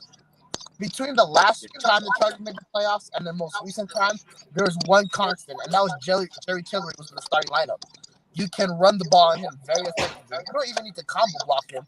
Just have your worst offensive lineman push him out of the way. That's all you really can do with a player like that. So that's a position that they need to address right here, right now. Yeah, I'll give you some other names that I think have a shot to be called there. Once again, Adetomiwa Adebore has a shot to go there. Did somebody finally take Josh Downs, or is he still available? Josh, I think he's still available. That's a name we could hear. DeJuan Jones is the name we could possibly hear here. Darnell Washington is a possibility. Keely Ringo still on the board. I'm surprised DeJuan Jones is still on the board. If DeJuan Jones is still on the board, is Luke Whiteplayer still on the board? Yes, Whiteplayer, you said? Still on the board, yeah. Yep. I think center. I mean, I'm not saying I'll be that player, but I'm saying center is also a position of need for the Raiders as well. So we could see an offensive line pick, considering that McDaniels will be coaching for his, essentially his head coaching career this season. He might want to boost up that offensive line. They took defensive tackle. Yes, yeah, Byron Young, Alabama. Tennessee. Alabama. He's my 103rd rated player, so it's a little above where I see him, but it's not crazy off, I guess.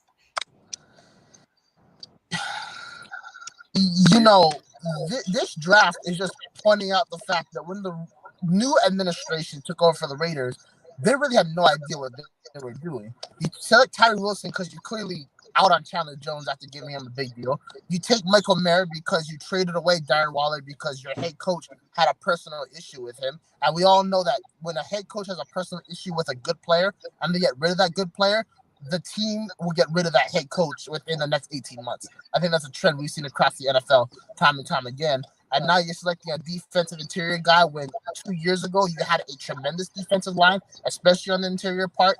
It just shows that the Raiders continue to go backwards under Dave Ziegler and Josh McDaniels.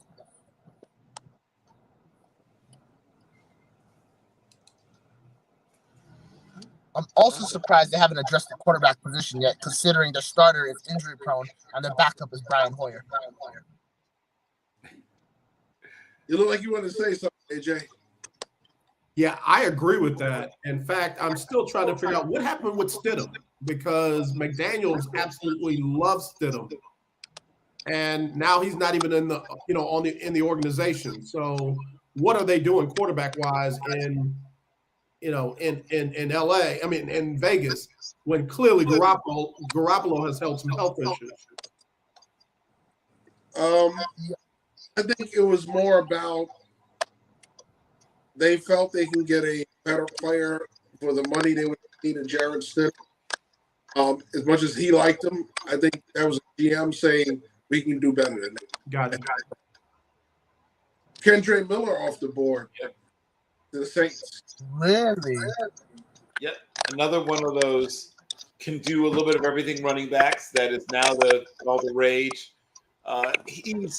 He needs to grow in pass protection. That would be an area of growth for him, as it is for many young running backs. That's part of why people, love the guys who are good at that. When Tajay Spears is a guy that's pretty decent at it, and obviously Bijan is terrific at it. So those guys are guys that I have, rated higher, and I'm a little surprised that Spears is still available, and he's a Tulane kid. He's right there in their backyard, but whatever.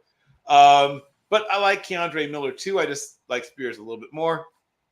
I think that Kendre Miller, at least initially, will be probably a guy who's in that second, third running back mix. They may be forced to move on from Alvin Kamara. So, well, yeah. Well, I don't think they're going to move on from him, but you're not going to have him for at least a few games this season.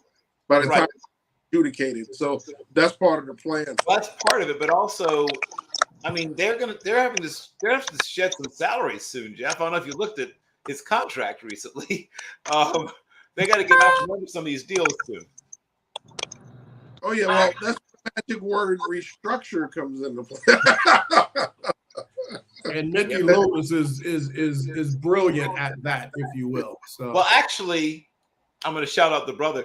The man who's actually directly responsible for that is a black man named Kai Harley, who actually does that. You're absolutely right. You're absolutely right. My mistake. My mistake. But Mickey Loomis hired him, so I got to give him credit for that. Right. The brother's doing the work.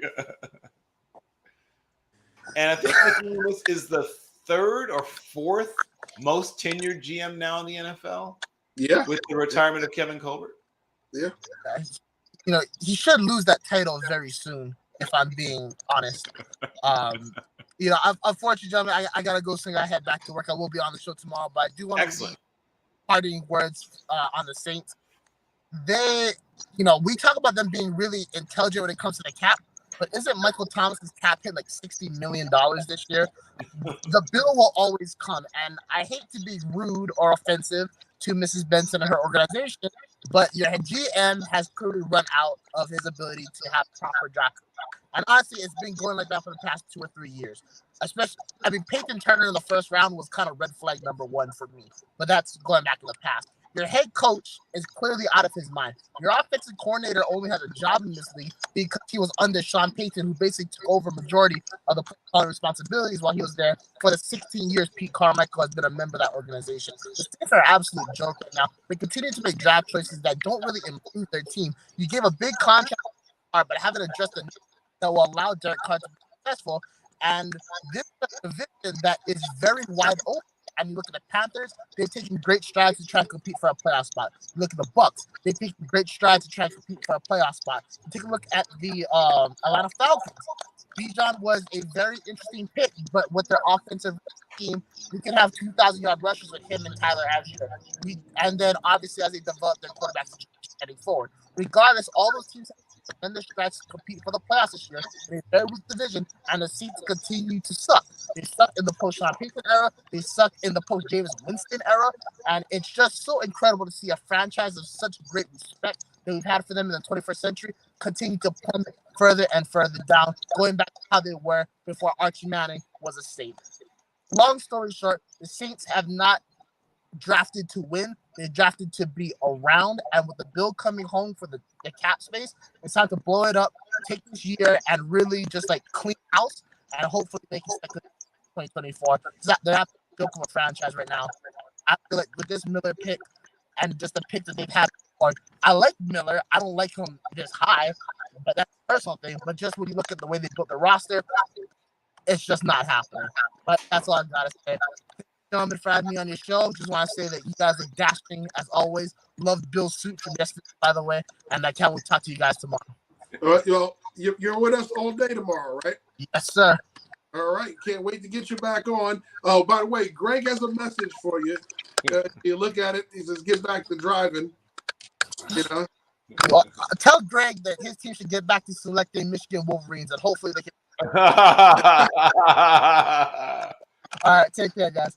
Well, if they have a shot at least one more, a person I have rated at least, borderline third into the fourth is Oluwatimi. So if they take Olusegun and Oluwatimi, another name that I'm sure Jeff will love, then they could add another one. Sorry, Greg. The Cardinals took Garrett Williams, cornerback Syracuse, yeah. My number 12 corner in a very deep corner class, who would be a top 10 guy, probably a top 8 guy in a normal draft class. All right, so we're waiting on the New York Football Giants to make their pick, followed by the Cleveland Browns. So, finally, Jalen Hyatt off the board. Yes. Well, they desperately needed him. Yes. And he fits that need. They have some professional wide receivers who do what they do at a fairly decent level, but none of them terrify you, right? They don't have a single guy go, "Oh my God, how do we stop?" Right? And while Hyatt is a guy you're going to have to teach certain things, right? Day one, when he shows up and ties on cleats for the first time, you will have immediately opened up some things for other players, even if his own production is relatively meager, just for the fact that he's going to make teams play you differently. I like the administration that he's going under. Obviously, Diebold is building something, and he's developing players. Imagine that. So I like the situation he's going into in New York, and he's not age light years difference from his quarterback, so they can mature together. What they're building there, he's got a lot of guys that he can build and mature with. To steal the Dave Chappelle line, who did the Giants last year have going deep for them? Darius Slayton. Right. Well, no more. Okay, you have Jalen Hyatt, who comes in now, who helps take the top off of defense. You have Darren Waller, who can split the safeties up the middle. You have a bunch of guys now who can stretch the field, give that big quarterback a chance to throw the football more than 10 to 20 yards down the football field. Give credit to this administration here in New York for going out there and saying, we're going to pay this guy $40 million. We're going to make sure all the people out there to help him. Right, out. but only doing it for 1 year means that if this is a prove-it year still for him, right? If they don't see continued growth, they will turn the page because this team is rounding into form at the right time. If indeed the right now juggernaut Eagles are unlikely to fall off the face of the earth, but if there is a drafting position, to use a racing term that you can fall into, so that if things slow down or if they get hit by significant injuries at key positions, something where there's a spot where you can whip into first place, they're in a better place. Sorry, Jeff. Right now than the Cowboys are to occupy that spot should something that happen because of how young they are at so many important positions. So back-to-back wide receivers. Tennessee wide receivers at that. And real quick, one more thing about Jalen Hyatt. The thing that a lot of folks don't pay attention to, it doesn't take him long to get to top speed. And when you don't have an offensive line or a quarterback that can really, create a whole lot of time, the fact that he can get to top speed quickly gives you the opportunity to get the ball in the air and out of his hands. So that's a little subtle thing about Hyatt's speed than some of the other guys that takes them a little longer to get to their top speed. Yeah, he is sudden. Yeah, exactly. We were talking about his kind of fall down the draft board. You think that Georgia tape was part of what hurt him so bad? I think it's a couple of things. Yeah. Obviously, he did not do his best work versus Georgia. And you're going to see more guys like that. So we talked about even with Rashee Rice. Some of these guys have never been pressed before, not in high school, not in youth ball, not in whatever. So the first time it happens, they're in shock.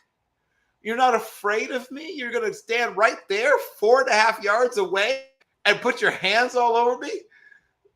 That's so forward of you. So they're adjusting on the fly and if you have corners that aren't afraid, that can play honestly, basically, against a guy like him, it will challenge him, and he'll have to learn, he'll have to figure out how to be effective even in that situation.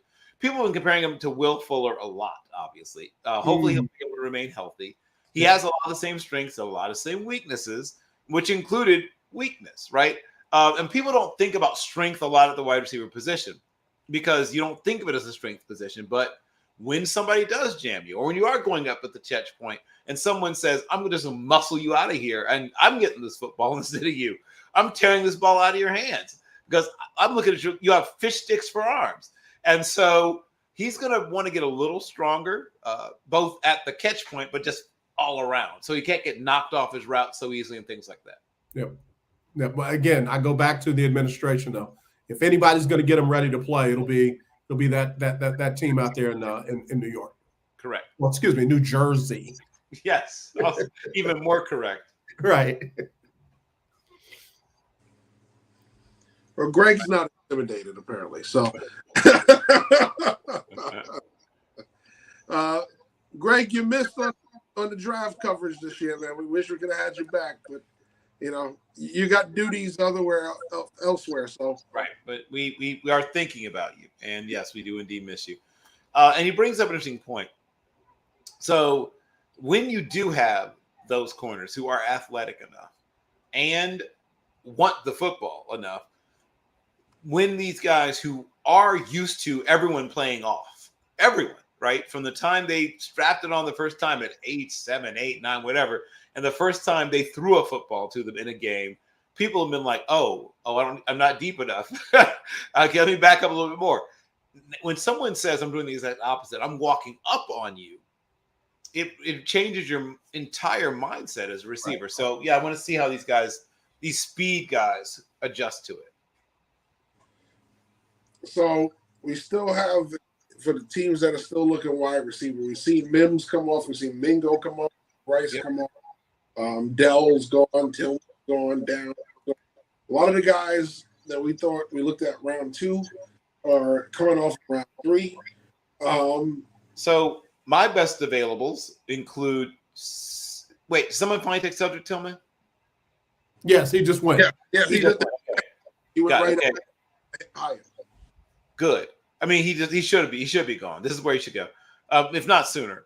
Then my next availables are A.T. Perry for Wake Forest, also Xavier Hutchinson from Iowa State, Trey Palmer, Nebraska, Andre Yosevas from Princeton, who is a very interesting prospect, Charlie Jones, who Steve Smith Sr. is a big fan of, and somewhere I think in the next maybe 15 or 20 picks, even though he's botched the pre-draft process about as thoroughly as anyone can, somebody's going to take a shot on Keyshawn Butte. Yeah. Because his tape from the year previous, once again, we talked about Ringo.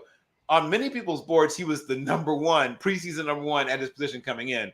And he's managed to tumble down. He's at 16 on my wide receiver rankings. Wow. And that took a lot of work to get yourself all the way down there from, I mean, I didn't have him at 1 overall, but I had him way higher than 16 when the season first began, and he just worked his way lower and lower as the season continued. And then after that, there's a bit of a gap in my mind before you get down to the next bunch of guys like Raheem Jarrett and Dante Demas and Bryce Ford Wheaton. But yeah, Bill. Yep. Take this big man off your board. One of my favorite edge rushers off the board is going to Atlanta. Big Zach Harrison. Oh, okay. Right. Love the length on him. Very Geno Atkins like with the length. Not a true burster, but he uses it so well. That size. He knows how to long arm. He knows how to pull you into the quarterback. He knows how to disengage when he gets into the pocket. There's a lot of things. He's not going to be a 20 sack guy, but he's going to be a constant passer of the quarterback. 4.5 though. You might have some 4.5 sack seasons though. Oh, I think he'll get more than that. I think he'll be in the 6. The 6s, maybe even a 7 and 8 in there. Oh wow. Okay. But yeah, well, he's got enough consistent rush, but he's going to get there a few times. And if he's got somebody on the other side, it's really going to enhance him. Guys, I got a text message. I want to ask you the question: where is DeMarvion Overshawn slotted to go? I see him going probably in the 4th round. Okay. Yeah. But so I think some of the lessons of Jeremiah Owusu-Koramoah that people learned are being applied to him. There were people at one point talking about Jeremiah Owusu-Koramoah in the 1st round. And he didn't go that early, but he still went probably earlier than he should have. I guess I might go biblical again. I'll take you hot or take you cold, but if you are lukewarm, I'll spit you from my mouth. So when a player is not any part of one thing entirely, right? Yeah. Some people love that. Yeah. But not everybody does. He's kind of a linebacker. He's kind of a safety. He's that overhang defender, but he's not good enough at any one thing that you can say, oh, he's going to be great at that right away. He's good enough in the run game if he's in the right place. What scares me is he goes not always to the right place. He gets there with a lot of alacrity and a lot of intention, but I have seen him completely be in the same gap with some of the defender where I don't know every defensive call, obviously. Maybe it's someone else's fault, but it happens too often. Yeah. It can't be someone else's fault all the time. Right. Some of those have to be him going to the wrong spot. Yep. And can he cover a little bit? Yes, but not well enough that you say, oh, go get Travis Kelce. Right. So, Right. So Yeah. So you've got to have a plan, a distinctive plan for what you want to do with him. With Overshown, gotcha. So we got a small school player off the board. Yes. Well, not really small school, but small enough. Not FBS. We're talking Sacramento State linebacker Marte Mapu. You mean Portland State, right? Sacramento State. Okay. Sacramento State. Yeah, I love the player. I love the pick. And yeah, if it is Sacramento State, then it is FBS. So it's Sacramento State. Yeah. Okay, that's FBS. That is FBS. I always consider them. They play in the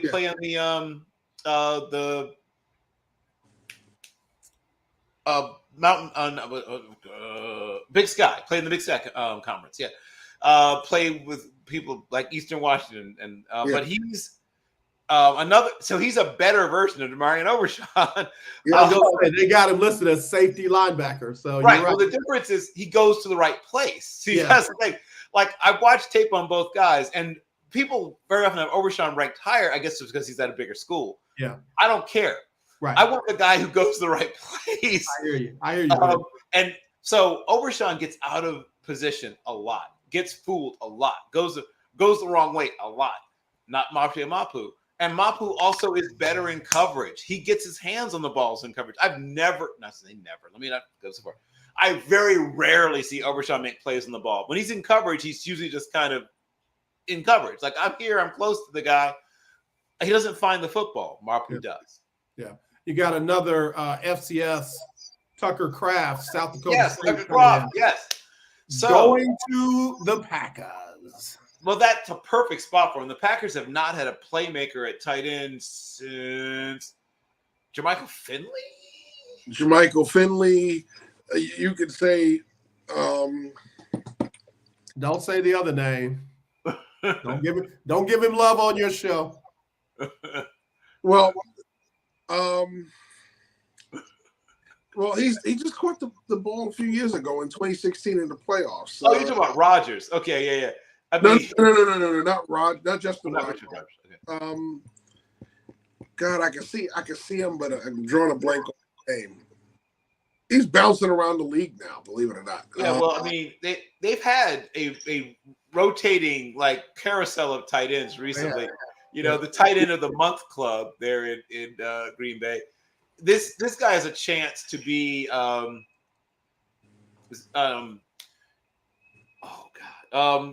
one that used to be in the two tight end system in Philadelphia with Zach Ertz, and now he's the number one tight end. Yeah. Yeah, he has a chance to be that. Yeah. He could be that kind of player. Yeah. Yeah. Josh Downs, North Carolina, over the Colts. Oh, that's a great spot for him. Yeah. Oh, that's a great spot for him. Yeah. First of all, Colts, nice job getting tremendous value there. Yeah. That is, so that slot receiver position, which they had kind of, been just trying out, particularly of the month club, they were, that's another of the month club situation. They have a chance to finally have a guy who's the guy there for a while. So as MPJ Jr., as Mike Pittman Jr. established himself as a clear number one receiver, and I think he's going to have a monster year this year. Yeah. Now you have that guy who's going to work off of him, that guy who's going to be sort of his, almost like Tyler Lockett or his. It's not even a Batman and Robin thing. Nightwing, right? He can be his Nightwing. Yeah. Well, I tell you who's really happy about this. It's got to be Alec Pierce, right? You get a guy that can threaten inside and do a lot of things. Allows Alec Pierce on the outside to do a lot more. So Pierce is your speed Z. Yeah. You've got that dominant big-bodied X in Michael Pittman Jr. And now you have somebody to work that slot area. They're cooking with gas a little bit now. Real quick, Jeff, were you thinking about Martellus Bennett? No. No, not Party B. Oh yeah, right. Bennett and Finley were at least, even though they didn't have the tremendously long runs there, at least they could threaten you. They could scare you a little bit. Yeah. Was Graham in Green Bay for a short period of time? He was there for a hot minute too. Yes. Yeah, he was there. Jimmy Graham on his tour through the NFL towards that part of his career. Yeah. God, who's the one that caught the pass that set up the win in Dallas in 2016? Oh, that was Parker. No, it was a tight end. It was a tight end? It was a tight end. It was the toe drag swag on the sideline. Was a tight end. I remember because that pass from Aaron Rodgers got into a space this big. Yep. Yeah. Yep. It was ridiculous. I mean, it was like throwing a ball from that distance into like a mail slot. It was just insanity. That was when I declared him the most talented quarterback I think I'd ever seen when I saw that play. And he made some throws in that game. He did. Well, I mean, it shouldn't have been possible to make some of those throws. Yeah, at the peak of his powers, I've never seen better quarterbacking. But like I said, we were saying that for the first time in a long time, they have someone who could conceivably be productive for multiple years at the tight end position, as opposed to a rent-a-TE as they sort of wandered through the last few years. Well, Jared Cook? Jared Cook. Jared, South Carolina's Jared Cook. He got hurt, right? That's what I'm to Cook. He got hurt. Yeah, he got hurt. That's right. I liked him too. That was a really good spot. I said no, it wasn't Finley. I said, I could see the frame. Yeah. But couldn't get the name. I wasn't going to be able to leave it alone. I would have called you at 2:00 this morning and said it was Jared Cook. So I really did like Jared Cook. That's a really good spot for him too. Yeah. If only he just not gotten hurt. Yeah. So guys, I hate to do it. I gotta go. I understand. Yes. Well, listen, I got you for 2 hours. I was only supposed to get you for 1. So we appreciate you hanging with us. We do. Thank you, gentlemen. And hey, I appreciate it always. Y'all have a good always time. A pleasure, sir. We'll have to bring you back for something soon. Whenever you need me, I'm a phone call, text message away. Yes. Well, I'll see you Tuesday. We got the perspective Tuesday. Looking forward to it. Thank you, brothers. All right. Thank you. All right. So it's back to Bill. Yeah. So with downs off the board, my next highest receiver is A.T. Perry, still hanging out there. He's my last receiver in my top 10 still available is A.T. Perry. All right. So before they announce the Carolina pick, we're going to pay a bill. We'll be right back with more Team NBS Draft Central.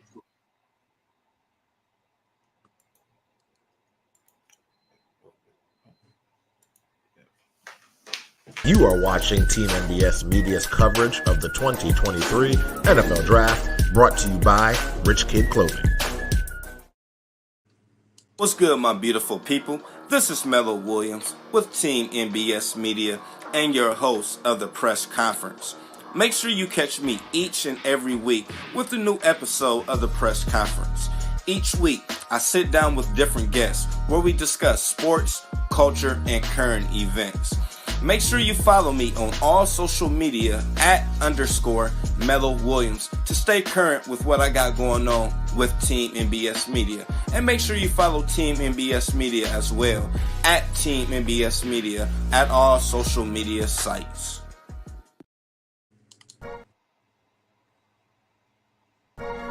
In 2006, we founded Yeti Coolers with a simple mission: build the cooler we use every day if it existed.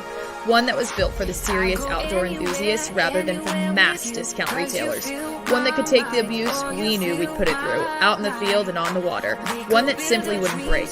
We decided early on that production innovation would come from necessity and first-hand experience, not from market research and data analysis. Today, Yeti products perform when it matters most. Whether that be an excursion into the remote Alaskan wilderness, chasing redfish on the Gold Coast, or just getting together with friends in the backyard, we make gear that helps you stay out longer, travel farther, and live harder.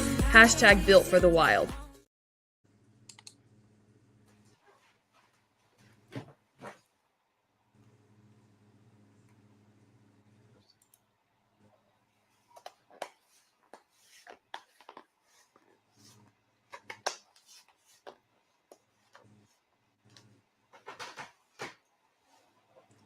right, so we are back. Finishing out the tail end of round 3 in the back. In case you missed it, so DJ Johnson, edge rusher from Oregon, off the board to Carolina. Right now, Tennessee's on the they made their pick. Tampa Bay is on the clock. We're moving right along, Bill. We are. That's an interesting pick. There are players I like better. I have Yaya Diaby ranked higher. I have Jose Ramirez ranked higher. I have Thomas Nkum ranked higher. I have Dylan Horton, KJ Henry ranked higher. And then David Perales ranked higher.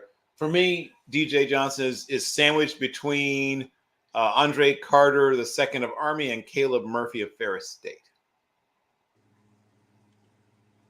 You know, when you look at all of the players that are still left at the edge rusher position, I find it interesting because he is pure speed. He is not, there's not a lot of power to his game. He doesn't really convert speed to power. So I'm shocked that he went so early. I thought he would have been tomorrow, maybe early tomorrow at the earliest, but I figured he'd have been a day 3 pick. I didn't think he was going to slide into the back end of day 2. But we're not even in the back end. We're still technically in the middle of day 2, of the third round on day 2. So, yeah, it's really. I didn't expect him to go so soon. I expect him to go tomorrow. I thought maybe later, the 4th. The Titans are making their selection now. I thought they were showing the name as an advertisement. All right, and the advertisement. Yet either. While we wait for the Titans. Players I think the Titans might be considering include Corey Trice, or Eli Ricks even, but those are my next 2 corners. If they're looking at pass rush, the aforementioned Yaya Diaby, Jose Ramirez are both available. I mentioned Nkum. If they're looking at tackles, Cameron Young from Mississippi State, Moro Ojomu from Texas, Jalen Redmond from Oklahoma are all guys that, and I'm a big fan of Dante Stills, but nobody likes him as high as I like him. Amongst centers, guys like Ricky Stromberg, Patterson could play either guard or center, since you like Notre Dame guys. But Luke Weipler is ranked ahead of those guys, so he could go there as well. Shout out to McCourty for coming out and rocking the old school Oilers jacket and jersey. Look at that. Oh, right. Got 27 on it. It's got to be Eddie George's. Yep. I'll give you 3 other interior linemen there, but I give him a shot. Andrew Voorhees, right? USC. Nick Broker. And John Gaines from UCLA, City Sal even, and Warren McClendon from Georgia, all guys that I think could have a shot to go somewhere somewhere in the 3rd round. For tackles, you're down to people like Blake Freeland and Jalen Duncan. And then Earl Bostic Jr. and John Ochukwu are other guys that I think have at least an outside shot at going in the 3rd, but more likely make it to the 4th. You're going to like the pick, Bill. Oh, we have a pick? Tennessee takes Ajay Spears.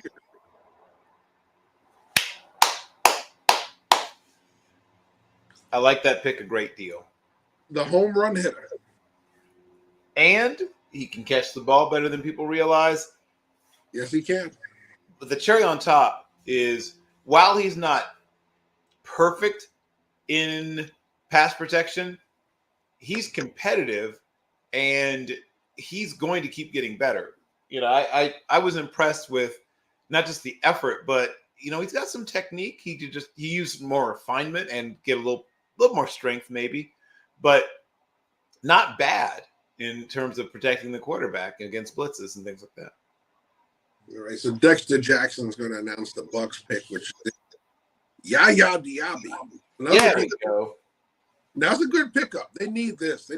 I was a little bit surprised that Diaby went after DJ Johnson, but yes, that's a good pick. Well, we both were. We both were.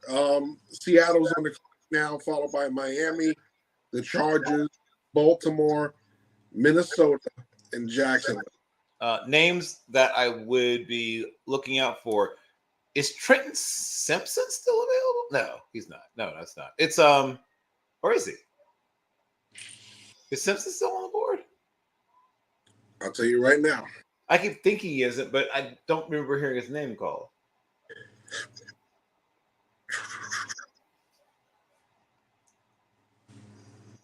If he's still there, he's a name you could hear. You could hear Deion Henley, Nick Herbig, Ivan Pace Jr. also. I think have a shot to go off the board around here.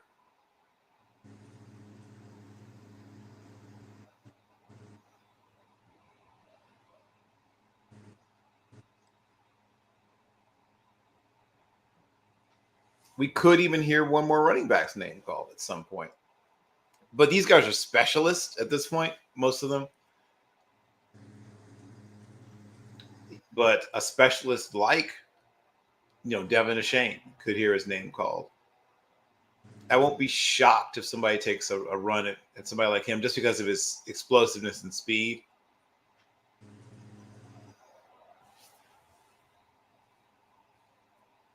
I don't believe Simpson's been picked. Yeah, so somebody should pick him soon. Did somebody finally pick Skinner, right? Or is he? No. Really? Okay, well, that's the pick I would make then. J.L. Skinner's the pick I would make. If not for the injury, I think he probably would have been the second safety off the board. Second or third. Worst third. Yes, that's a surprise to me that he's still available, even with the injury.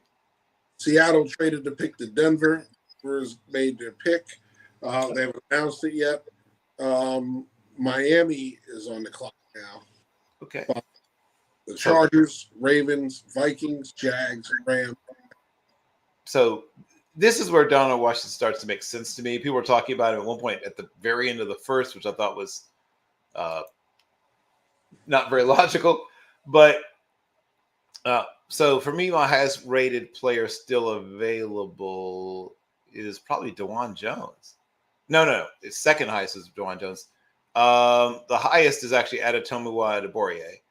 And, Darnell Washington, then DeJuan Jones, Trenton Simpson,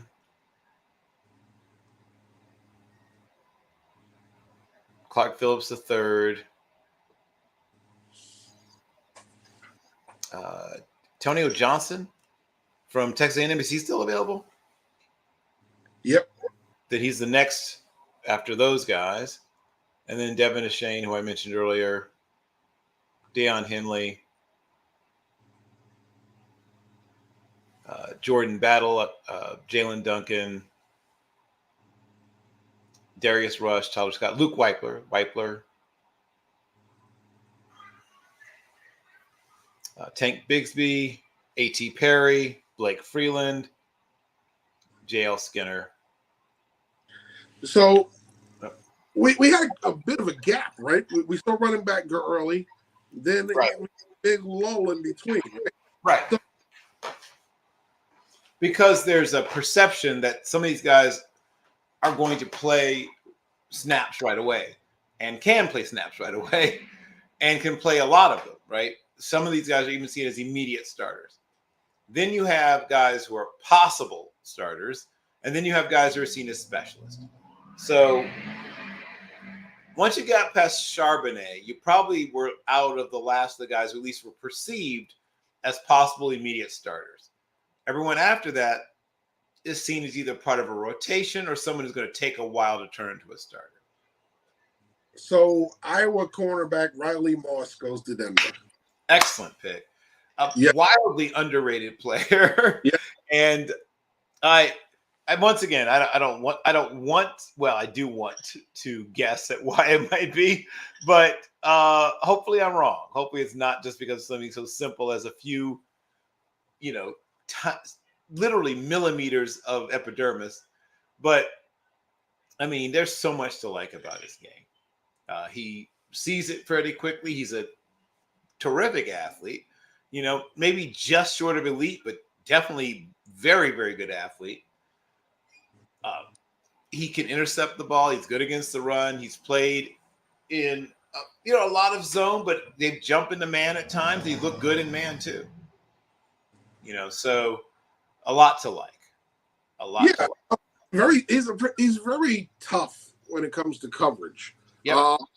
He's a guy that's usually in phase. He doesn't get out of phase a lot.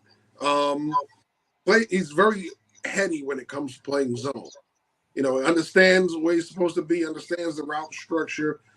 He rarely leaves a lot of space between him and the receiver where he's not able to make a play on the ball. You want to see better tackling out of him. He's a willing tackler, but there's times where he'll come flying in and get a piece of the guy. But overall, I must admit, he impressed me a lot when I saw him in Mobile at Senior Bowl. He had a lot of champions also in the press box with me. So credit to him. And finally, Devin Ashane right behind him to Miami. Miami used to rebuild their running back room, adding Devin Ashane. So when I said I could see some Eric Metcalf in him, well, one, I can see a little bit of Eric Metcalf in him. I don't think he's going to have quite the impact that Metcalf did, at least in the receiving game, because Metcalf did have a 1,000-yard receiving season, and even played. You know, I think 3 years of his career played listed as a wide receiver. Shane will be a receiving back, more like in the Nyheim Hines mold, but even more athletic, which is saying a lot because Nyheim Hines is a really good athlete. He's an explosive, exciting player. He doesn't give you a lot in terms of, he'll never be – that's why he can't be a true third down back because he can't really pick up blitzes. And he'll never really break tackles. But he can be a guy who helps you in the return game and, plays as part of your running back rotation. And he's got a good amount of wiggle, right? So his nice return game. I mean, you can't be a returner without wiggle. Yeah, I mean, when you watch him run the ball, he does a great job of making you miss. The problem is the square hits that he struggles with. But there's a certain group of backs in this class who are very explosive, have that wiggle in there to make you miss in space. But the square hits they don't do very well with. Shane is one of those guys. So there's a very few of those guys who you turn around and go, okay, he does all that, but he can actually run tough inside. And those guys actually would hire on. I think, when you look at guys like that, Spears was one of them. Charbonnet didn't have the explosiveness of these guys, but Charbonnet is a more well-rounded runner. Sean Tucker runs with a little more power than Shane. Probably goes in the next round, but yes. Yeah. Keaton Mitchell, another one who runs with a little more toughness, right? Who can handle a little more of the square hits. Good contact. Deion Henley comes off the board here, Washington State. One of my availables. Okay, my best availables are coming off the board now here. So Baltimore's on the clock, followed by Minnesota, Jacksonville, the Rams, and the Dallas Cowboys. Well, I mean, if indeed they're moving on from Patrick Queen, which I keep hearing, Trenton Simpson would be a nice little upgrade. Indeed, he would. We haven't said a lot of linebackers yet. So Noah Sewell still on the board. Dorian Williams still on the board. Yep. I mean, those are guys. Those are guys I'm thinking go in the fourth, but could go a little. Toa is a guy goes in the fourth or fifth. Yeah. Ivan Pace still on the board. Pace has a chance to go late this round, right? Yeah. Herbig still on the board. Herbig has a shot to go late in this round because he gives you that extra added ability to rush the passer. Absolutely. So you're looking at a lot of these guys and going, where do they fit? Well, this is the round where they start to come off the board, but they're hanging around. They're waiting around the room for a phone call. So Yep. But yeah, I mean, the run on corners has been exciting. Right. It's at the point where it's really exciting that we're still talking about Ringo. Here we are now in the back end of the third. We're about to close out day 3, and Kaylee Ringo could slide from all the way down to day 3. Which bolsters the things I was talking about, that when a guy doesn't give you production in terms of getting his hands on the football as a corner, despite being big, despite being fast, and often in position, he just doesn't seem to know how to consistently find and make plays on the football. And the way defenses are effective nowadays is getting the ball back to the offense. So if you can't do that, you can't help in that way, it drives down your value. Well, for the fans out there, what would be the difference between a ball hawking corner and a corner that's almost as like they call them almost Anthony's, right? Yep. So a prime example, the guy that everybody likes to hate on, Trayvon Diggs. Oh, he gives up this, he gives up that, but he gets interceptions. Well, the opposite end of that spectrum was Prince Amukamara. Prince Amukamara was the guy who couldn't pick the passes off, but he was always there, right? You know, so good call. Yeah. Listen, he was almost, you know, but he was there. He was that guy. He came out of Wisconsin with a first round. A lot of teams had a first round grade on him. He had, was it, 1 interception in his senior season? I think it was, if that. Yeah, he was never a big ball production guy. Yeah. And some people tried to say, you know, and once again, I understand that production isn't everything, but it's never nothing. It's never nothing. And so when I was looking at him, the things that jumped out at me, right? I mean, he looks like exactly what you want physically. And when he's coming out of Nebraska, you noticed, you know, the frame. I think he was 208 pounds or something, which is, you know, big. He ran 4.43, and he's only 33 years old. I mean, you know, he's not a million years old. This wasn't that long. I mean, I know it's, you know, for some people it seems like longer ago than it would for me, but you know, he's a guy that looked the part, right? 206. I thought it was 208. 206. I know it was, but over a shade over 6 feet, I think 6 feet and a quarter or 6 feet and an eighth. You know, everything that you're looking for, but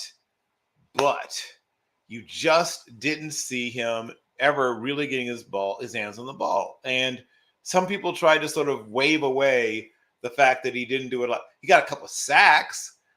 He did have one his junior year. He managed to get his hands on 5 interceptions, but he had 0 as a senior, and he was bouncing back during spring ball of his sophomore year between running back and cornerback. So which I thought was interesting. And once again, he had no interceptions except for that 5 interception breakout year as a junior, and then went back to 0. So 0. Then he sort of played a little bit of running back and a little bit in spring ball, and then they ended up sticking him back at corner. So he's a guy that always looked the part and always was there, right? It was tantalizing, but he just never could quite become a big time, you know, even a pass defense guy. He did manage to get up to 13 passes defensed at one point. So I guess that was encouraging. But, you know, he's physical, he's smart, he's got, you know, everything you want except the ability to get you the ball back. And that's, you know, you see Peterson go ahead of him because of that, right? That's the difference. So you were waiting for him to come off the board. He comes off the board. The Baltimore Trenton said, I kind of called that one. I think that this is, once again, Patrick Queen, you know, hopefully has already listed his home.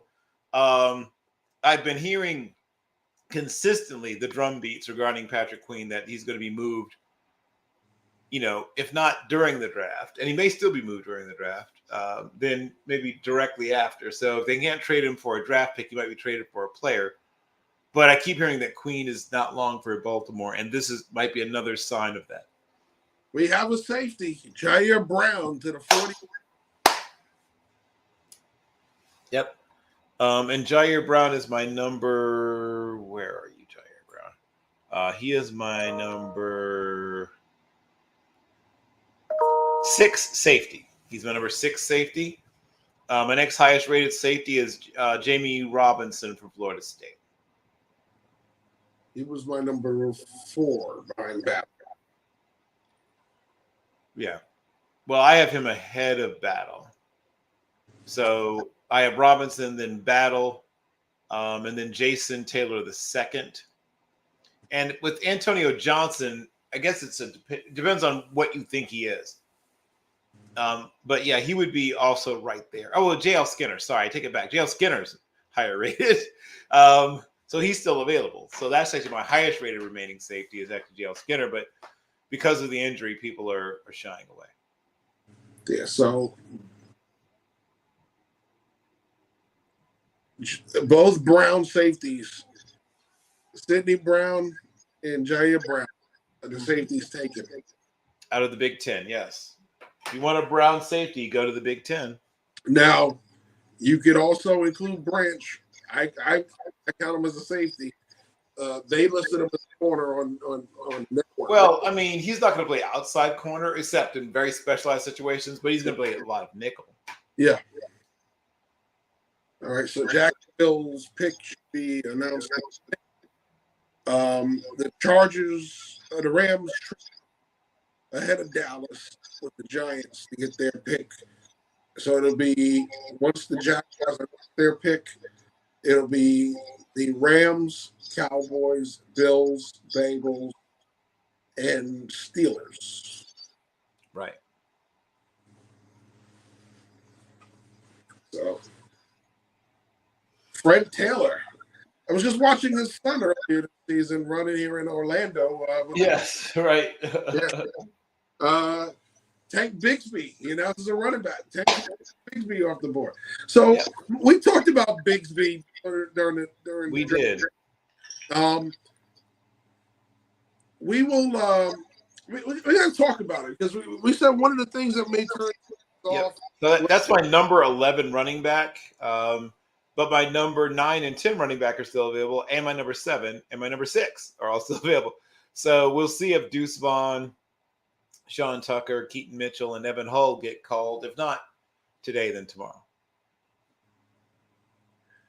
Gotcha. Yeah, I listen. Bigsby's one of the runners I liked on the field.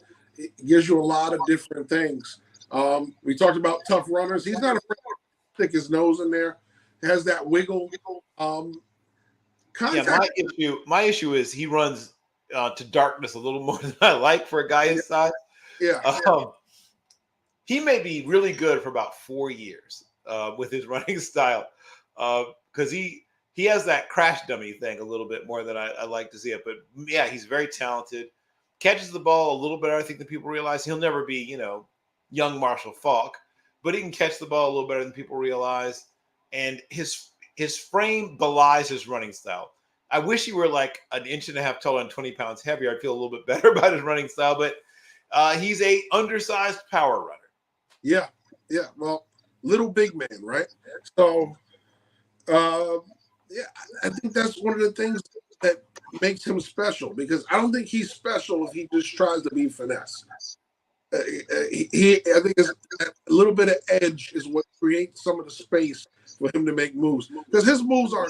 You look at Shane, you look at all those guys when they have a move coming and they give you that wiggle in the hips, they give you the shoulder shimmy, they give you all that stuff. The guys bite real hard on it because they're like, I can't let this guy get away in space. Not with him. With him, they're like, okay, I'm gonna brace for contact, and then he gives them that little shimmy and then bounces, and it's like, oh, he's not there now, or I'm getting a little piece of the ankle. So for him, I think it's better that he has the power element to his game. Although it's not, he's not a powerful runner. He runs behind his pads enough to create separation with his moves, as opposed to having the speed that creates the separation. He does have speed, but it's not the speed you see with some of these other guys, true breakaway runners. So the Rams pick is in. The Cowboys are on the clock. So we're going to announce that. And then we are literally, we're not going to count these two. 1, 2, 3, 4, 5, 6, 7, 8, 9, 10, 11, 12. So it'll be 12 more picks on the left after the Cowboys. So we're rapidly approaching the end of day 3, which is wrapping up almost a little bit faster than we thought. Usually this goes to about midnight. You know what I'm saying? We're at 10:30. We got basically 13 picks left here in the third round. Right.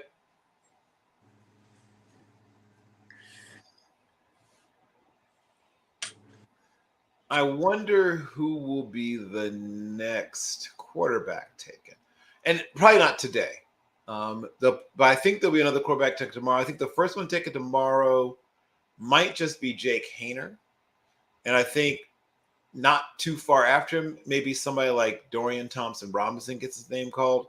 And the other one I feel pretty strongly gets his name called maybe in the first round and a half of, first 30 to 40 picks tomorrow is Clayton Tune as probably a developmental backup type, but he's got some things that people like.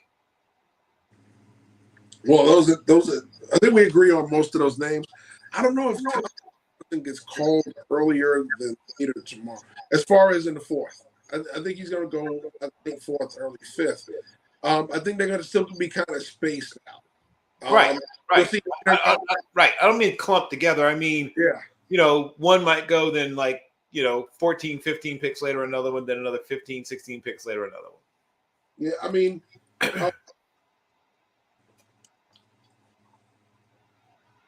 I think you're going to see Haener. I think you're going to see Tune. I think you're going to see. I think you're going to see McKee, Jaron Hall, and then it gets a little sketchy after that. I think Aiden O'Connell's the next one out of that group. Because these are the guys that have been making most of the visits, right? I'm looking at the guys who are getting the visits. Kobe Turner from Wake Forest is who the. Oh, okay. Formerly of Richmond, yes. Yeah. So I'll give him half credit as an FCS player because he transferred to Wake Forest. Got to talk about him a little bit with my friend Montel Hardy. Shout out to Montel Hardy, who of course worked at Wake Forest. He's one of those versatile players, inside, outside, pressure player. Not super athletic, but uses his hands extremely well. I think he did 30 bench reps, so he's one of the strongest guys for his size amongst the sort of defensive end / defensive tackle types. All right. So going back to the QBs, Dallas's pick is in, the Bills on the clock. So they'll be making the announcement pretty soon. Somewhere soon we should be hearing Adetomowa Adeboye. Yes. Somewhere soon we should probably be hearing maybe another one of the offensive linemen. The original 88 making the pick again. We also hear, I think it was one more linebacker gets his name called. One of the developmental tackle types. Maybe is Freeland still on the board? Yes. He should hear his name called somewhere probably in these next several picks also. And Voorhees. Somebody should take a shot at Voorhees. Despite the injury, even if he misses all of his rookie season, he's a guy that would have easily been a top 60 player without the injury, probably. There you go. DeMarvion Overshawn. There's Overshawn. Good landing spot for him. To go linebacker at some point, right? So you go with Overshawn here in the third. Yep. So the things we talked about are the things we talked about earlier. Versatile. You can line him up at strong safety. You can line him up at will linebacker. You can line him up over the slot in certain situations. He's not a guy you want, taking on Stephon Diggs in the slot or really any of the top receivers in the slot or even some of the really better tight ends in the slot, even when they line up in the slot. You want him going up against tight ends 2, running backs coming up out of the slot, ones who aren't overly dynamic when they were coming out of the backfield. And maybe some of the less dynamic slot receivers he can maybe handle as well. But that's the one sort of knock on him is I don't think he's special enough or solid enough yet in coverage that you can leave him on the field all the time. I feel like he's more of a short, if they're throwing the ball in front of him, like he can come up on it. I don't feel too bad about that. And he's good in the run game if he goes to the right gap, if he goes to the right place.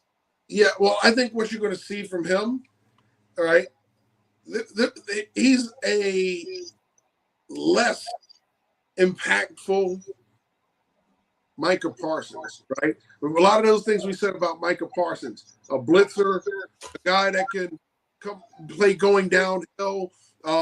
You're not really seeing the most out of him in coverage, but he can chase down run plays. He can do all this stuff. Well, what you're going to get is a smaller version of that they're going to use when they're rushing Parsons off the edge. You have a guy that's going to give you that same kind of thing. The guy that's going to be able to come off of blitzes the way Parsons comes with the blitzes up the middle, or he comes off of Parsons off the edge. They'll loop Parsons inside and send him off a blitz off the edge. So I see how Dan Quinn wants to use him. Because if you look at the Texas tape, they did a lot of that, right? He came on blitz here from off the edge. He came on blitzes up the middle, up the A gap. He was shot around. He wasn't used as an edge rusher like Parsons is, and he's not going to be, despite the fact that he is 6'2", 30. But you're going to see a guy who's going to get blitzed from different parts of the formation. I think that's where it's going to be. He's going to be more of their downhill chase linebacker type, blitz linebacker in pass situations where they're going to do a lot more of that. They want him to be active. I think that's what the main thing is with him. You need another active player. While you like Leighton Vander Esch, he's not an active linebacker. He's a steadying middle linebacker. But what you get from him is another active player that teams have to go, okay, where's he blitzing from now? Oh, shoot, where's he blitzing from now? Because I think that's where he fits best in. When you allow him to be aggressive, when you allow him to play downhill, he's going to come from. Something that they wanted to do with Jalen Smith. Jalen Smith's injury didn't allow it. Right. I mean, when you are a guy who's 6'3", 229, runs 4.56, you're going to excite some people. But there are some real question marks about some parts of his game, as you said before. His instincts are, I would say, hit and miss. The downhill running attack, he's not a guy who's. I mean, I'm not saying he can't stack and shed. I don't know if he can. No, he's a player. He's a chase player. You got to keep him. You got to keep him clean. That's what they got to keep him clean, right? He's got to still needs to get stronger. Even if you're doing that, I'd like to get stronger. I'd like to see him, do a better job of being consistent in run fits. And if he does ever have to take on blockers, I'd like to see him do a better job of it. And he, people, even though he is a very aggressive tackler, he a lot of his tackles end up broken because he sometimes comes in under control, out of control, doesn't always come in under control. And like I said, I'd like to, as a coverage player, I'd like to see him do a better job of seeing it faster, even though he's a good athlete.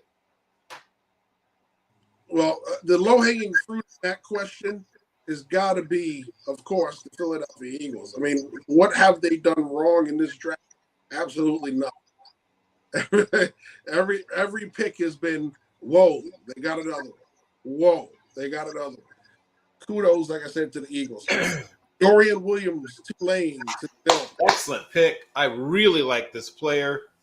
I think he's going to be a starter, maybe not day one, but he'll be a starter before too long. Now, because, there's still players, a few players I have, available who I have rated ahead of him, but I like him a lot. I think Ivan Pace, I have ranked higher than him. I have Nick Herbig ranked higher than him. Nick Hampton ranked higher than him. And Sewell ranked higher than him. But he's a really good player amongst guys who are still on the board. So it'll be interesting to see what happens, with him. I also, amongst linebackers, I think the next one to hear his name called is either Ivan Pace Jr. or possibly Herbig or even Nick Hampton, but probably one of those two. Pace and Herbig are probably the next off the board. All right, so we're waiting for them to announce the pick. Let's jump back to the quarterback situation. So we talked about the next group. Let's talk about the last group, the guys who are going to get the name called right before they get to priority free agency. So we said the cutoff was probably Aiden O'Connell. Yeah, that's probably about the cutoff. All right. And, what do you think may get called after that? So if there's anybody who hears a name called, say, after let's say after pick one, let's pick 190. So guys who get their name still called after pick 190. While I don't think Malik Cunningham gets his name called, he's a guy that has an outside shot at it. I wouldn't be shocked too much if, say, somebody decided to roll the dice on Tyson Bagent, though he's not my number one ranked Division II quarterback, because that's Corey Curtis. But for some reason, the NFL seems not very much into him for whatever reason. I mean, it gets kind of thin after that. Somebody might take a run at Tim Murat from Fordham, or maybe Holt Nailers from East Carolina. He has a big arm. I like Lindsey Scott from Incarnate Word by way of Nicholls State a little bit, but he's old and smaller, which is not a great combination. And maybe even Tanner Morgan, though once again, I think he's a prior and draft free agent. I think Stetson Bennett's a prior and draft free agent. Todd Centeo from James Madison, I think, is a prior and draft free agent. If Dion Galat, I have to go back and check to see if he definitely, I know he was talking about declaring. I have to go back to see if he actually declared from Bowie State, but if he declared, he's an undrafted free agent that somebody might end up liking. Asher O'Hara, Jason Shelley are other really good undrafted free agent types that have a chance in the right situation. I have to go back. I don't know if Zion Webb's decided to declare or if he ended up going back to school. But Adrian Martinez. Oh, really? You think he might get? Well, I mean, I don't know if he gets called. I don't think he gets called. He might be an undrafted free agent. Worst case scenario, he might be a guy that's brought in for a tryout. Yeah, I don't know if Morgan gets called either. No, he's not getting called. He's an undrafted free agent. Sean Clifford. Oh, that's another undrafted free agent. I mean, I think Max Dugan is another undrafted free agent, but he has an outside shot to get drafted. I think Dugan gets called. I think he gets called. Okay. I don't think they want to fight over him after the draft. I think somebody's just going to call him, whether it's 6 or 7 at the latest. Somebody may like him a lot more than that. I know a few teams have called him in for 30 visits. So, usually the 30 visits means you're going to get called at some point during the 7. The guys that slip out of it, go, the layer after the draft, bring him in. But Wanye Morris just went to Kansas City. Yep. Which is terrific value. Yeah.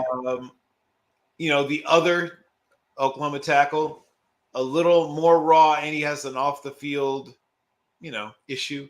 So those two things together is probably what made him available at this point in the draft. So let's talk about the elephant in the room, right? We were talking about DeJuan Jones this whole time. 2 days, no call. So if he slips out of the night, do you think leaving Bowl early helped hurt him? Because I think it's a couple of things.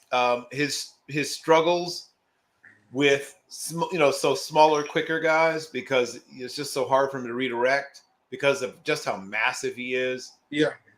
I think that's probably the main thing. And yes, there's some stuff to be cleaned up with him. dropping his pad level, getting him to play lower, getting him to get his hands on people even faster, right? We've got all that length and all that. I mean, I guess because he gets away with it at the collegiate level, he can be a little lazy about getting his hands out, but that won't work at the next level. Yeah. I think, because he wowed them the first couple of days. And if he put together a whole week of what he put together, I think we possibly talk about it. I don't think that he falls that far. When you talk about, like I said, he's a lot more athletic than Brown Jr. was. Brown Jr. was gone by this point. Right. You talk about a same massive individual. I think he's probably just as athletic as Nate Solder. Not quite, but he's a better athlete than you would suspect looking at his size. Darnell Washington off the board to your team. Yes, so we have our new Eric Green, but it's a good fit. He's going to be the blocking tight end. Freiermuth is going to be the receiving tight end. We can dust off those 12 personnel packages that we hadn't used in a while. So that'll be good for a lot of things, especially short yardage and goal line.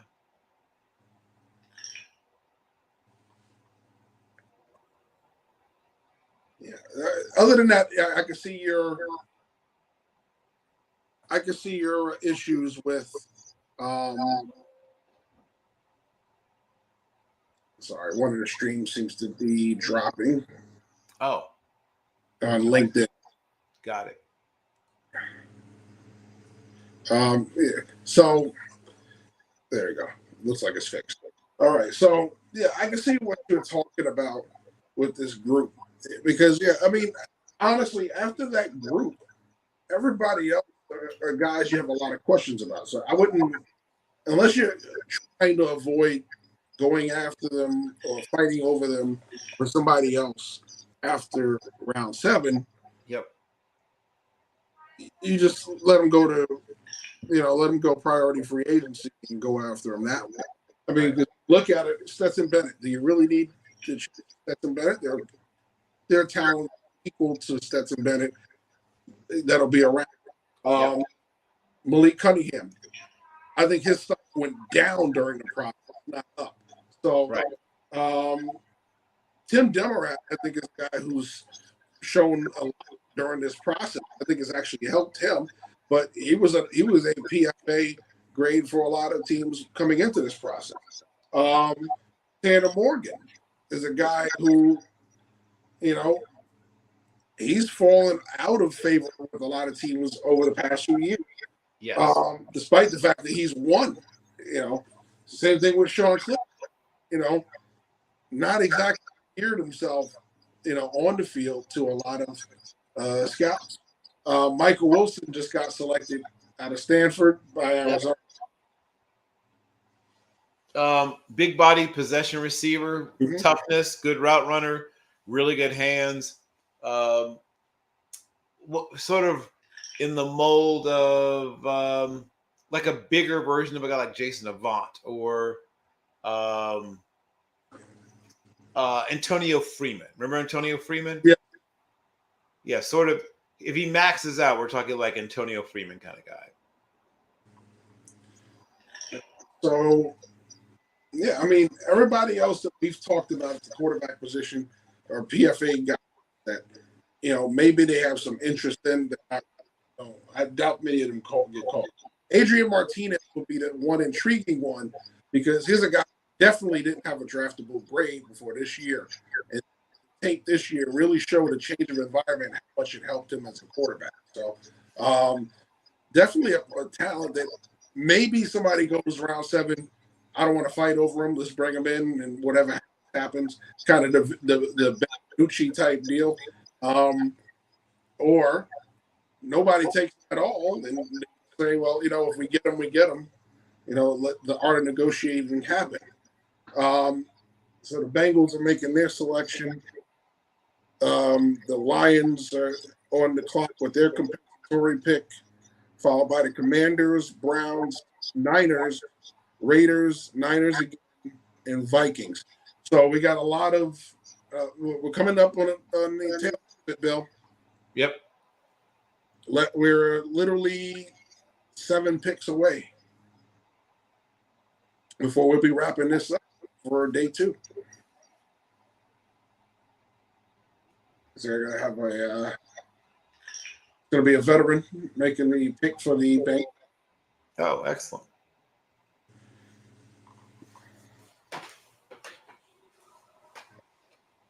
He was, I believe, Navy. Looking at the hat. Yeah, well, amongst my best availables include the aforementioned Mr. Juwan Jones we just discussed. Mm-hmm. Also, the aforementioned Mr. Voorhees, Nick Broker, Layden Robinson, John Gaines, City Sow, Warren McClendon.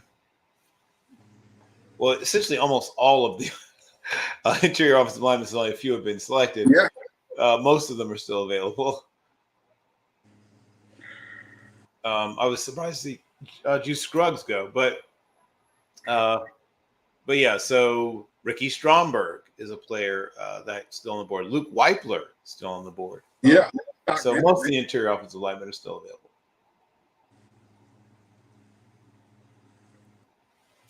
Jalen Redmond, amongst defensive interior players, is still available.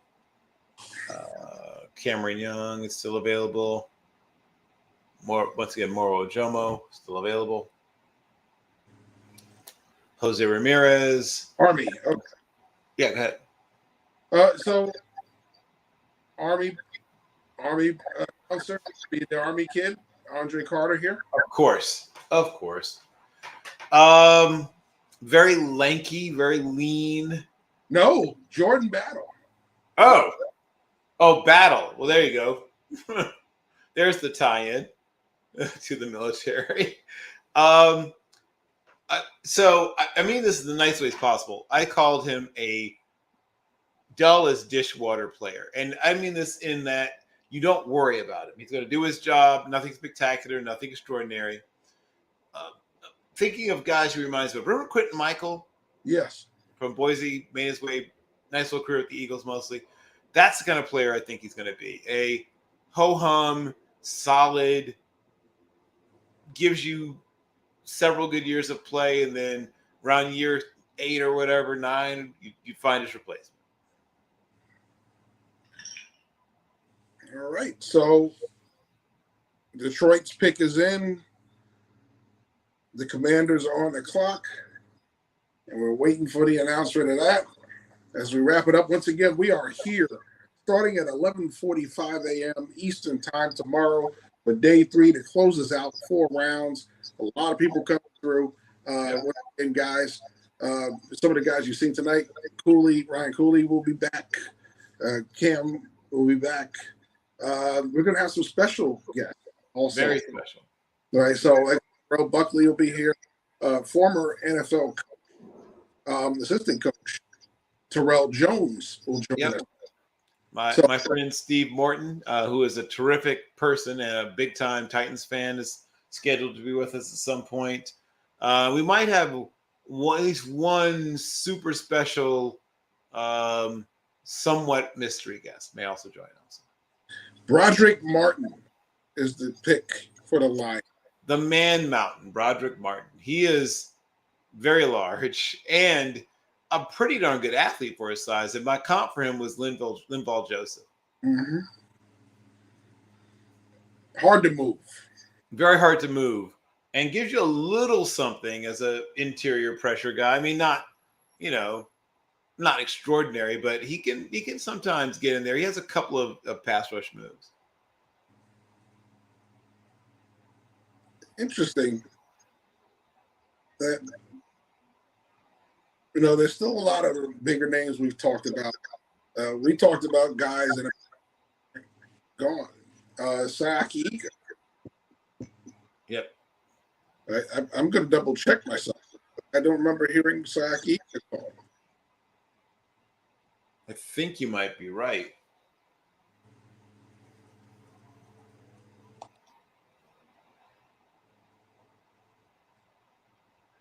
And he's one of a very short list of 330 plus pounders, as I said, because of the evolution of college football and so many teams going up tempo so often. It's really hard on those bigger guys just to hold up, and not essentially buckled under the weight of the lactic acid buildup on those long drives when a team's going up tempo.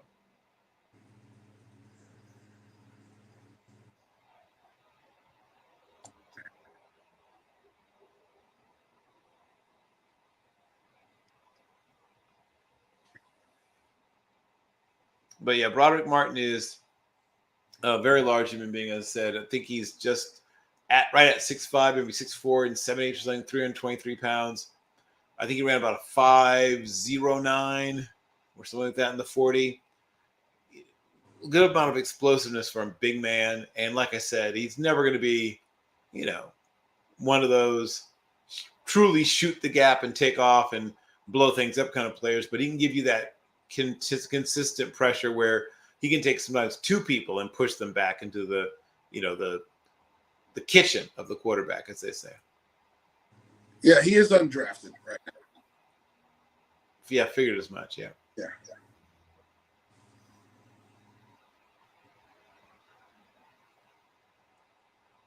So I'll be unable to work early today. Right. Unless he goes in the back. Right. Yep. So we're waiting for the Commanders pick to be a pick. Shout out to Ryan Cooley.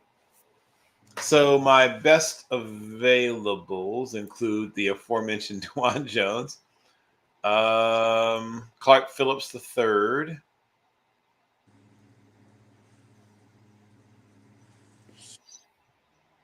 Adetomiwa Adeborie,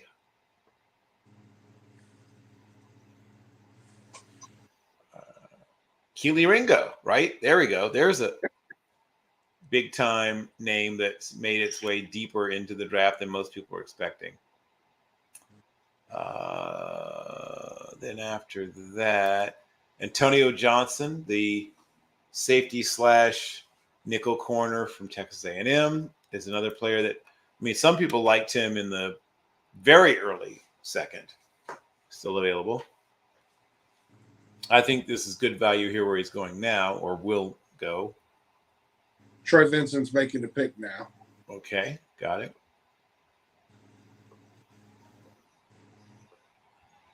Ricky Stromberg. There we go. Big, powerful centers who play with a little bit of edge. Yeah, he's got some of that meanness, a little bit of gunpowder and tobacco juice in his game. As we say, a nasty disposition. Yes. That guy that's gonna finish you. And that's what you need out of him.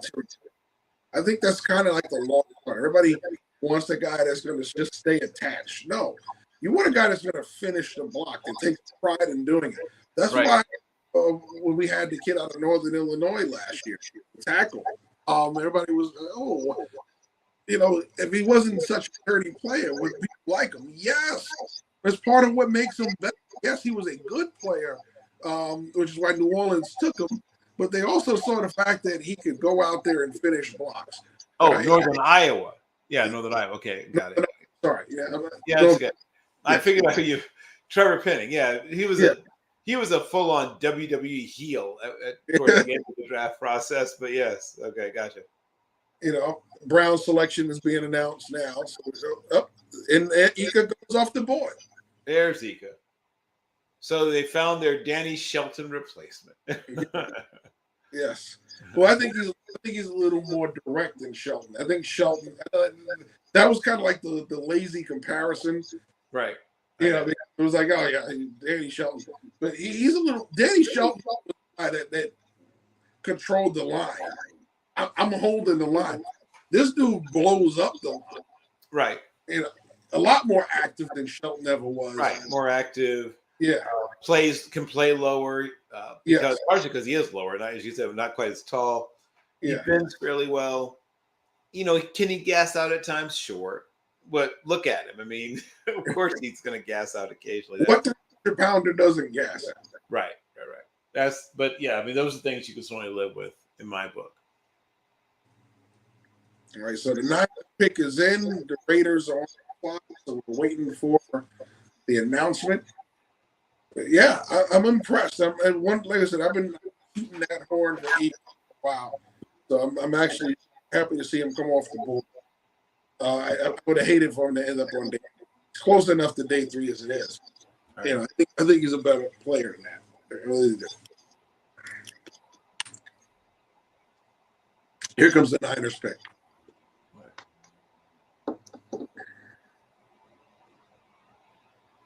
And they kicker, Jake Moody. First kicker off the board, first special. He does have a senselessly long leg. Routinely knocks in 73-yard in practice. Knocks in 73 yards in practice. But yeah, strongest pure, place kicking leg in the whole class. 3 picks left. Raiders are on the clock. Right. Once again, DeJuan Jones still on the board. And like I said, I wasn't as high on him as some people were, but it makes sense around here. Once again, Adetomiwa Adeborie is a name that could get called around here. Keely Ringo, the aforementioned. Antonio Johnson, Clark Phillips III.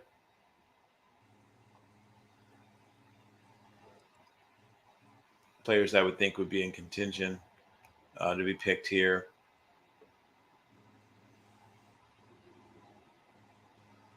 Somebody could take a flyer on Keishawn Butte.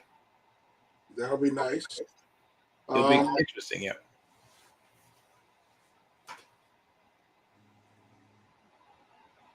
It's amazing the amount of tight ends that today. We were talking about tight ends were ignored. All of a sudden, boom. It's funny how that happens. It is. It's very funny how that happens. Jamie Robinson is a player who could hear his name called. Somebody could take a flyer on J.L. Skinner, even though he's hurt.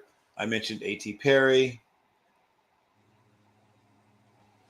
Luke Weipler. Tyler Scott. Darius Rush. Jalen Duncan. Wait, someone didn't. I was about to say somebody drafted him, but no, they didn't. Take it back. We still have, like I said, Sean Tucker, Dwayne McBride, one of the runners we liked earlier, still hanging around. We saw Kendre Miller go before him. Yes, a bit of a surprise, but I mean, I like him and his skill set as well. Who'd you like more, Miller or DiMarcado? You said Miller or who? DiMarcado. You said DiMarcado? Yeah, Amari DiMarcado. Oh. And you're comparing DiMarcado to which player you said? Who did you like more, Miller or DiMarcado? I keep missing the name of the first. So DiMarcado or the two running backs. Okay, yeah. So they're very different. So DiMarcado is basically their Israel Abadakand, a little smaller. His vision may not be where it is, and I don't know what he can do at all in the passing game. So that's a solve for X. I've seen Miller used a little of the passing game. I have no idea. But Mercado is clearly the guy with just better pure acceleration. That guy, right? But there's not much else to his game at this point from what I saw. And Miller's just way more complete.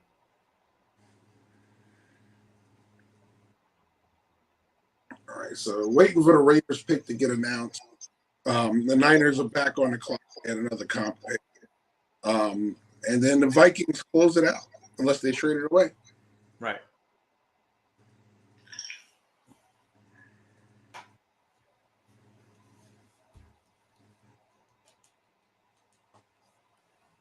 All right, so once again, everybody, We'd like to thank our sponsors at RichKid Clothing for sponsoring this year's coverage of the 2023 NFL Draft. And we'll be back again tomorrow for 4 more rounds. Indeed. We're going to throw that commercial one more time. So everybody hang tight. We'll be right back.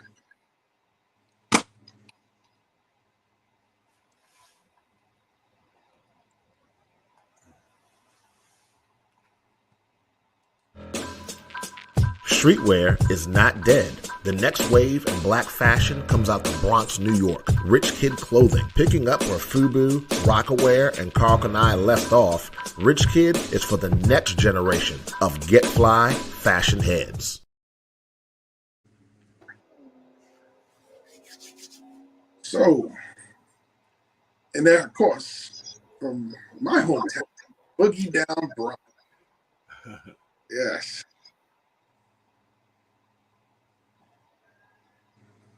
I will be BX until I die. No matter, even though I will still be Bronx until I die. So near what, the last stop on the D or the last stop on the 5? I wasn't the last stop on a 5, but I was very close. It was Gun Hill Road. Oh, Gun Hill Road. Okay, I know what stop that is. I know where that is. Yeah. All right, another wide receiver coming off the board, Trey Tucker. Tucker, yeah, speedster. Yes, one of the speedsters. Yeah, he's fast, very fast. So he gives them slot ability. Yep, he gives them and some big play. Yeah, and return specialist. I mean, he can be also a return specialist. All right, last 2 picks. Here we are, last 2.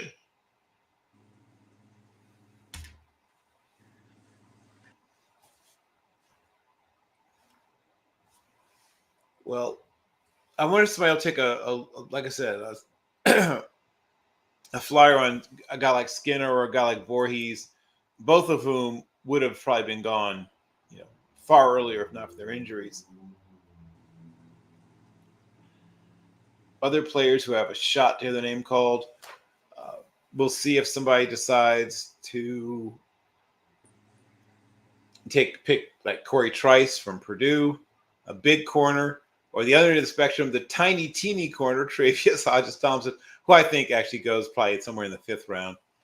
So I don't think he gets called today. So once again, reminder: 11:45 start time tomorrow. They kick at noon. They'll start the 4th round. We'll be back. There's nothing after this. We're gonna wrap it up pretty quickly because we'll be here in the morning. Cameron Latu, Alabama. Tight end from former pass rusher turned tight end. Yes. The reverse Keon White is what he's pulling off there. And he plays like that. He's a physical tight end. Not a lot of finesse to him, No, knows how to finesse. The body. Not the crafty route runner. Not very creative with the ball in his hands. No, knows how to muscle you off when you're there in tight coverage. Right. So last pick, and the pick is in. Minnesota has it in. Just waiting for them to announce it. Let's see. I wonder, once again, if they'll take a shot at maybe like Skinner or Voorhees, who are available to injury, or Weipler, who's a value, be a nice value pick now at this point. Let's see. John Gaines or Layden Robinson amongst interior guys. Amongst the tackles, you're looking at people like Bostic or Achukwu or the aforementioned DeJuan Jones. Ivan Pace Jr. I didn't even recognize Robert Smith. But yeah, Ivan Pace Jr., Nick Herbig. Yes. Nate Hampton amongst linebackers. Top available. I don't think another place kicker leaves the board quite yet.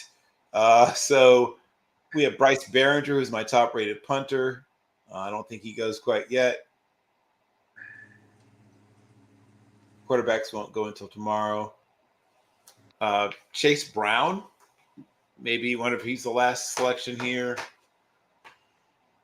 Other running backs that I have going around this range would include Sean Tucker, Deuce Vaughn, Dwayne McBride.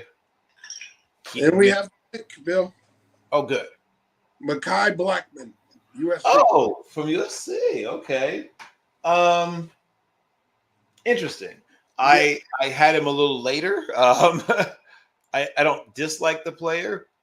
It's a really deep corner class. I have several corners rated, but that's a few. 1, 2, 3.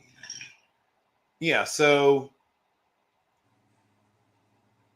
people like I have people like Corey Trice, who I mentioned earlier, Travius Hodges-Tomlinson, and Eli Ricks rated ahead of him. But he's a player that I think worst case scenario is a really good depth piece in your secondary. All right. Well, that wraps up day 2 of the NFL draft. We're back here at 11:45 a.m. tomorrow Eastern time to kick off day 3, the final day. It's going to be a long one. We got a lot of people coming through to help keep us company. So yes, it won't be just us tomorrow. Right. So stay tuned, everybody. Take care. Lucky to have you watching. Glad to have you back tomorrow. Take care. Have a good night. Thanks again to RichKid's Clothing. Yes. Thank you very much. And to our guests that join us today. Yes. Shout out to Brock. Shout out to AJ. Yes. And of course.